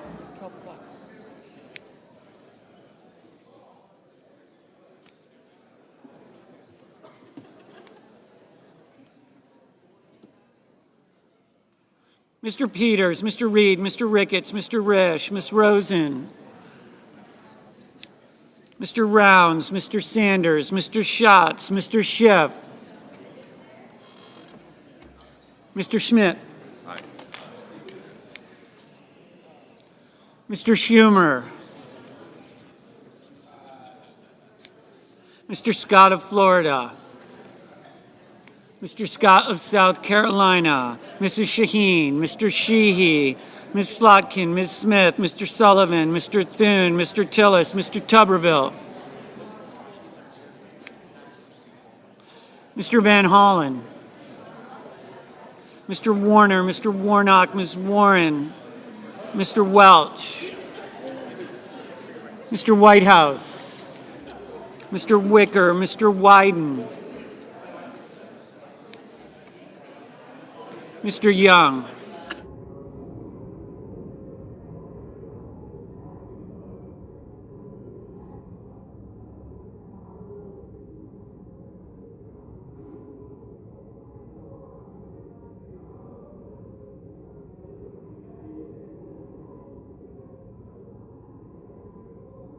Senators voting in the affirmative: Banks, Barrasso, Bozeman, Britt, Budd, Capito, Cassidy, Cornyn, Cortez Masto, Cotton, Crapo, Daines, Durbin, Ernst, Fetterman, Fisher, Graham, Grassley, Hassan, Hawley, Hoven, Hyde-Smith, Johnson, Kaine, King, Langford, Lummis, Marshall, McCormick, Moody, Moran, Moreno, Ricketts, Risch, Rosen, Rounds, Schmidt, Scott of Florida, Scott of South Carolina, Shaheen, Sheehy, Tillis, Tuberville, Wicker, Young. Senators voting in the negative: Also Brooks, Baldwin, Bennett, Blumenthal, Blunt Rochester, Coons, Duckworth, Gallego, Heinrich, Hickenlooper, Hirono, Kelly, Kim, Lujan, Markey, Merkley, Murphy, Murray, Ossoff, Hall, Peters, Reed, Sanders, Schiff, Slotkin, Smith, Van Hollen, Warner, Warnock, Warren, Welch, Whitehouse.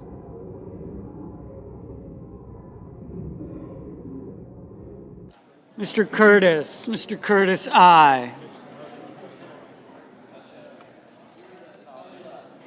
Ms. Collins, aye. Mr. Kennedy, aye.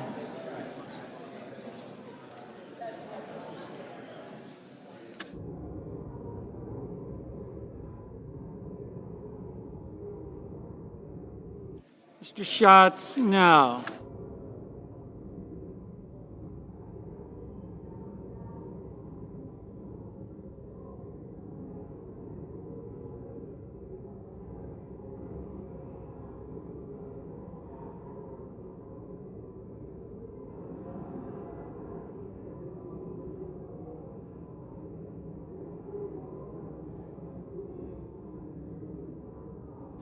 Mrs. Blackburn, aye.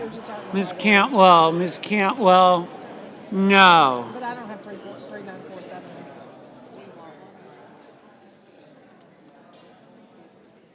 Normally I would carry it today. Mr. Cruz, aye.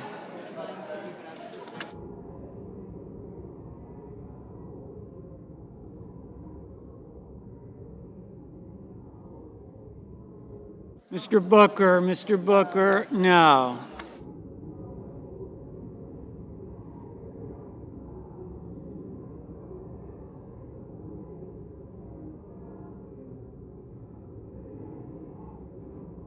Mr. Mullen, aye. Mr. McConnell, aye.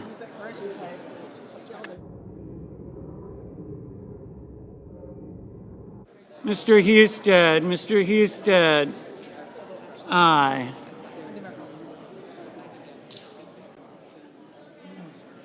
Mrs. Gillibrand, no. Mr. Padilla, no.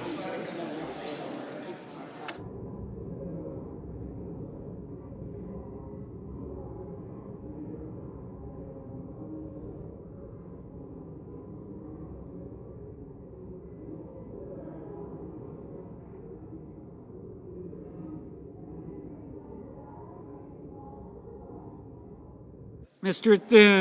Thune, aye. Mr. Lee, aye.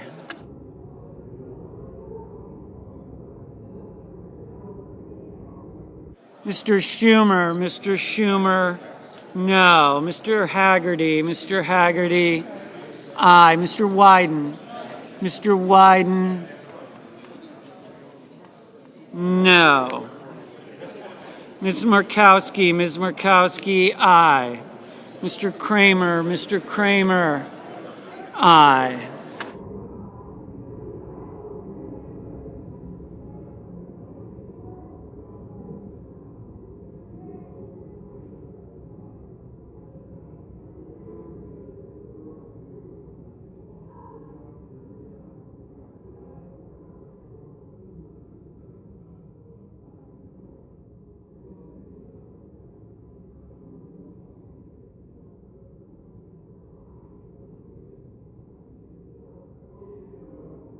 Ms. Klobuchar,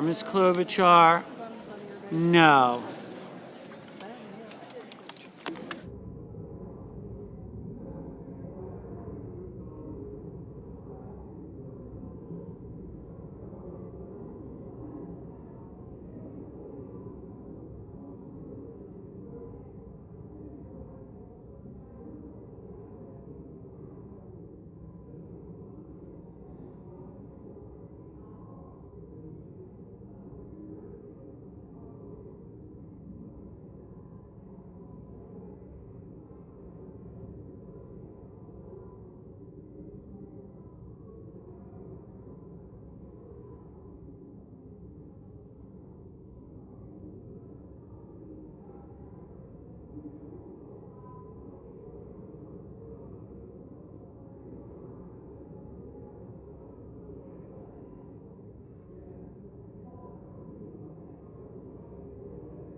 Mr. Justice, aye.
Mr.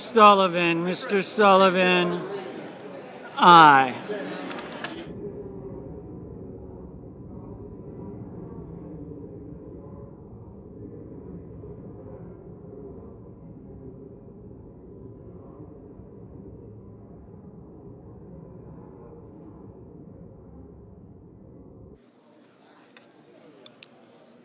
On this vote, the yeas are 60 and the nays are 40. 3/5 of the senators duly chosen and sworn have voted in the affirmative. The motion is agreed to. Cloture having been invoked, the motion to commit and the amendments pending thereto fall. Under the previous order, the pending amendments, other than the substitute amendment number 3937, are withdrawn and all post-cloture time is expired. The question occurs on the substitute amendment. Mr. President, I yield back all, Mr. President, yield back all debate time. Without objection.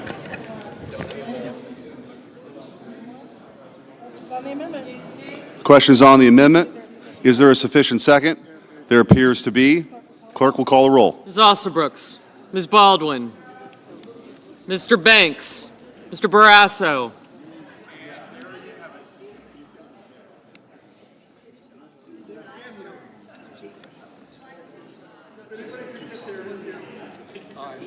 Mr. Bennett, Mr. Blumenthal,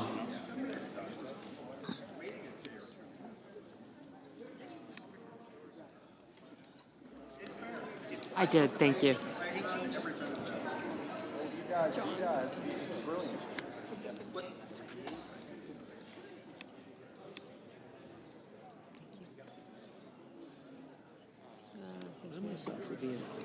Thank you.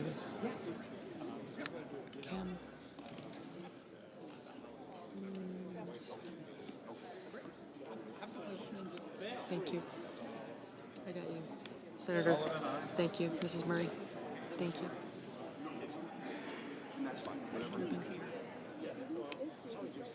What's your last name? Stan. I know your dad. Shaheen, McCormick. Your dad's a great guy. Yes, sir, he is. You ought, not every week, but every now and then you ought to listen to him. I try to. So you don't always have to now. You ought to listen to him. He knows stuff. Yes, sir. Tell him I know that. Yes, sir. Thank you.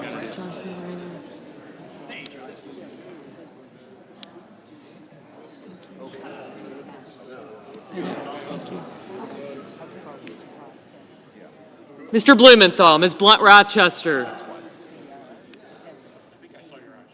I did get you. Thank you very much. Mr. Booker. Yeah, thank you. Thank you very much. Okay. No, me too. You're a yes. Thank you. Thank you.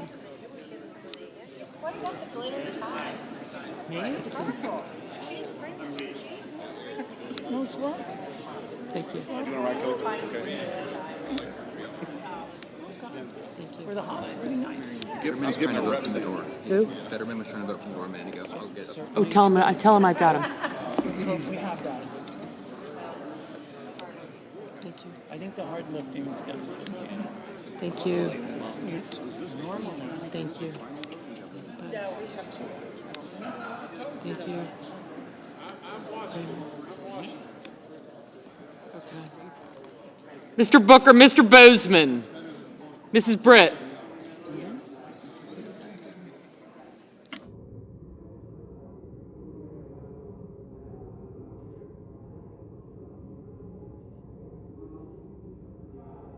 Mr. Budd, Ms. Cantwell, Mrs. Capito, Mr. Cassidy.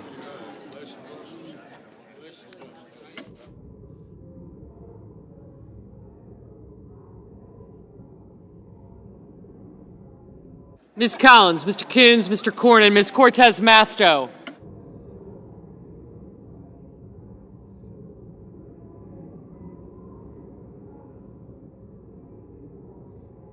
Mr. Cotton, Mr. Kramer, Mr. Crapo.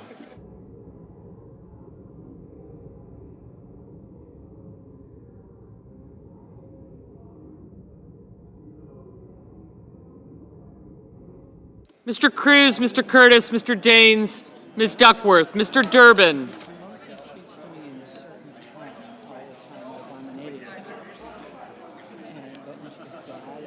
Ms. Ernst, Mr. Fetterman, Mrs. Fisher.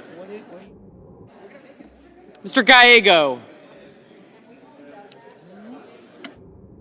Mrs. Gillibrand. Mr. Graham, Mr. Grassley. Sir.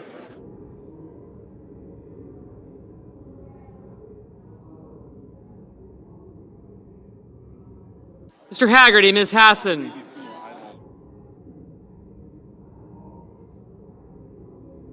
Mr. Hawley. Mr. Heinrich, Mr. Hickenlooper, Ms. Hirono. Mr. Hoven.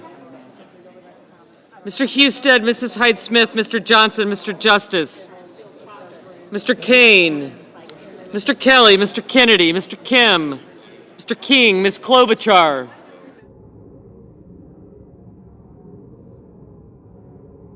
Mr. Langford, Mr. Lee, Mr. Lujan.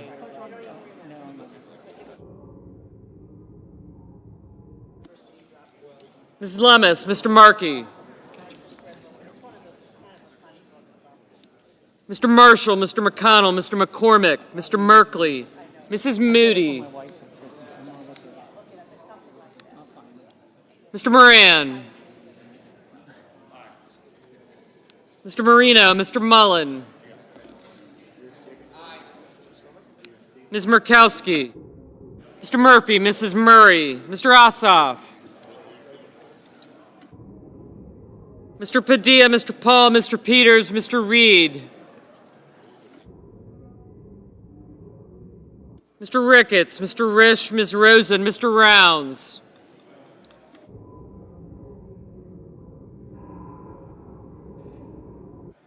Mr. Sanders, Mr. Schatz. Mr. Schiff, Mr. Schmidt.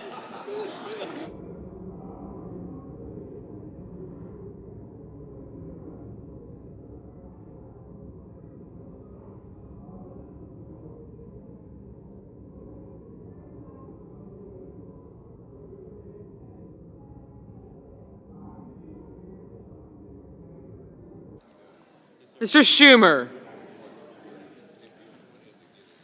Mr. Scott of Florida, Mr. Scott of South Carolina, Mrs. Shaheen, Mr. Sheehy, Ms. Slotkin.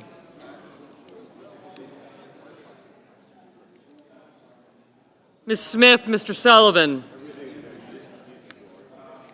Mr. Thune, Mr. Tillis, Mr. Tuberville, Mr. Van Hollen, Mr. Warner, Mr. Warnock. Ms. Warren. Mr. Welch. Mr. Whitehouse, Mr. Wicker, Mr. Wyden, Mr. Young. Senators voting in the affirmative: Banks, Barrasso, Blackburn, Bozeman, Britt, Budd,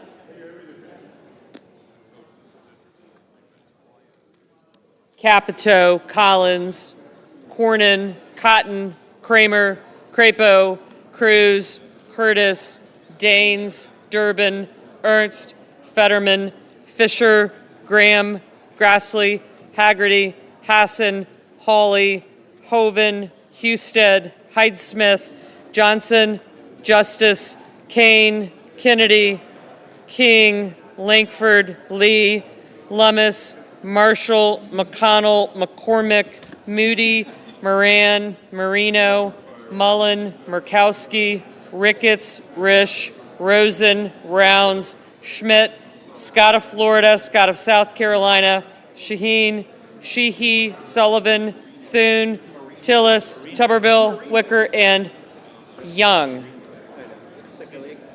Senators voting. Yep. Thank you.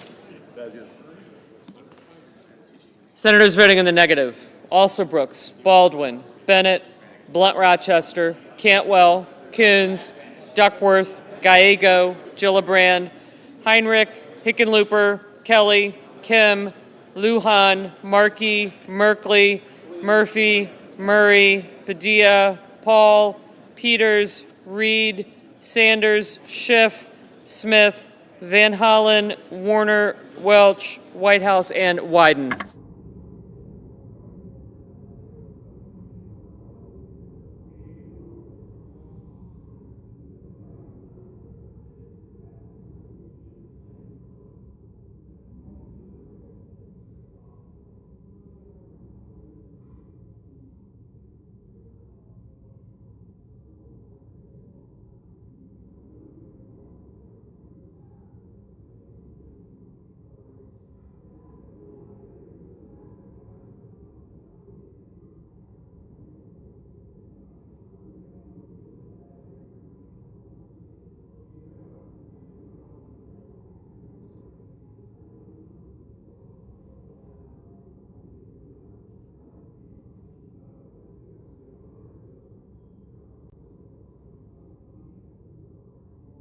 Mr. Cassidy, aye.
Ms. Hirono, no. Mr. Booker, no.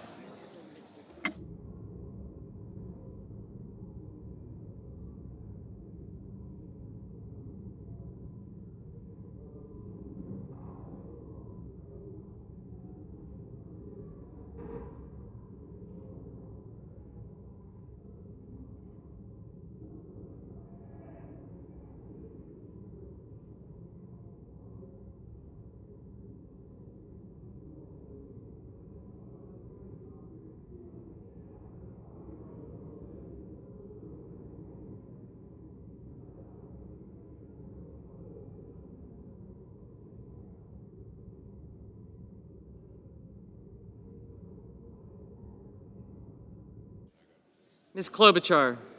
No.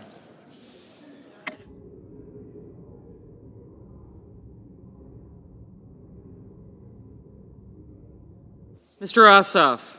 No. Mr. Schatz? No.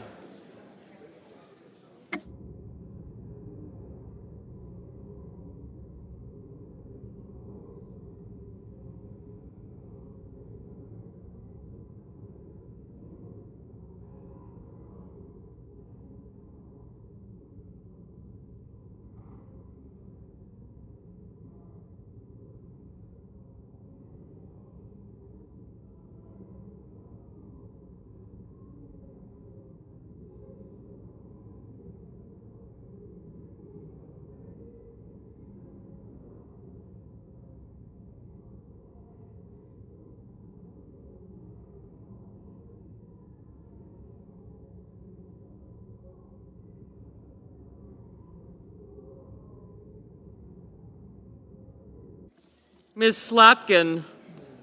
No. Ms. Warren? No. Ms. Cortez Masto?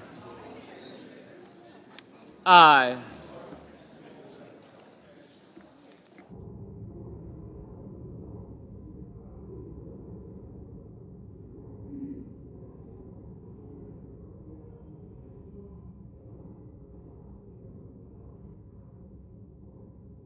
Mr. Schumer? No.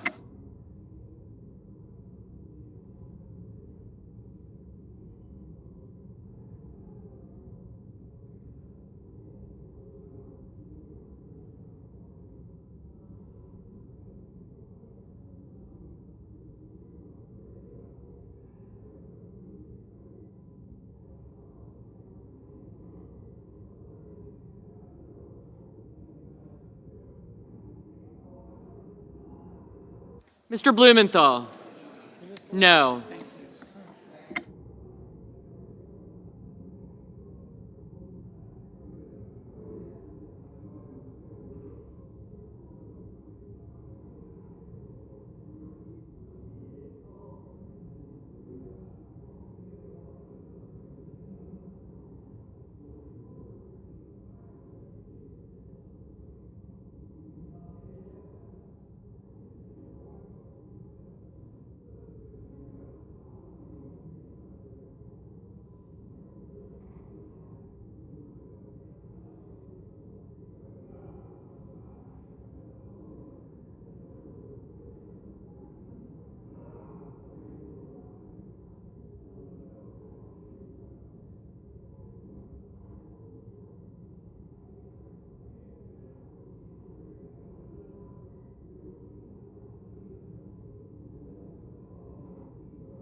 Mr. Warnock?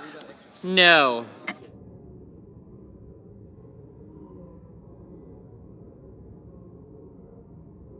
The yeas are 60, the nays are 40, and the amendment is agreed to. On this vote, the yeas are 60, the nays are 40. The amendment is agreed to.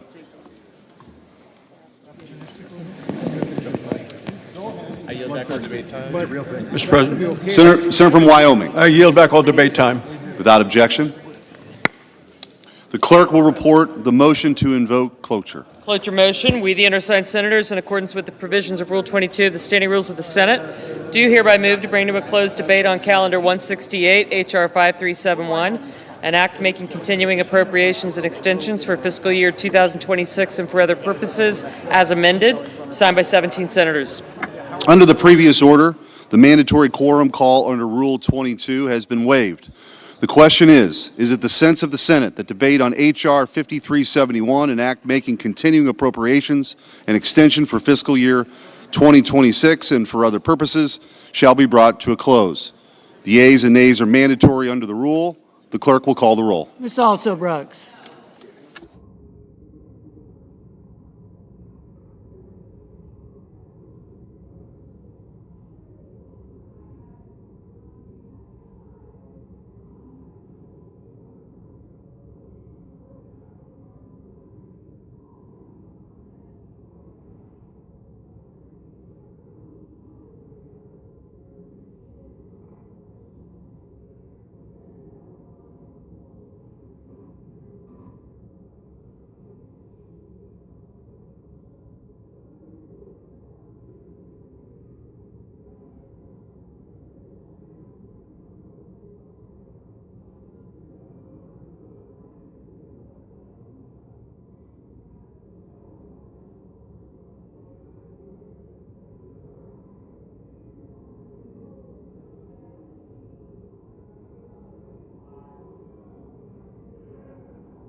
Ms. Baldwin.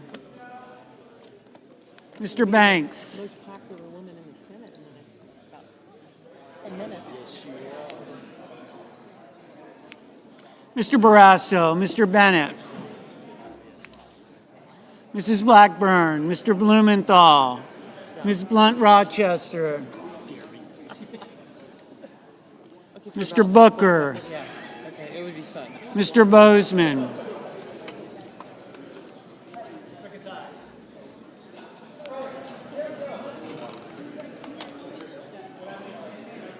Mrs. Britt, Mr. Budd, Ms. Cantwell, Mrs. Capito, Mr. Cassidy, Ms. Collins, Mr. Coons, Mr. Cornyn, Ms. Cortez Masto, Mr. Cotton, Mr. Kramer, Come back next Tuesday.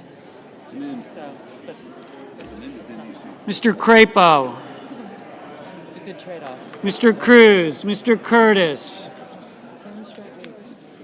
Going on 11. Mr. Daines, Ms. Duckworth, Time to disperse. You know? Mr. Durbin,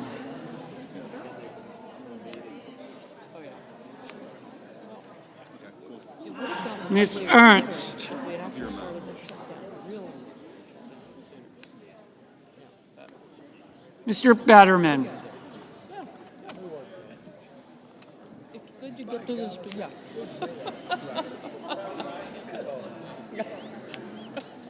Mrs. Fisher, Mr. Gallego, Mrs. Gillibrand, Mr. Graham, Mr. Grassley, Mr. Haggerty, Ms. Hassan, Mr. Hawley, Mr. Heinrich, Mr. Hickenlooper, Mr. Rono, Mr. Hoven,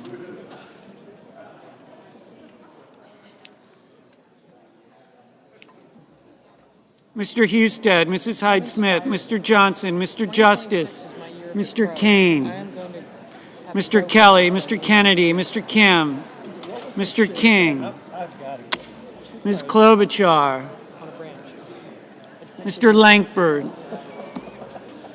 Mr. Lee, Mr. Lujan, Ms. Lummis, Mr. Markey, Mr. Marshall, Mr. McConnell, Mr. McCormick, Mr. Merkley, Mrs. Moody, Mr. Moran, Mr. Moreno, Mr. Mullen, Ms. Murkowski, Mr. Murphy, Mrs. Murray, Mr. Ossoff, I mean, it's not that I don't like birds as pets per se. My dad wanted to Yes. Mr. Padilla, Meals on Wheels. I can do that. That's it. And I can watch. I can be the nosy neighbor and watch. But I don't do Mr. Paul, Mr. Peters, They can call me names if they want to. I'm okay with that. Mr. Reed, Mr. Ricketts, Mr. Risch, Ms. Rosen, They don't agree with me. They think you should Mr. Rounds, Mr. Sanders, Mr. Schatz, Mr. Schiff,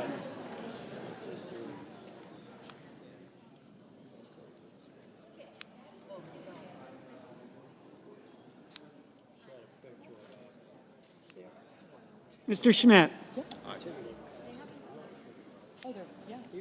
Mr. Schumer, Mr. Scott of Florida, Mr. Scott of South Carolina, Mrs. Shaheen, Mr. Sheehy, Ms. Slotkin, Ms. Smith, Mr. Sullivan, Mr. Thune,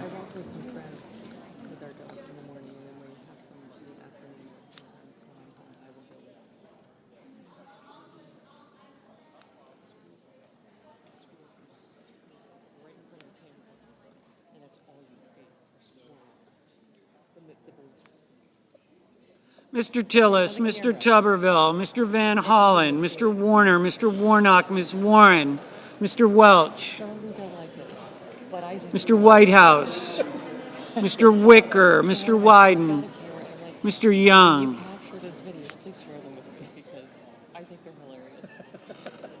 I just like, what else do I have?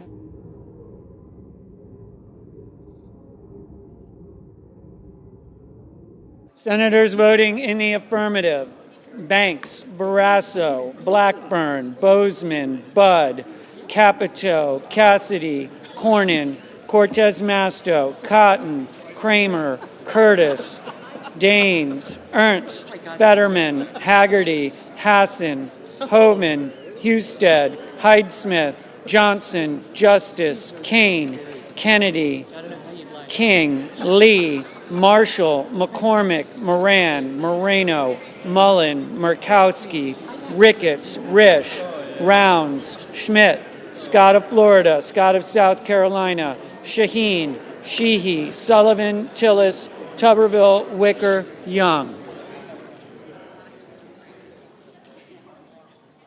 Mrs. Moody, aye.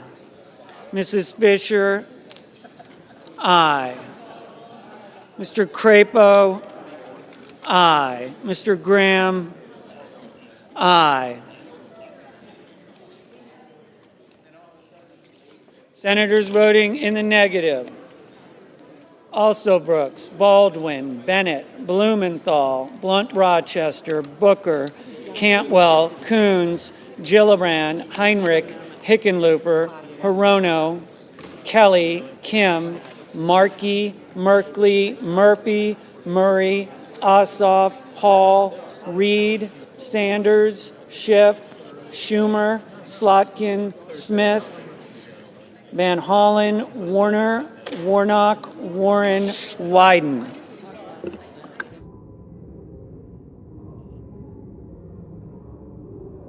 Mr. McConnell, aye.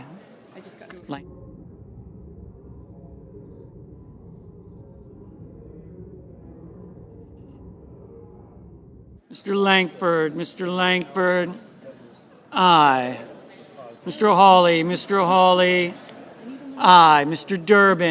Durbin, aye. Mr. Peters, no.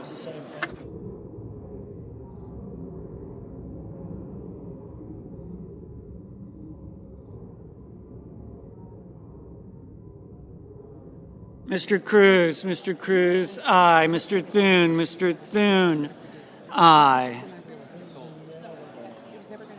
Miss Lummis, aye. Mrs. Brett, aye.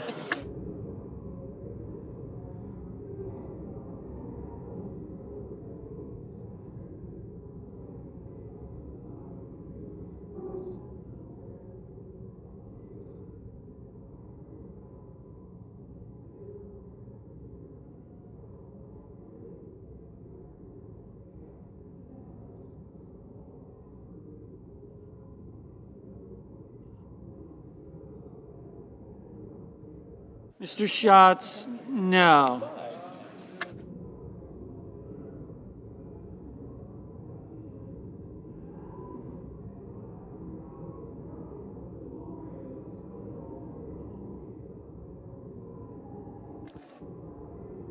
Ms. Collins,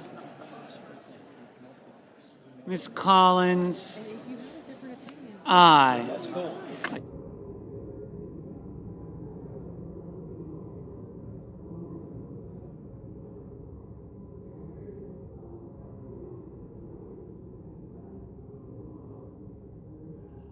Mr. Whitehouse, no.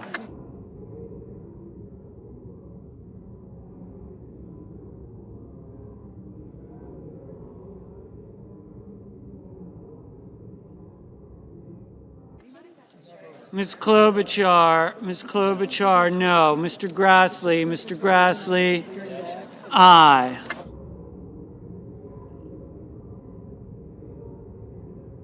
Mr. Gallego, no. Mr. Padilla, no.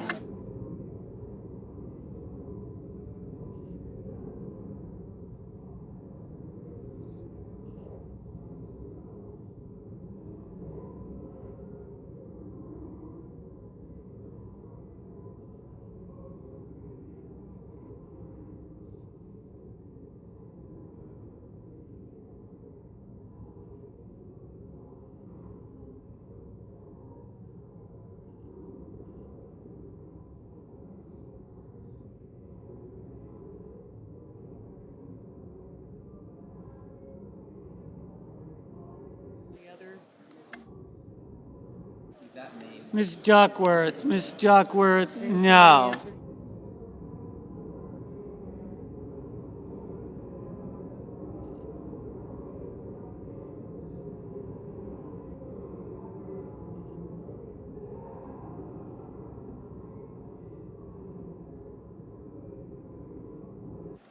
Mr. Welch, no.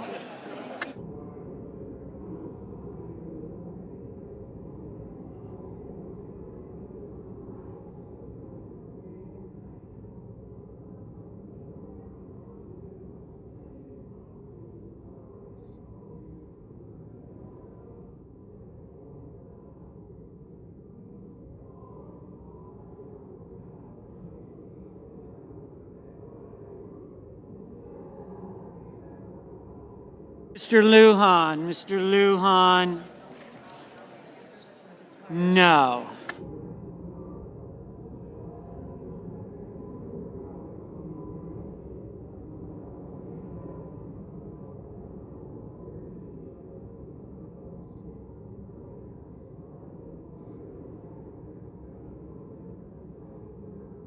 Ms.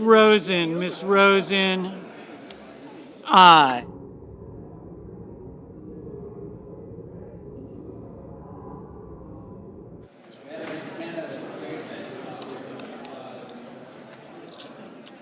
On this vote, the yeas are 60, the nays are 40. 3/5 of the senators duly chosen and sworn have voted in the affirmative. The motion is agreed to. Under the previous order, Senator from Maine. Mr. President, I want to thank all of our colleagues for their hard work on this bill. I'm excited about its impending passage. I hope that that will mean that we will immediately reopen government as soon as the House acts and the President signs it into law.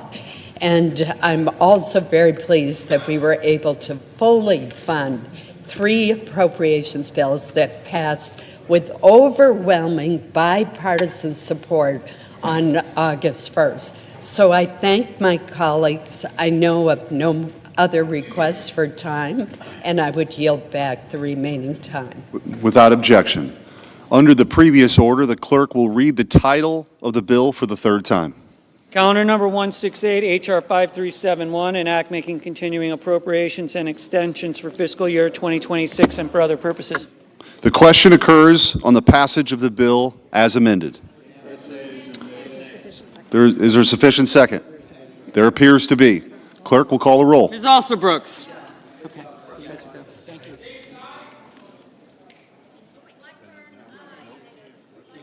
Thank you. Thank you. You got it. White House, no. Thank you. Thank you. Yes, thank you. McCormick? Yes, ma'am. Thank you. Thank you. Ms. Baldwin? Sure enough, not delayed. I got you. I got you. Thanks. Bye-bye. All right, take care. I got you. Yes, thank you. Sanders? You're a no. And Coons? Thank you. I do. I'm coming right over. Johnson, just list your name out. Johnson, Cruz, and Scott. Thank you. Thank you. Cornyn. Thank you. Got you. Tuberville. Got, Justice, yeah. Hassan.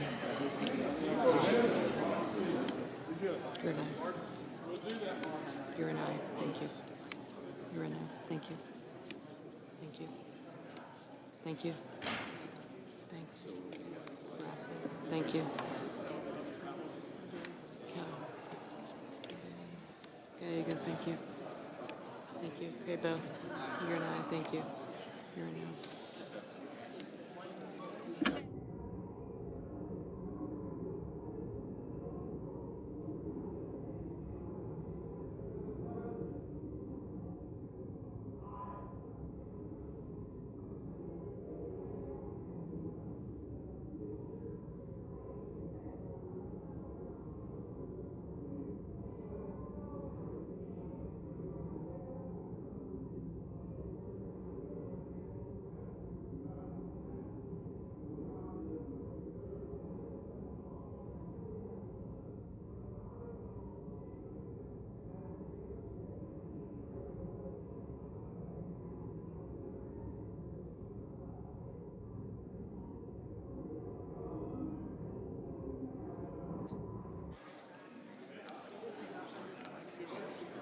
Mr. Bennett, Mrs. Blackburn, Mr. Blumenthal. I got you. He's good. Ms. Blunt Rochester, Mr. Booker. Mr. Bozeman. Mrs. Britt, Mr. Budd. Thank you. Ms. Cantwell. Mrs. Capito, Mr. Cassidy, Ms. Collins. Mr. Coons, Mr. Cornyn. Thank you. Thanks. Thank you.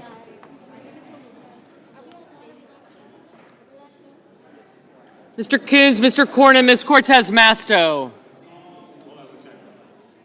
Mr. Cotton. Mr. Kramer. Thank you. Thank you. Thank you. Mr. Crapo, Mr. Cruz, Mr. Curtis, Mr. Janes. Thank you. Yes, I do. Thank you. Ms. Duckworth, Mr. Durbin, Ms. Ernst, Mr. Fetterman. Mrs. Fisher, Mr. Gallego, Mrs. Gillibrand, Mr. Graham, Mr. Grassley. Mr. Haggerty. Thank you. I will. Ms. Hassan, Mr. Hawley, Mr. Heinrich, Mr. Hickenlooper, Ms. Verona, Mr. Hoven, Mr. Husted, Mrs. Hyde-Smith, Mr. Johnson, Mr. Justice, Mr. Kaine, Mr. Kelly, Mr. Kennedy, Mr. Kim, Mr. King, Ms. Klobuchar, Mr. Lankford, Mr. Lee, Mr. Lujan. Okay. Ms. Lummis. Mr. Markey. You're not.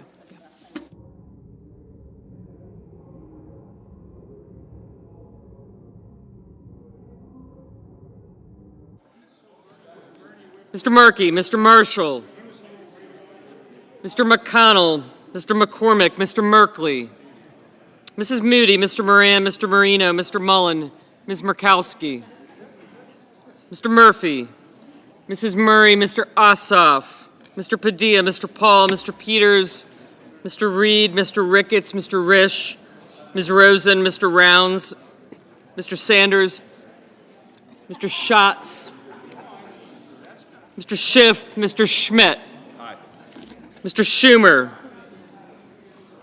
Mr. Scott of Florida, Mr. Scott of South Carolina, Mrs. Shaheen, Mr. Sheehy, Ms. Slotkin,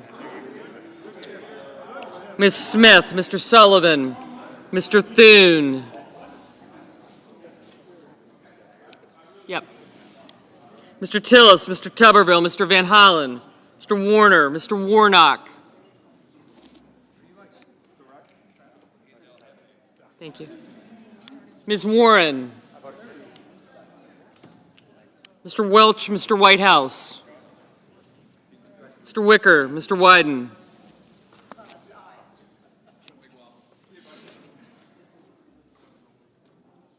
Mr. Young.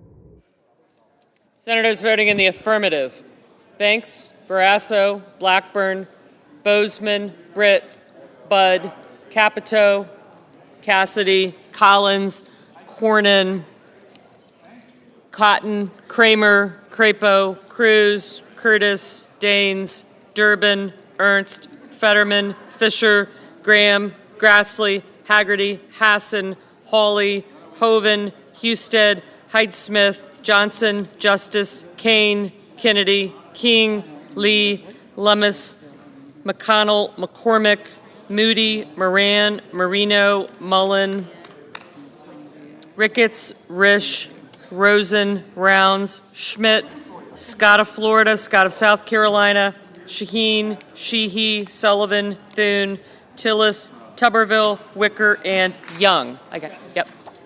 Senators voting in the negative: Alsobrooks, Baldwin, Bennett, Blumenthal, Blunt-Rochester, Cantwell, Coons, Duckworth, Gallego, Gillibrand, Heinrich, Hickenlooper, Hirono, Kelly, Kim, Klobuchar, Lujan, Markey, Murphy, Murray, Ossoff, Padilla, Hall, Peters, Reed, Sanders, Schatz, Schiff, Slotkin, Smith, Van Hollen, Warner, Warnock, Welch, Whitehouse, and Wyden. Ms. Murkowski?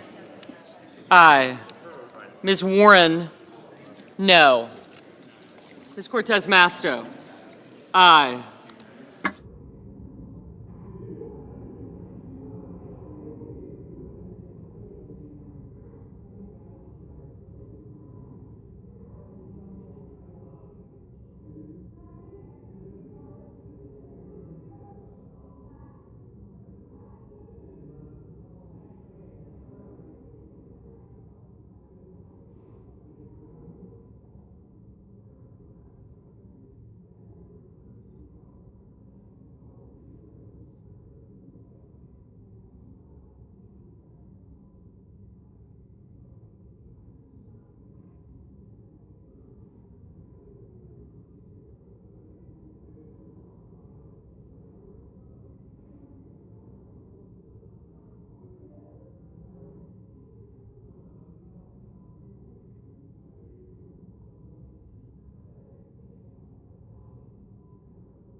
Mr. Schumer, no.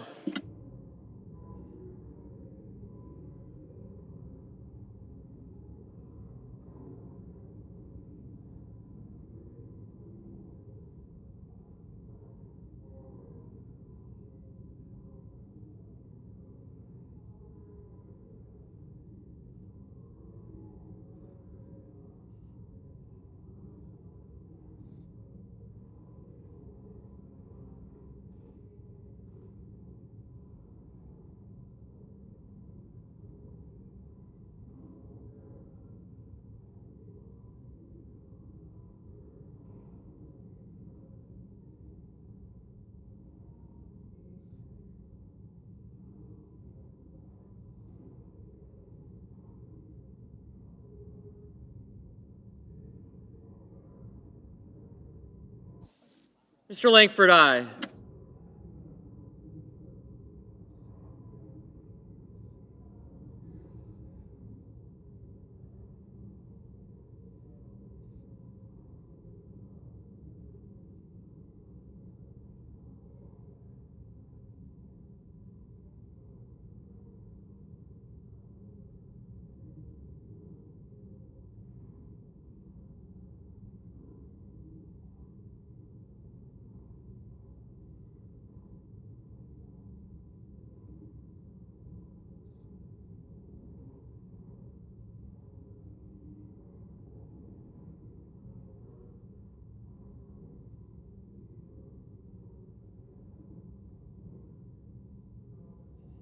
Mr. Booker, no.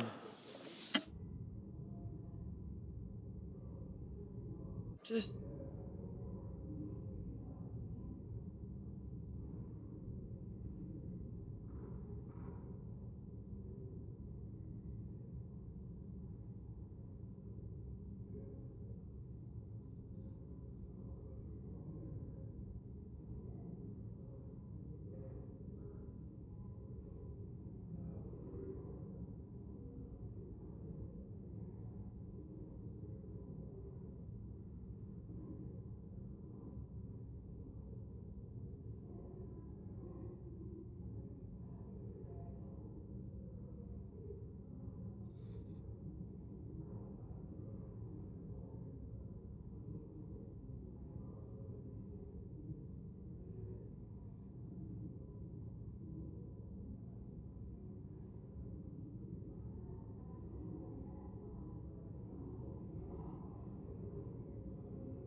Mr. Merkley? No.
Mr. Marshall? Aye.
Yep.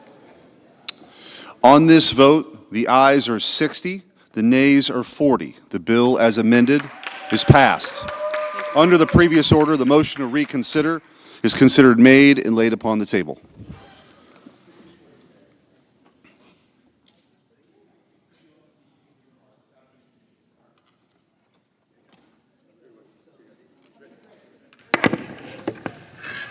Mr. President. Senator from Maine. Mr. President, I just want to reiterate my gratitude for my colleagues, our staff who have worked night and day, literally, and all of those who have brought us to this point. We are going to reopen government. We're going to ensure that federal employees, whether they were furloughed or laid off or forced to work without pay, will now receive compensation that they've earned and deserve. And we will also be able to celebrate on Veterans Day tomorrow the fact that we have passed the appropriations bill for the VA. And this would not have come about without the work of so many people, too numerous to mention. But I do want to thank my fellow appropriators, particularly the chairs of the three committees, Senator Bozeman, Senator Hoeven, and Senator Mullen, for their hard work. I want to thank our House counterparts, particularly Chairman Cole, who worked night and day with us on getting conference agreements, and our Democratic colleagues who courageously realized that we could not let this shutdown continue to go on with the harmful consequences growing worse with each passing day. So I also want to particularly thank my staff. They literally went without sleep and worked continuously to do all that needed to be done. I want to thank Leader Thune and Leader Barrasso for their hard work and the work of their staff as well.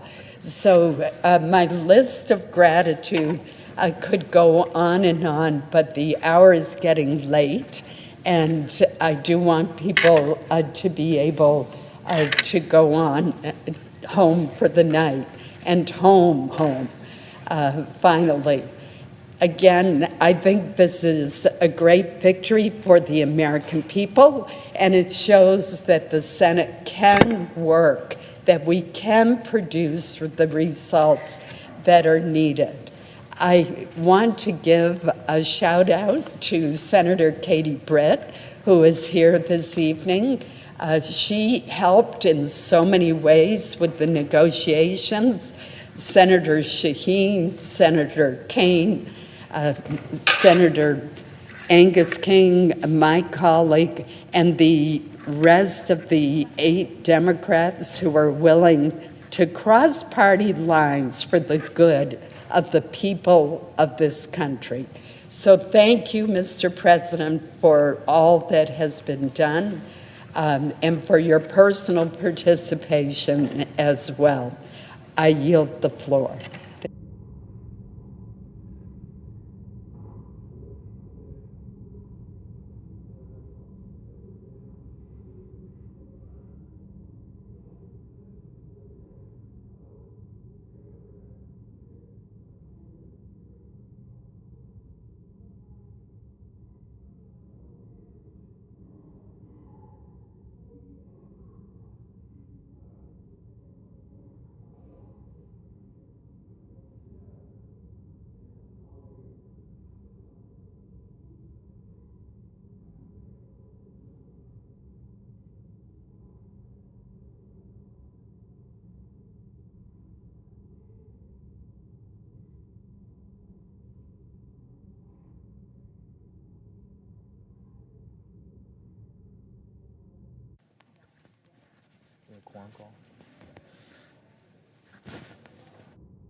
Mr. President.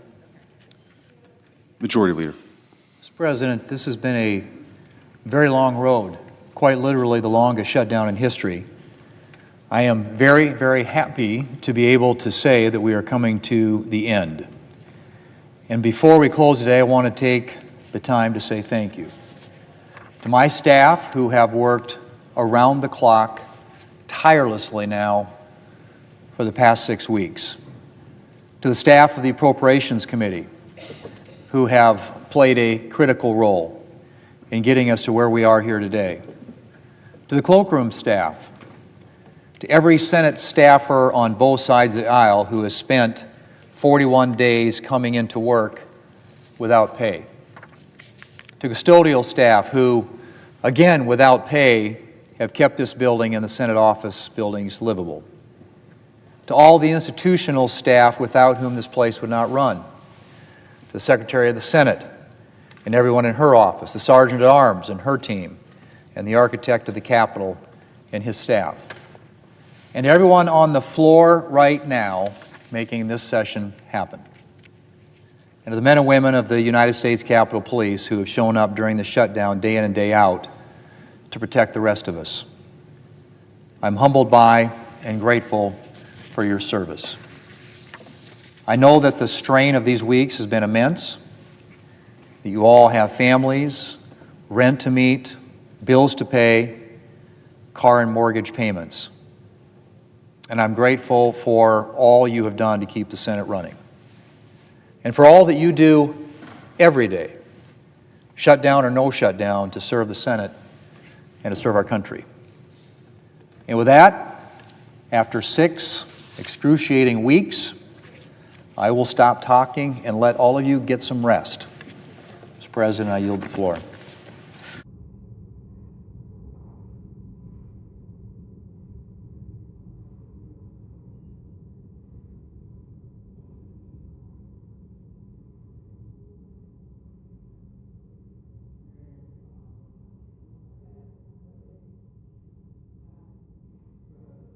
Majority Leader. I move to proceed to executive session to consider calendar number 515. The question is on the motion. All in favor say aye. Aye. All those opposed? The ayes appear to have it. The ayes do have it. The motion is agreed to. The clerk will report the nomination. Nomination, Nuclear Regulatory Commission, Ho Nie of Alabama to be a member. Mr. President, I send a cloture motion to the desk. The clerk will report. Cloture motion, we, the undersigned senators, in accordance with the provisions of Rule 22 of the Standing Rules of the Senate, do hereby move to bring to a close debate on the nomination of Ho Nie of Alabama to be a member of the Nuclear Regulatory Commission, signed by 17 senators as follows. Mr. President, I ask consent to reading the names be waived. Without objection. And I move to proceed to legislative session. The question is on the motion. All in favor say aye. Aye. All those opposed, no. The ayes appear to have it. The ayes do have it. Motion is agreed to. Mr. President, I move to proceed to executive session to consider calendar number 464. The question is on the motion. All those in favor say aye. Aye. All those opposed, the ayes appear to have it. The ayes do have it. Motion is agreed to. The clerk will report the nomination. Nomination, Department of the Treasury, Donald Korb of Ohio to be Chief Counsel for the Internal Revenue Service and an Assistant General Counsel. Mr. President, I send a cloture motion to the desk. The clerk will report. Cloture motion, we, the undersigned senators, in accordance with the provisions of Rule 22 of the Standing Rules of the Senate, do hereby move to bring to a closed debate on the nomination of Donald Korb of Ohio to be Chief Counsel for the Internal Revenue Service and an Assistant General Counsel in the Department of the Treasury.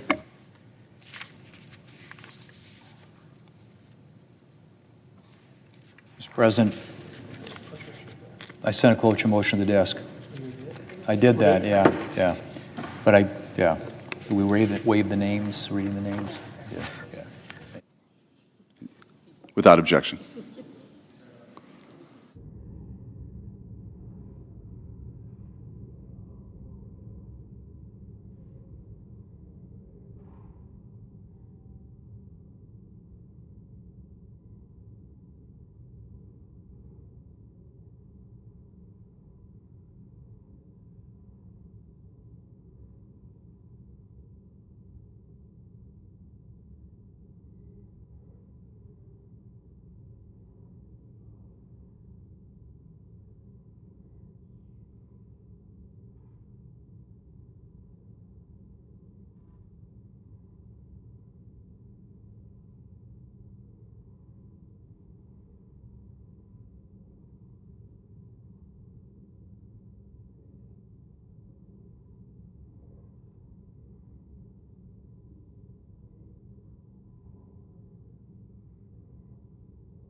Mr. President.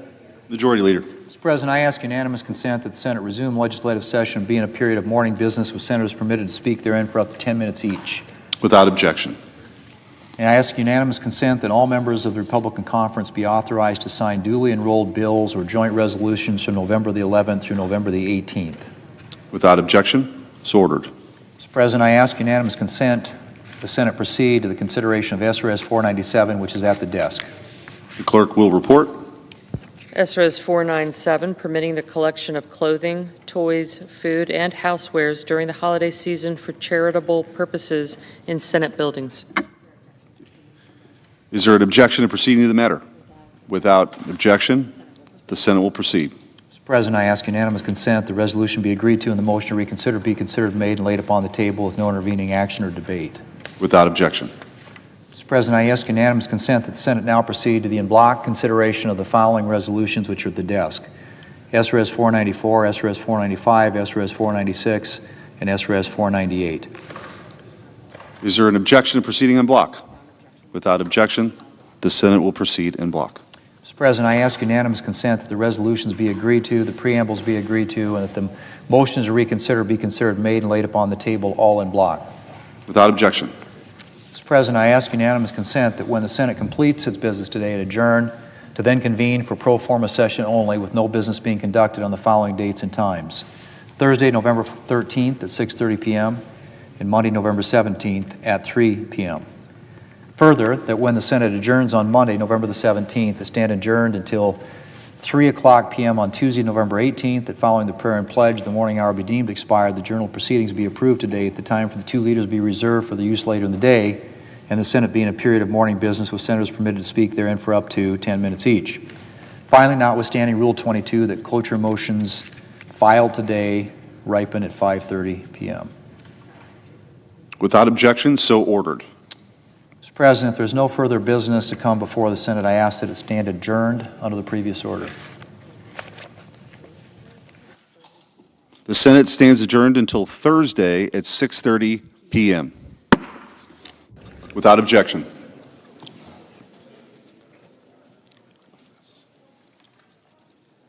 Just under the previous order, the clerk will report the motion to invoke cloture. Cloture motion. We, the undersigned senators, in accordance with the provisions of Rule 22 of the Standing Rules of the Senate, do hereby move to bring to a close debate on Substitute Amendment 3937 to Calendar 168, H.R. 5371, an act making continuing appropriations and extensions for fiscal year 2026 and for other purposes, signed by 17 senators.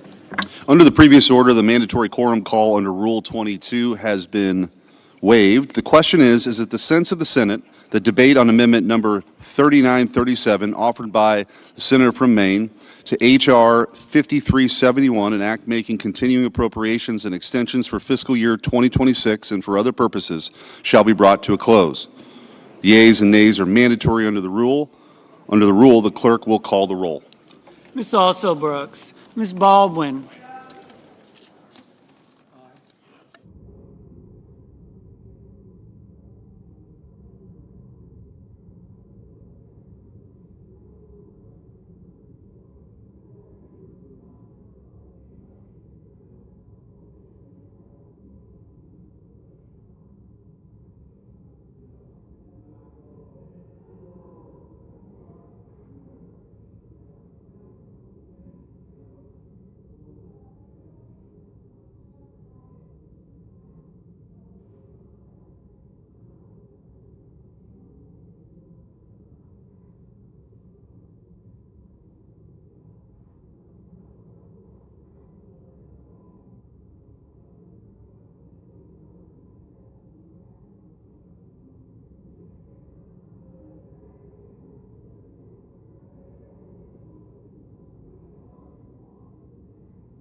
Mr. Banks.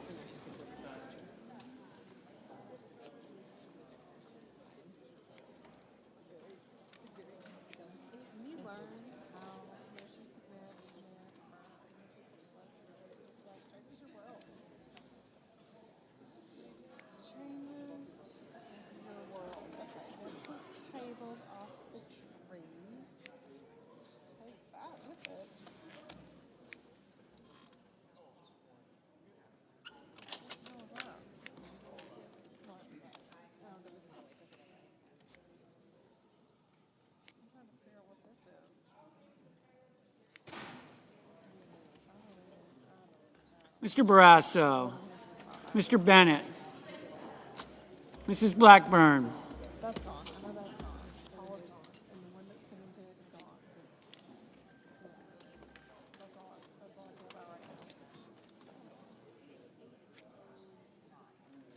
Mr. Blumenthal,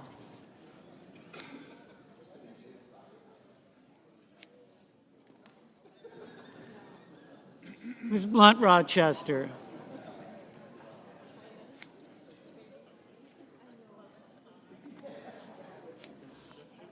Mr. Booker, Mr. Bozeman, Mrs. Britt,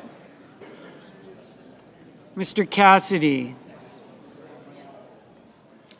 Ms. Collins, Mr. Coons, Mr. Cornyn, Ms. Cortez Masto,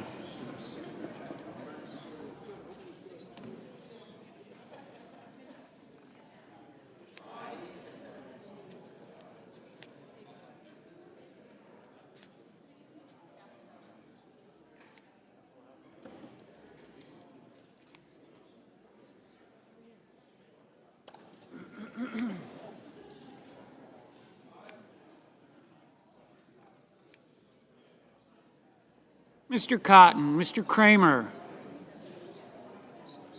Mr. Crapo, Mr. Cruz, Mr. Curtis, Mr. Daines, Ms. Duckworth,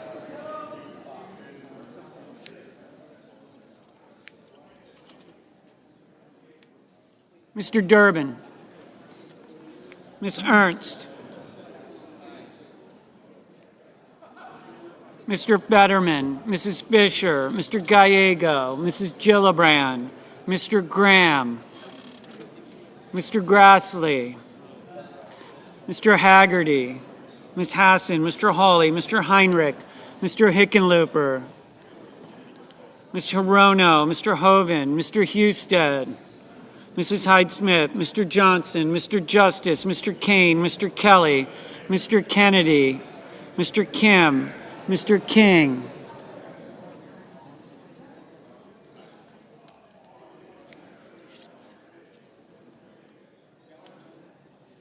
Ms. Klobuchar, Mr. Langford, Mr. Lee,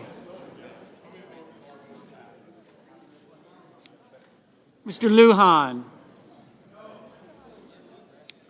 Ms. Lummis, Mr. Markey, Mr. Marshall, Mr. McConnell, Mr. McCormick, Mr. Merkley, Mrs. Moody, Mr. Moran,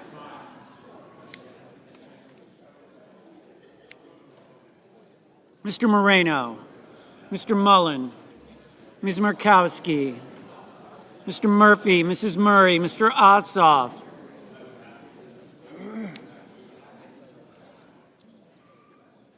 Mr. Padilla, Mr. Paul,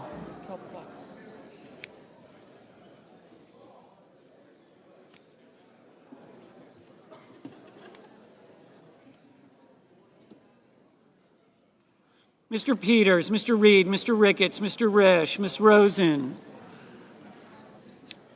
Mr. Rounds, Mr. Sanders, Mr. Schatz, Mr. Schiff, Mr. Schmidt, Mr. Schumer, Mr. Scott of Florida, Mr. Scott of South Carolina, Mrs. Shaheen, Mr. Sheehy, Ms. Slotkin, Ms. Smith, Mr. Sullivan, Mr. Thune, Mr. Tillis, Mr. Tuberville, Mr. Van Hollen, Mr. Warner, Mr. Warnock, Ms. Warren, Mr. Welch, Mr. Whitehouse, Mr. Wicker, Mr. Wyden,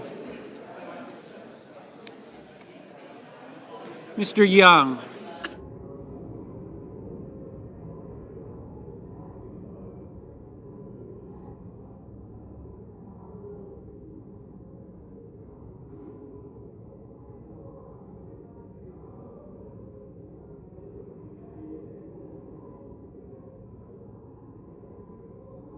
Senators voting in the affirmative: Banks, Barrasso, Bozeman, Britt, Budd, Capito, Cassidy, Cornyn, Cortez Masto, Cotton, Crapo, Daines, Durbin, Ernst, Fetterman, Fisher, Graham, Grassley, Hassan, Hawley, Hovind, Hyde-Smith, Johnson, Kaine, King, Lankford, Lummis, Marshall, McCormick, Moody, Moran, Moreno, Ricketts, Risch, Rosen, Rounds, Schmidt, Scott of Florida, Scott of South Carolina, Shaheen, Sheehy, Tillis, Tuberville, Wicker, Young.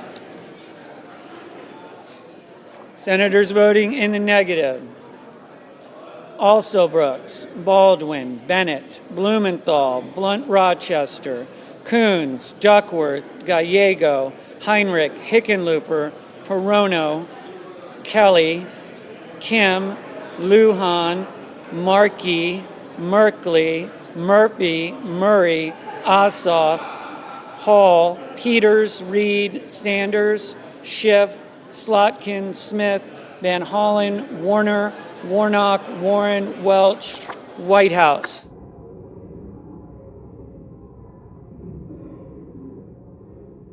Mr. Curtis, aye. Ms. Collins, aye. Mr. Kennedy, aye.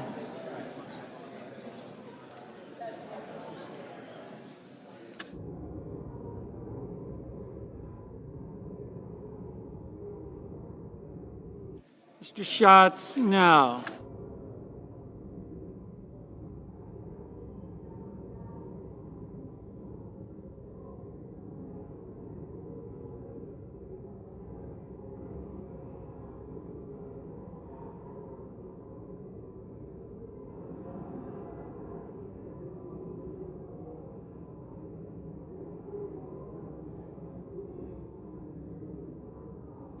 Mrs. Blackburn, aye. Ms. Cantwell, no. But I don't have 3947.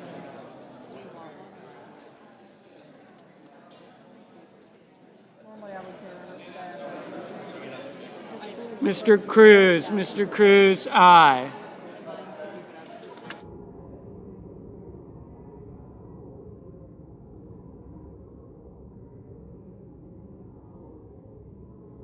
Mr. Booker, no.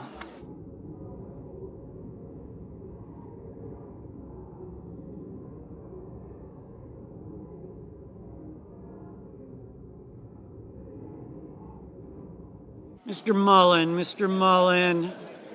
aye. Mr. McConnell, aye.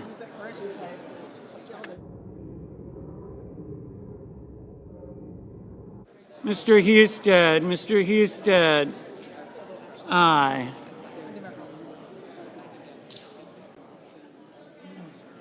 Mrs. Gillibrand, no. Mr. Padilla, no.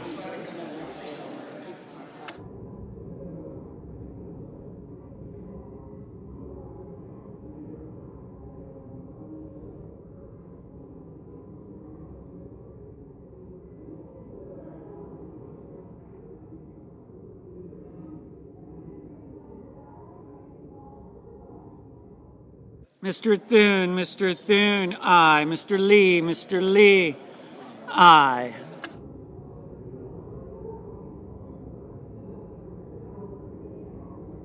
Mr. Schumer, no. Mr. Haggerty, aye. Mr. Wyden,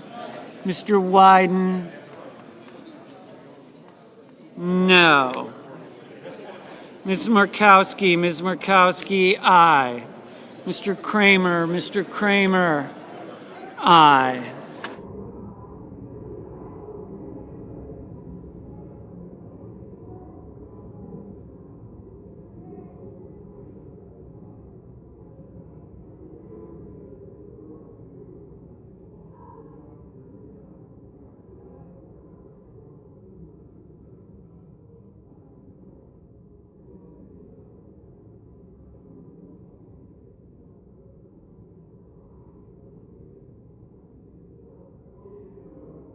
Ms. Klobuchar, Ms. Klobuchar, no.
Mr. Justice, aye.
Mr. Sullivan, aye.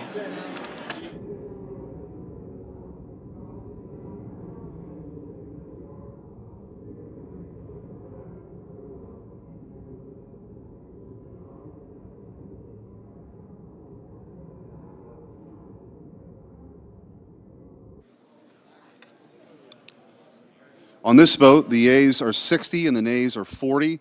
3/5 of the senators duly chosen and sworn have voted in the affirmative. The motion is agreed to. Cloture having been invoked, the motion to commit and the amendments pending thereto fall. Under the previous order, the pending amendments, other than the substitute amendment number 3937, are withdrawn and all post-cloture time is expired. The question occurs on the substitute amendment. Mr. President, I yield back all, Mr. President, yield back all debate time. Without objection.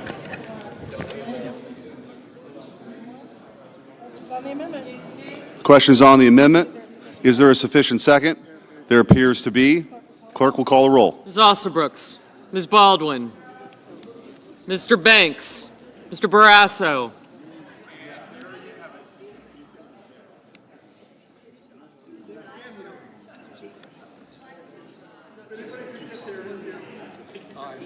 Mr. Bennett, Mr. Blumenthal,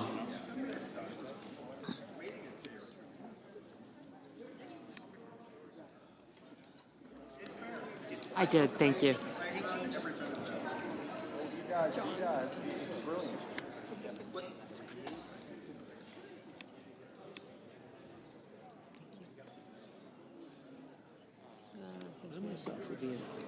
Thank you. Kim.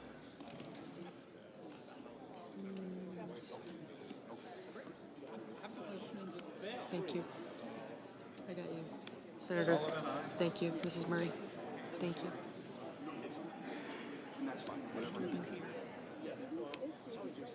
What's your last name? Stan. I know your dad. Shaheen, McCormick. Your dad's a great guy. Yes, sir, he is. You ought, not every week, but every now and then you ought to listen to him. I try to. So you don't always have to now. You ought to listen to him. He knows stuff. Yes, sir. Tell him how that happened. Yes, sir. Thank you.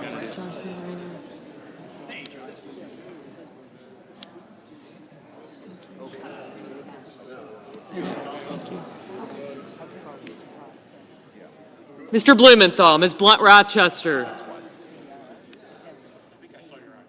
I did get you. Thank you very much. Mr. Booker. Thank you very much. Okay. You're a yes. Thank you. Thank you. What about the glitter tie? Me? Most what? Thank you. You want to write those? Okay. Thank you. For the holidays. Pretty nice. Fetterman's trying to vote from the door. Who? Fetterman was trying to vote from the door a minute ago. I'll get it. Oh, tell him I've got him. We have got it. Thank you. I think the hard lifting is done. Thank you. Is this normal? Thank you. No, we have two. Thank you. Okay. Mr. Booker, Mr. Bozeman, Mrs. Britt.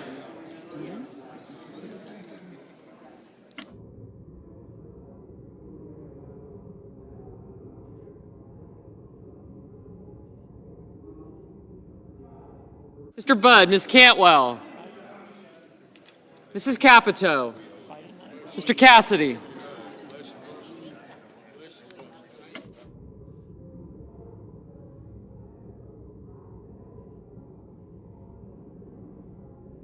Ms. Collins, Mr. Coons, Mr. Cornyn, Ms. Cortez Masto.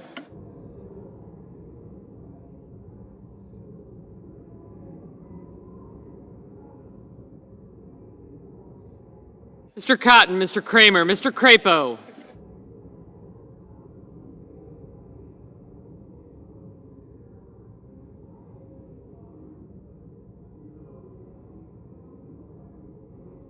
Mr. Cruz, Mr. Curtis, Mr. Daines, Ms. Duckworth, Mr. Durbin.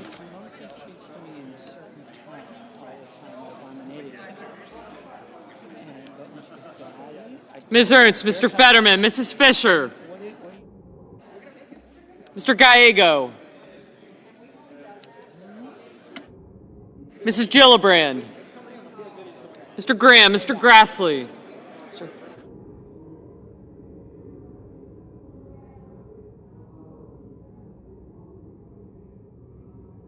Mr. Haggerty, Ms. Hassan.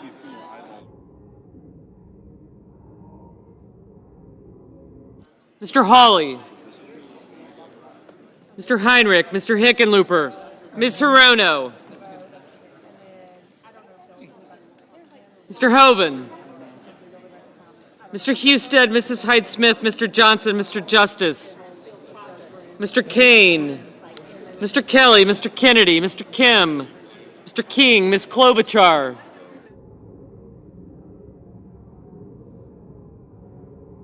Mr. Langford, Mr. Lee, Mr. Lujan.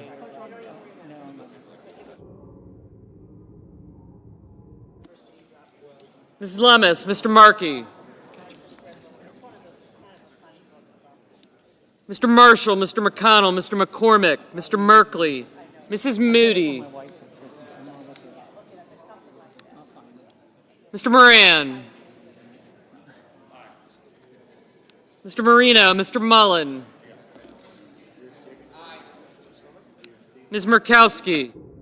Mr. Murphy, Mrs. Murray, Mr. Ossoff. Mr. Padilla, Mr. Paul, Mr. Peters, Mr. Reed. Mr. Ricketts, Mr. Risch, Ms. Rosen, Mr. Rounds.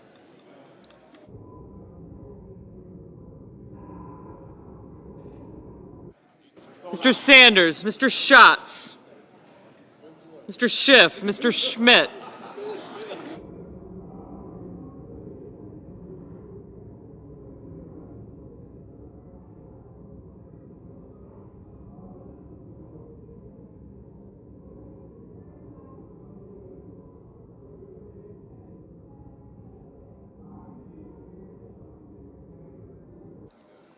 Mr. Schumer. Mr. Scott of Florida, Mr. Scott of South Carolina, Mrs. Shaheen, Mr. Sheehy, Ms. Slotkin.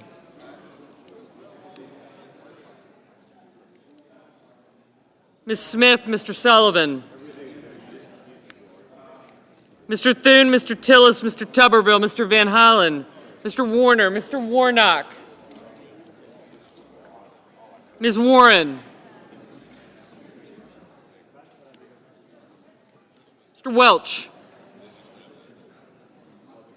Mr. Whitehouse, Mr. Wicker, Mr. Wyden, Mr. Young. Senators voting in the affirmative: Banks, Barrasso, Blackburn, Bozeman, Britt, Budd,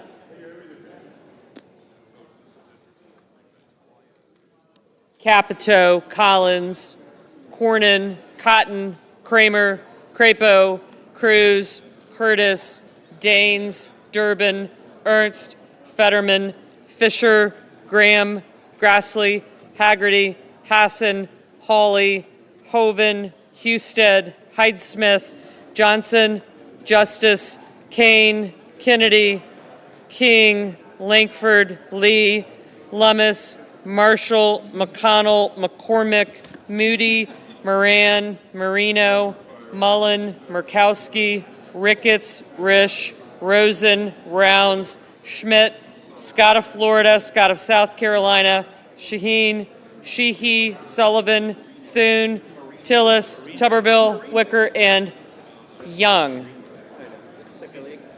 Senators voting. Yep. Thank you.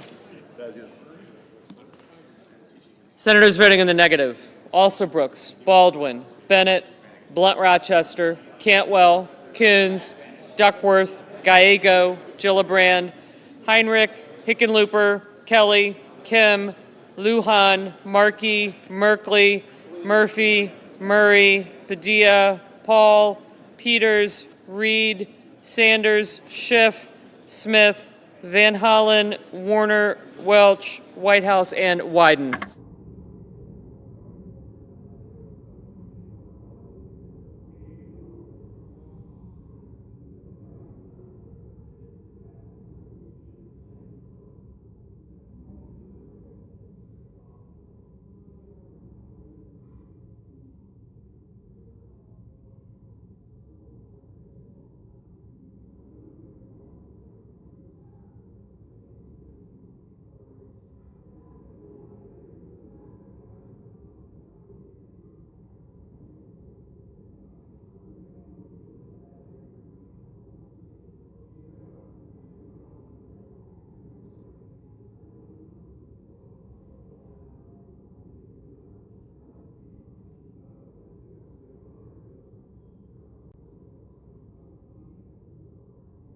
Mr. Cassidy, aye.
Ms. Hirono, no.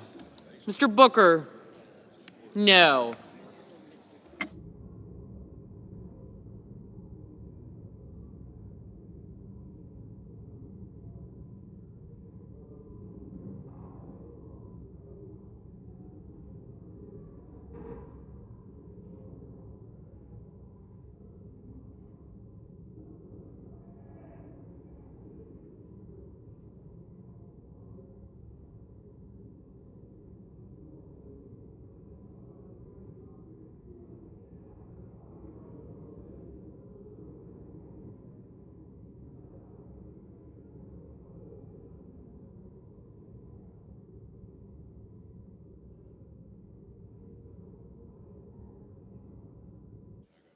Ms. Klobuchar, no.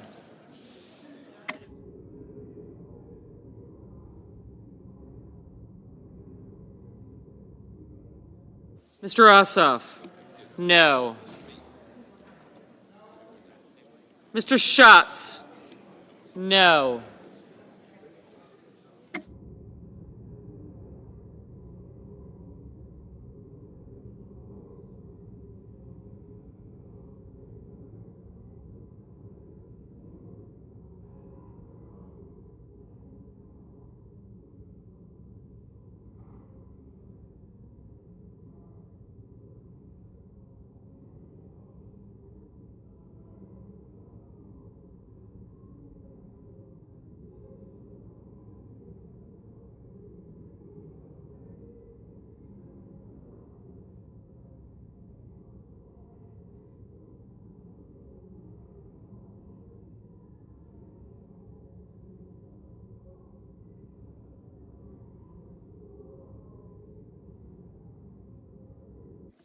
Ms. Slotkin, no.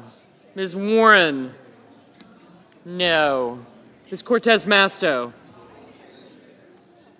aye.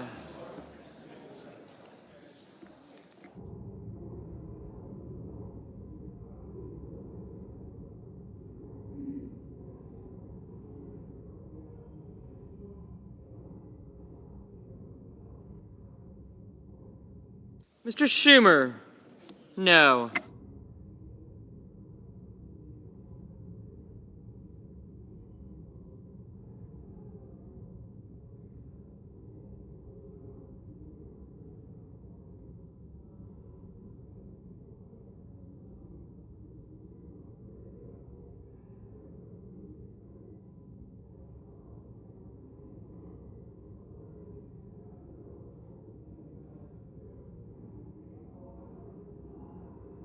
Mr. Blumenthal, no.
Mr. Warnock, no.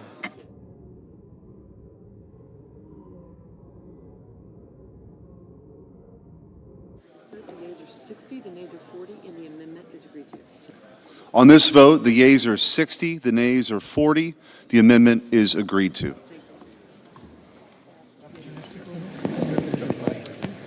I yield back all debate time. Mr. President. Senator from Wyoming. I yield back all debate time. Without objection. The clerk will report the motion to invoke cloture. Cloture motion. We, the undersigned senators, in accordance with the provisions of Rule 22 of the Standing Rules of the Senate, do hereby move to bring to a closed debate on Calendar 168, H.R. 5371, an act making continuing appropriations and extensions for fiscal year 2026 and for other purposes, as amended, signed by 17 senators. Under the previous order, the mandatory quorum call under Rule 22 has been waived. The question is it the sense of the Senate that debate on H.R. 5371, an act making continuing appropriations and extension for fiscal year 2026 and for other purposes, shall be brought to a close? The yeas and nays are mandatory under the rule. The clerk will call the roll. Ms. Also-Brooks.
Ms. Baldwin.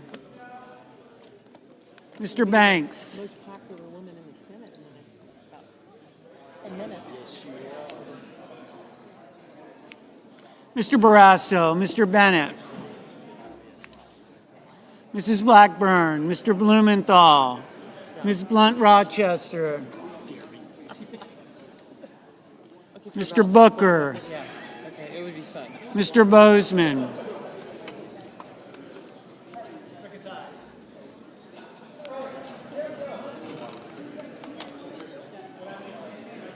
Mrs. Britt.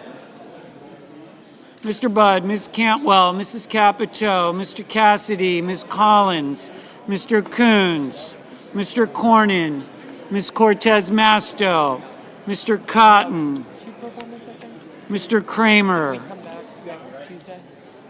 So, but Mr. Crapo, it's a good trade-off. Mr. Cruz, Mr. Curtis, 10 straight weeks.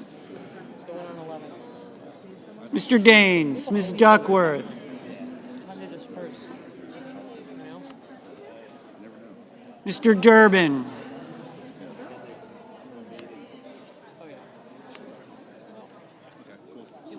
Ms. Ernst,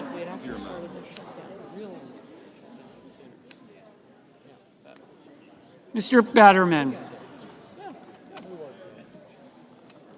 Good you get through this, yeah.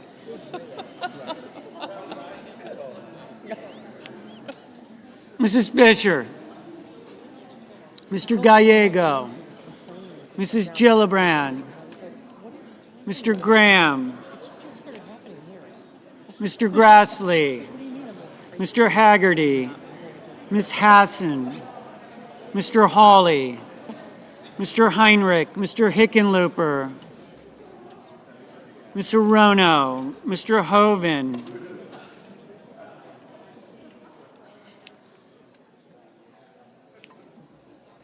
Mr. Husted, Mrs. Hyde-Smith, Mr. Johnson, Mr. Justice, Mr. Kaine, Mr. Kelly, Mr. Kennedy, Mr. Kim, Mr. King, Ms. Klobuchar, Mr. Langford, Mr. Lee, Mr. Lujan, Ms. Lummis, Mr. Markey, Mr. Marshall, Mr. McConnell,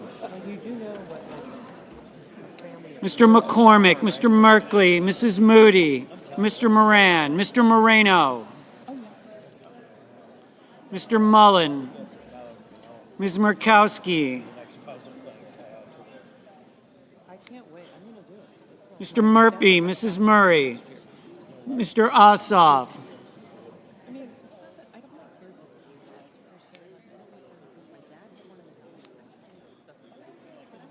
Yes. Mr. Padilla, Meals on Wheels. I can do that. That's it. And I can watch. I could be the nosy neighbor and watch. But I can do it. Mr. Paul, Mr. Peters, They can call me names if they want to. I'm okay with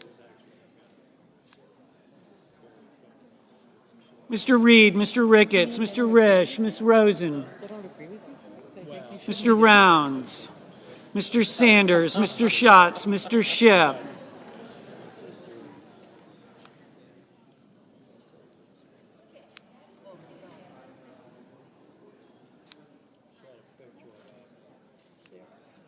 Mr. Schmidt, Mr. Schumer, Mr. Scott of Florida, Mr. Scott of South Carolina, Mrs. Shaheen, Mr. Sheehy, Ms. Slotkin, Ms. Smith, Mr. Sullivan, Mr. Thune,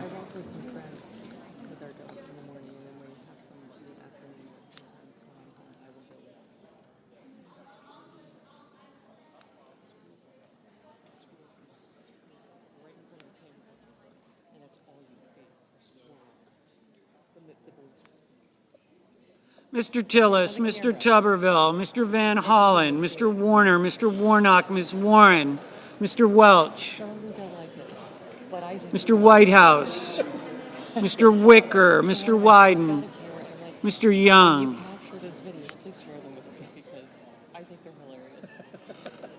I just like, what else do I have?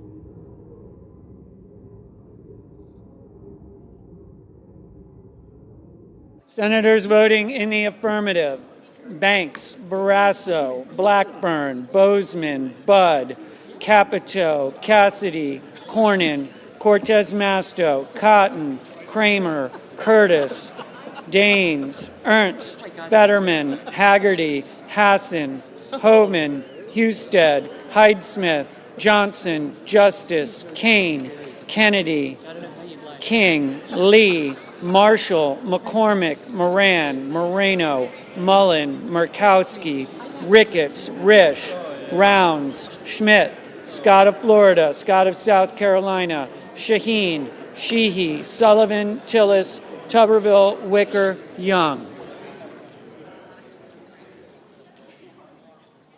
Mrs. Moody.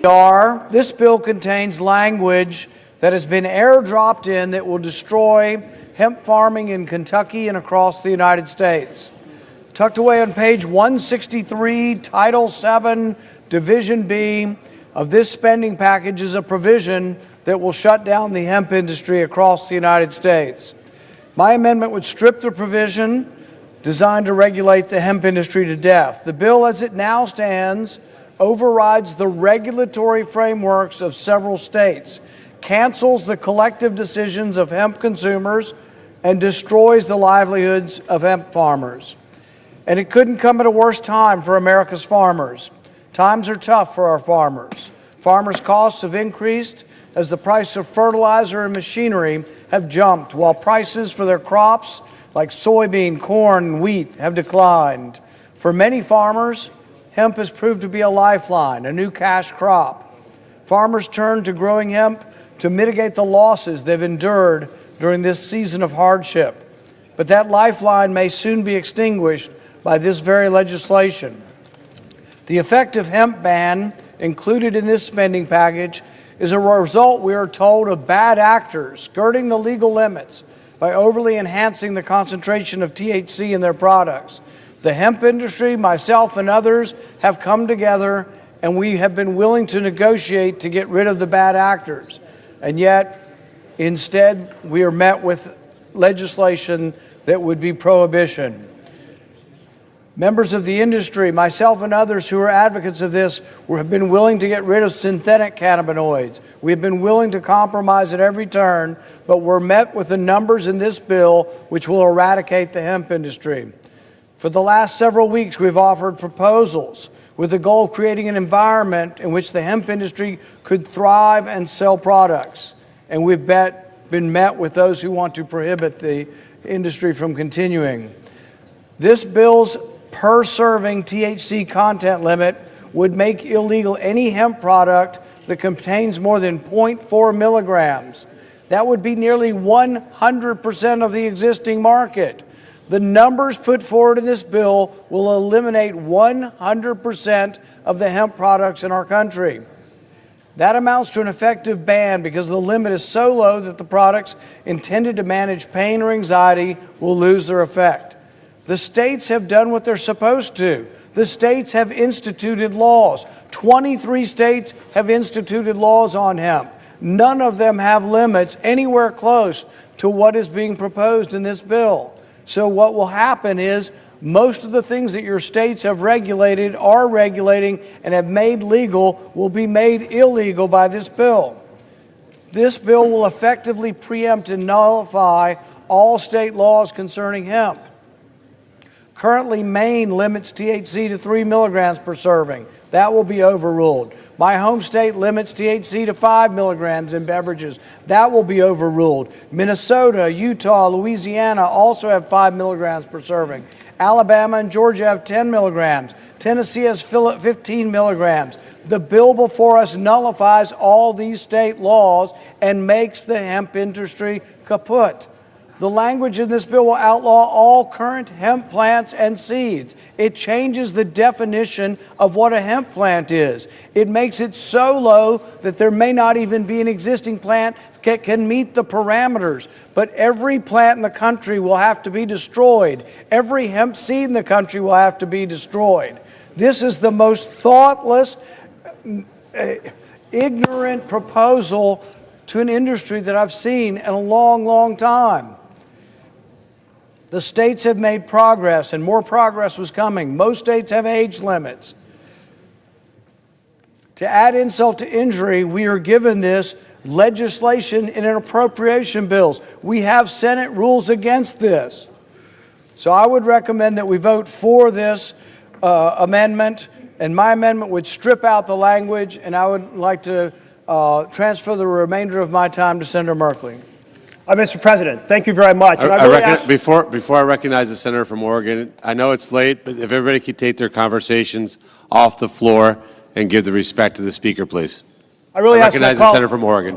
Thank you, Mr. President. I really ask my colleagues, particularly on this side, to hear me out on this.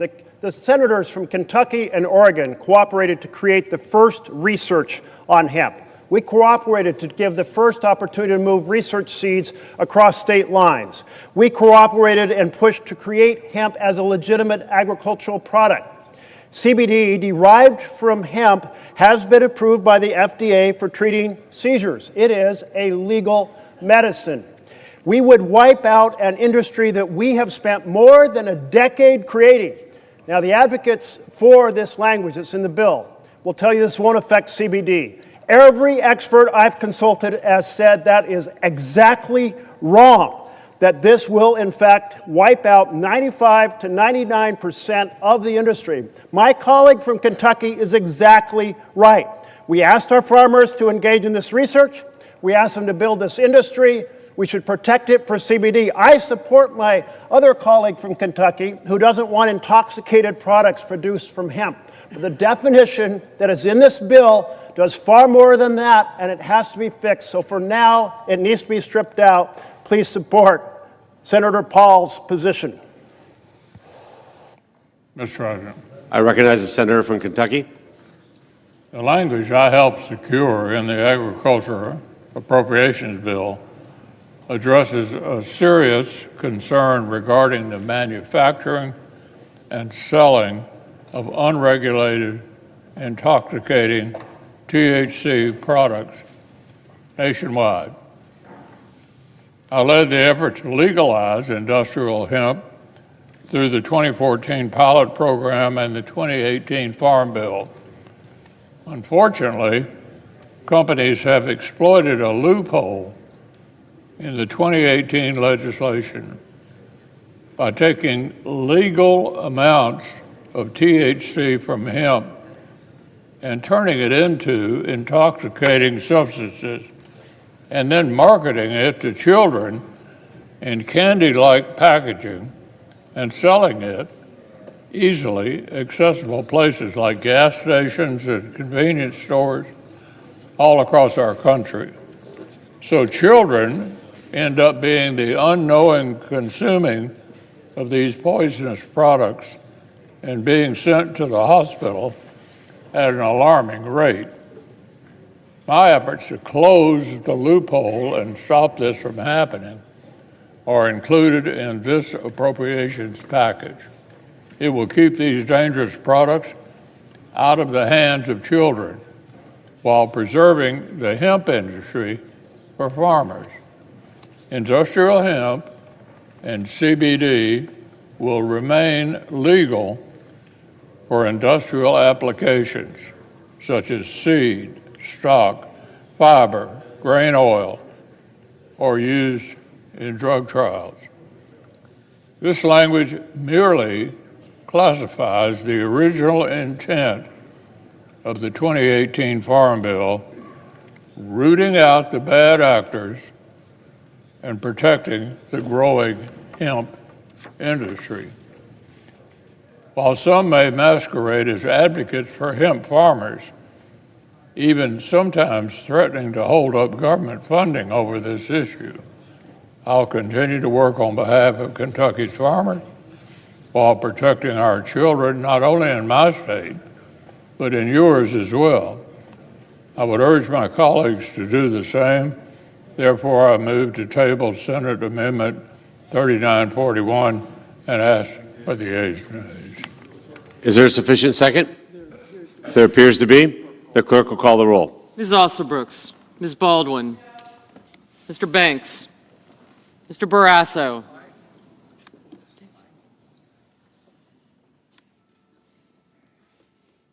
Mr. Bennett.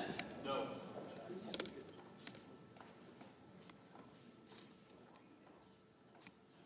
Mr. Paul. You're a no.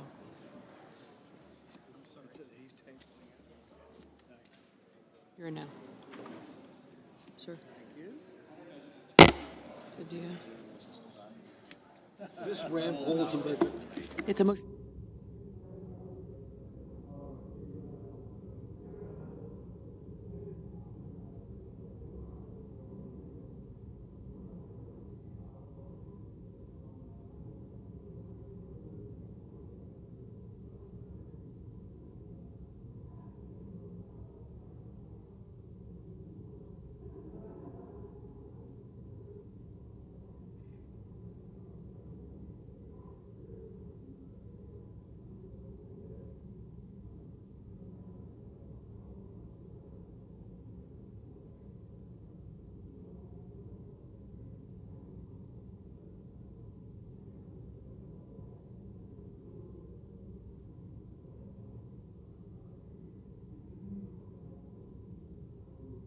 Mrs. Blackburn, Mr. Blumenthal, Ms. Blunt Rochester.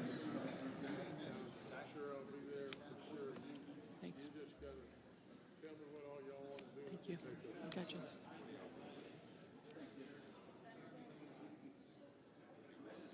You're an aye.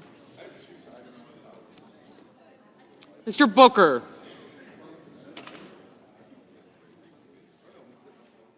Mr. Bozeman. Mrs. Britt, Mr. Budd, Ms. Cantwell.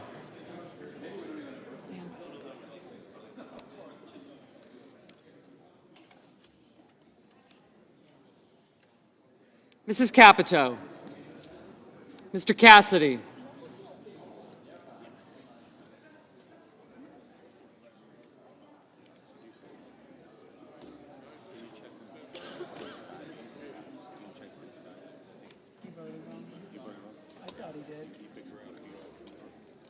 Who? Without objection.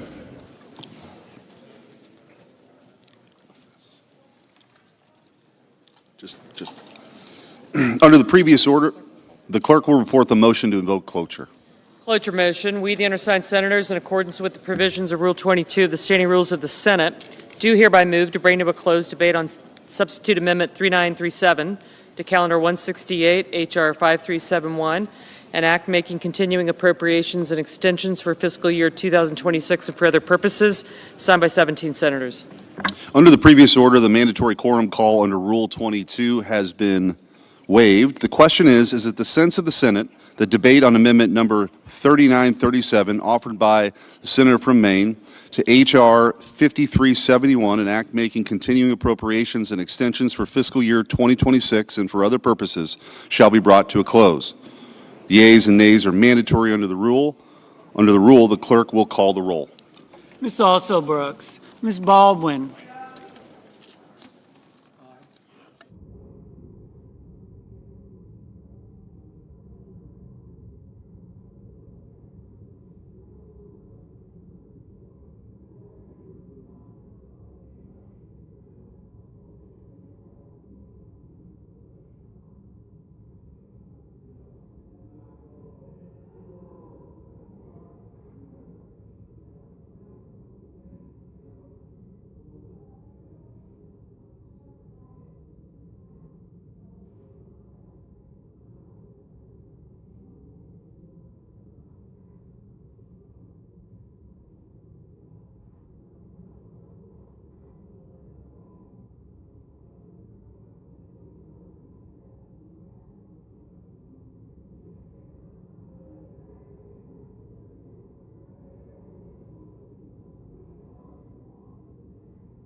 Mr. Banks.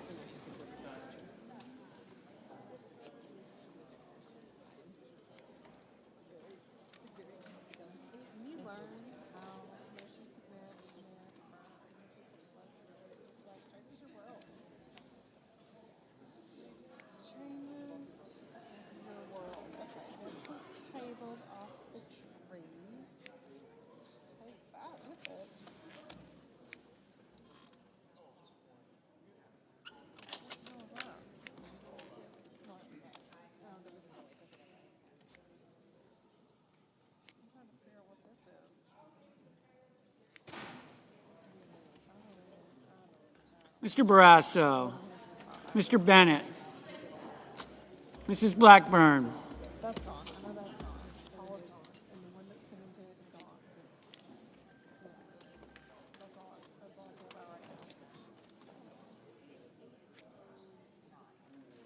Mr. Blumenthal,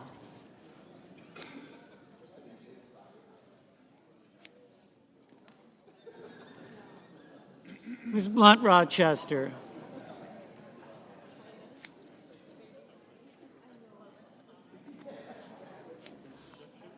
Mr. Booker, Mr. Bozeman, Mrs. Britt, Mr. Budd, Ms. Cantwell, Mrs. Capito, Mr. Cassidy, Ms. Collins, Mr. Coons, Mr. Cornyn, Ms. Cortez Masto,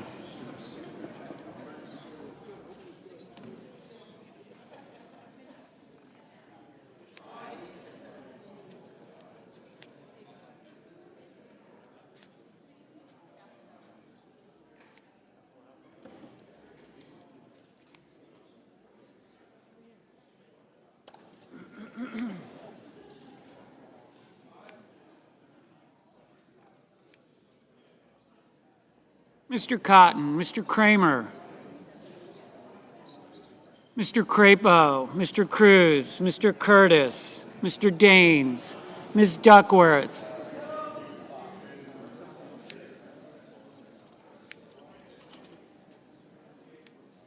Mr. Durbin, Ms. Ernst, Mr. Fetterman, Mrs. Fisher, Mr. Gallego, Mrs. Gillibrand, Mr. Graham, Mr. Grassley, Mr. Haggerty, Ms. Hassan, Mr. Hawley, Mr. Heinrich, Mr. Hickenlooper, Ms. Hirono, Mr. Hoven, Mr. Husted, Mrs. Hyde-Smith, Mr. Johnson, Mr. Justice, Mr. Kaine, Mr. Kelly, Mr. Kennedy, Mr. Kim, Mr. King,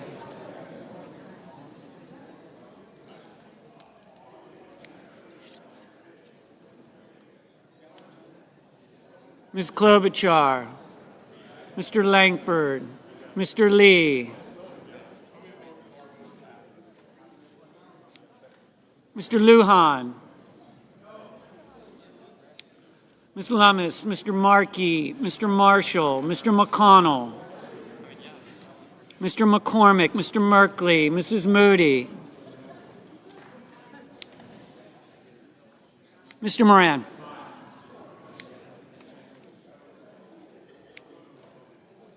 Mr. Moreno, Mr. Mullen, Ms. Murkowski, Mr. Murphy, Mrs. Murray, Mr. Ossoff,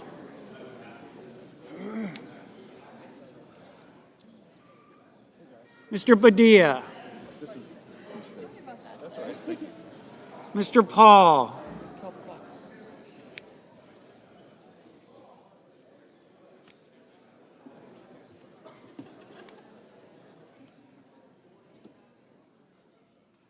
Mr. Peters, Mr. Reed, Mr. Ricketts, Mr. Risch, Ms. Rosen, Mr. Rounds, Mr. Sanders, Mr. Schatz, Mr. Schiff, Mr. Schmidt, Mr. Schumer, Mr. Scott of Florida, Mr. Scott of South Carolina, Mrs. Shaheen, Mr. Sheehy, Ms. Slotkin, Ms. Smith, Mr. Sullivan, Mr. Thune, Mr. Tillis, Mr. Tuberville, Mr. Van Hollen, Mr. Warner, Mr. Warnock, Ms. Warren, Mr. Welch, Mr. Whitehouse, Mr. Wicker, Mr. Wyden, Mr. Young,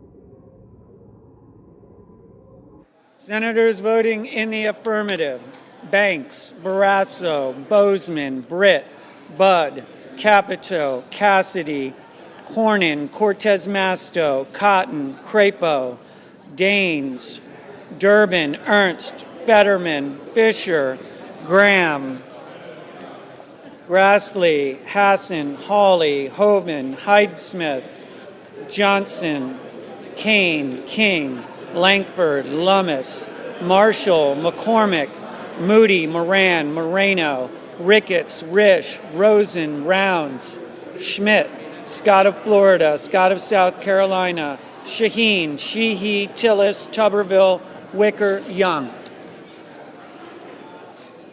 Senators voting in the negative: Also Brooks, Baldwin, Bennett, Blumenthal, Blunt Rochester, Coons, Duckworth, Gallego, Heinrich, Hickenlooper, Hirono, Kelly, Kim, Lujan, Markey, Merkley, Murphy, Murray, Ossoff, Hall, Peters, Reed, Sanders, Schiff, Slotkin, Smith, Van Hollen, Warner, Warnock, Warren, Welch, Whitehouse.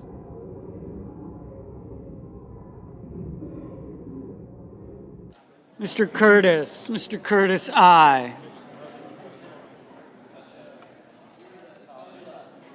Ms. Collins, aye. Mr. Kennedy, aye.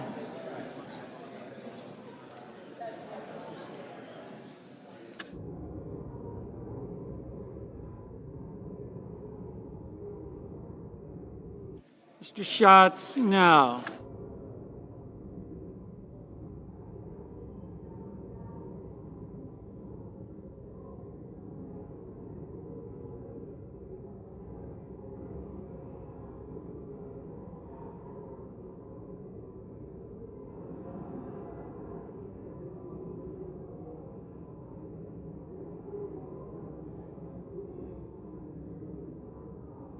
Mrs. Blackburn, aye. Ms. Cantwell, no. But I don't have 3947.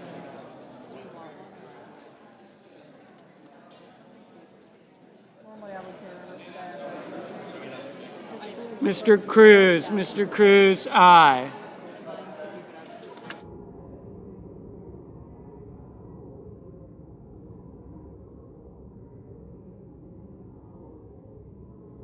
Mr. Booker, no.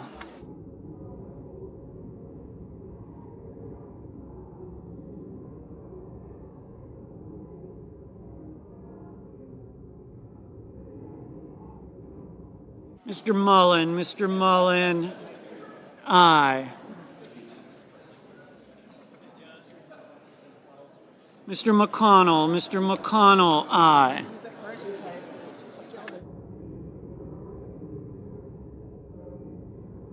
Mr. Husted, aye.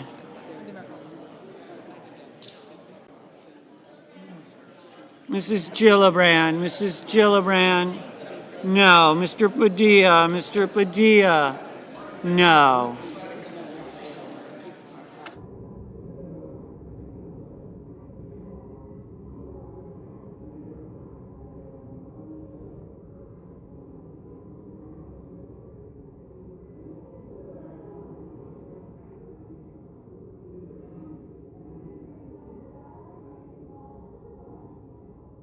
Mr. Thune, aye. Mr. Lee, aye.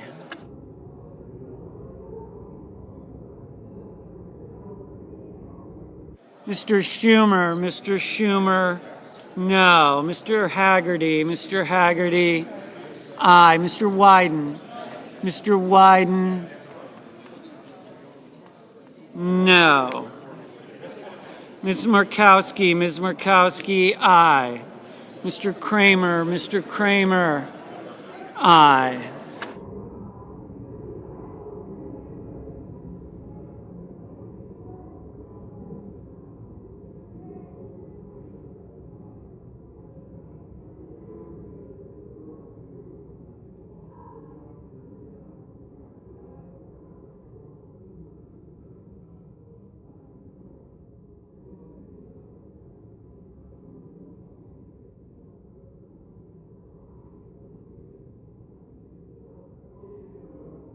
Ms. Klobuchar, no.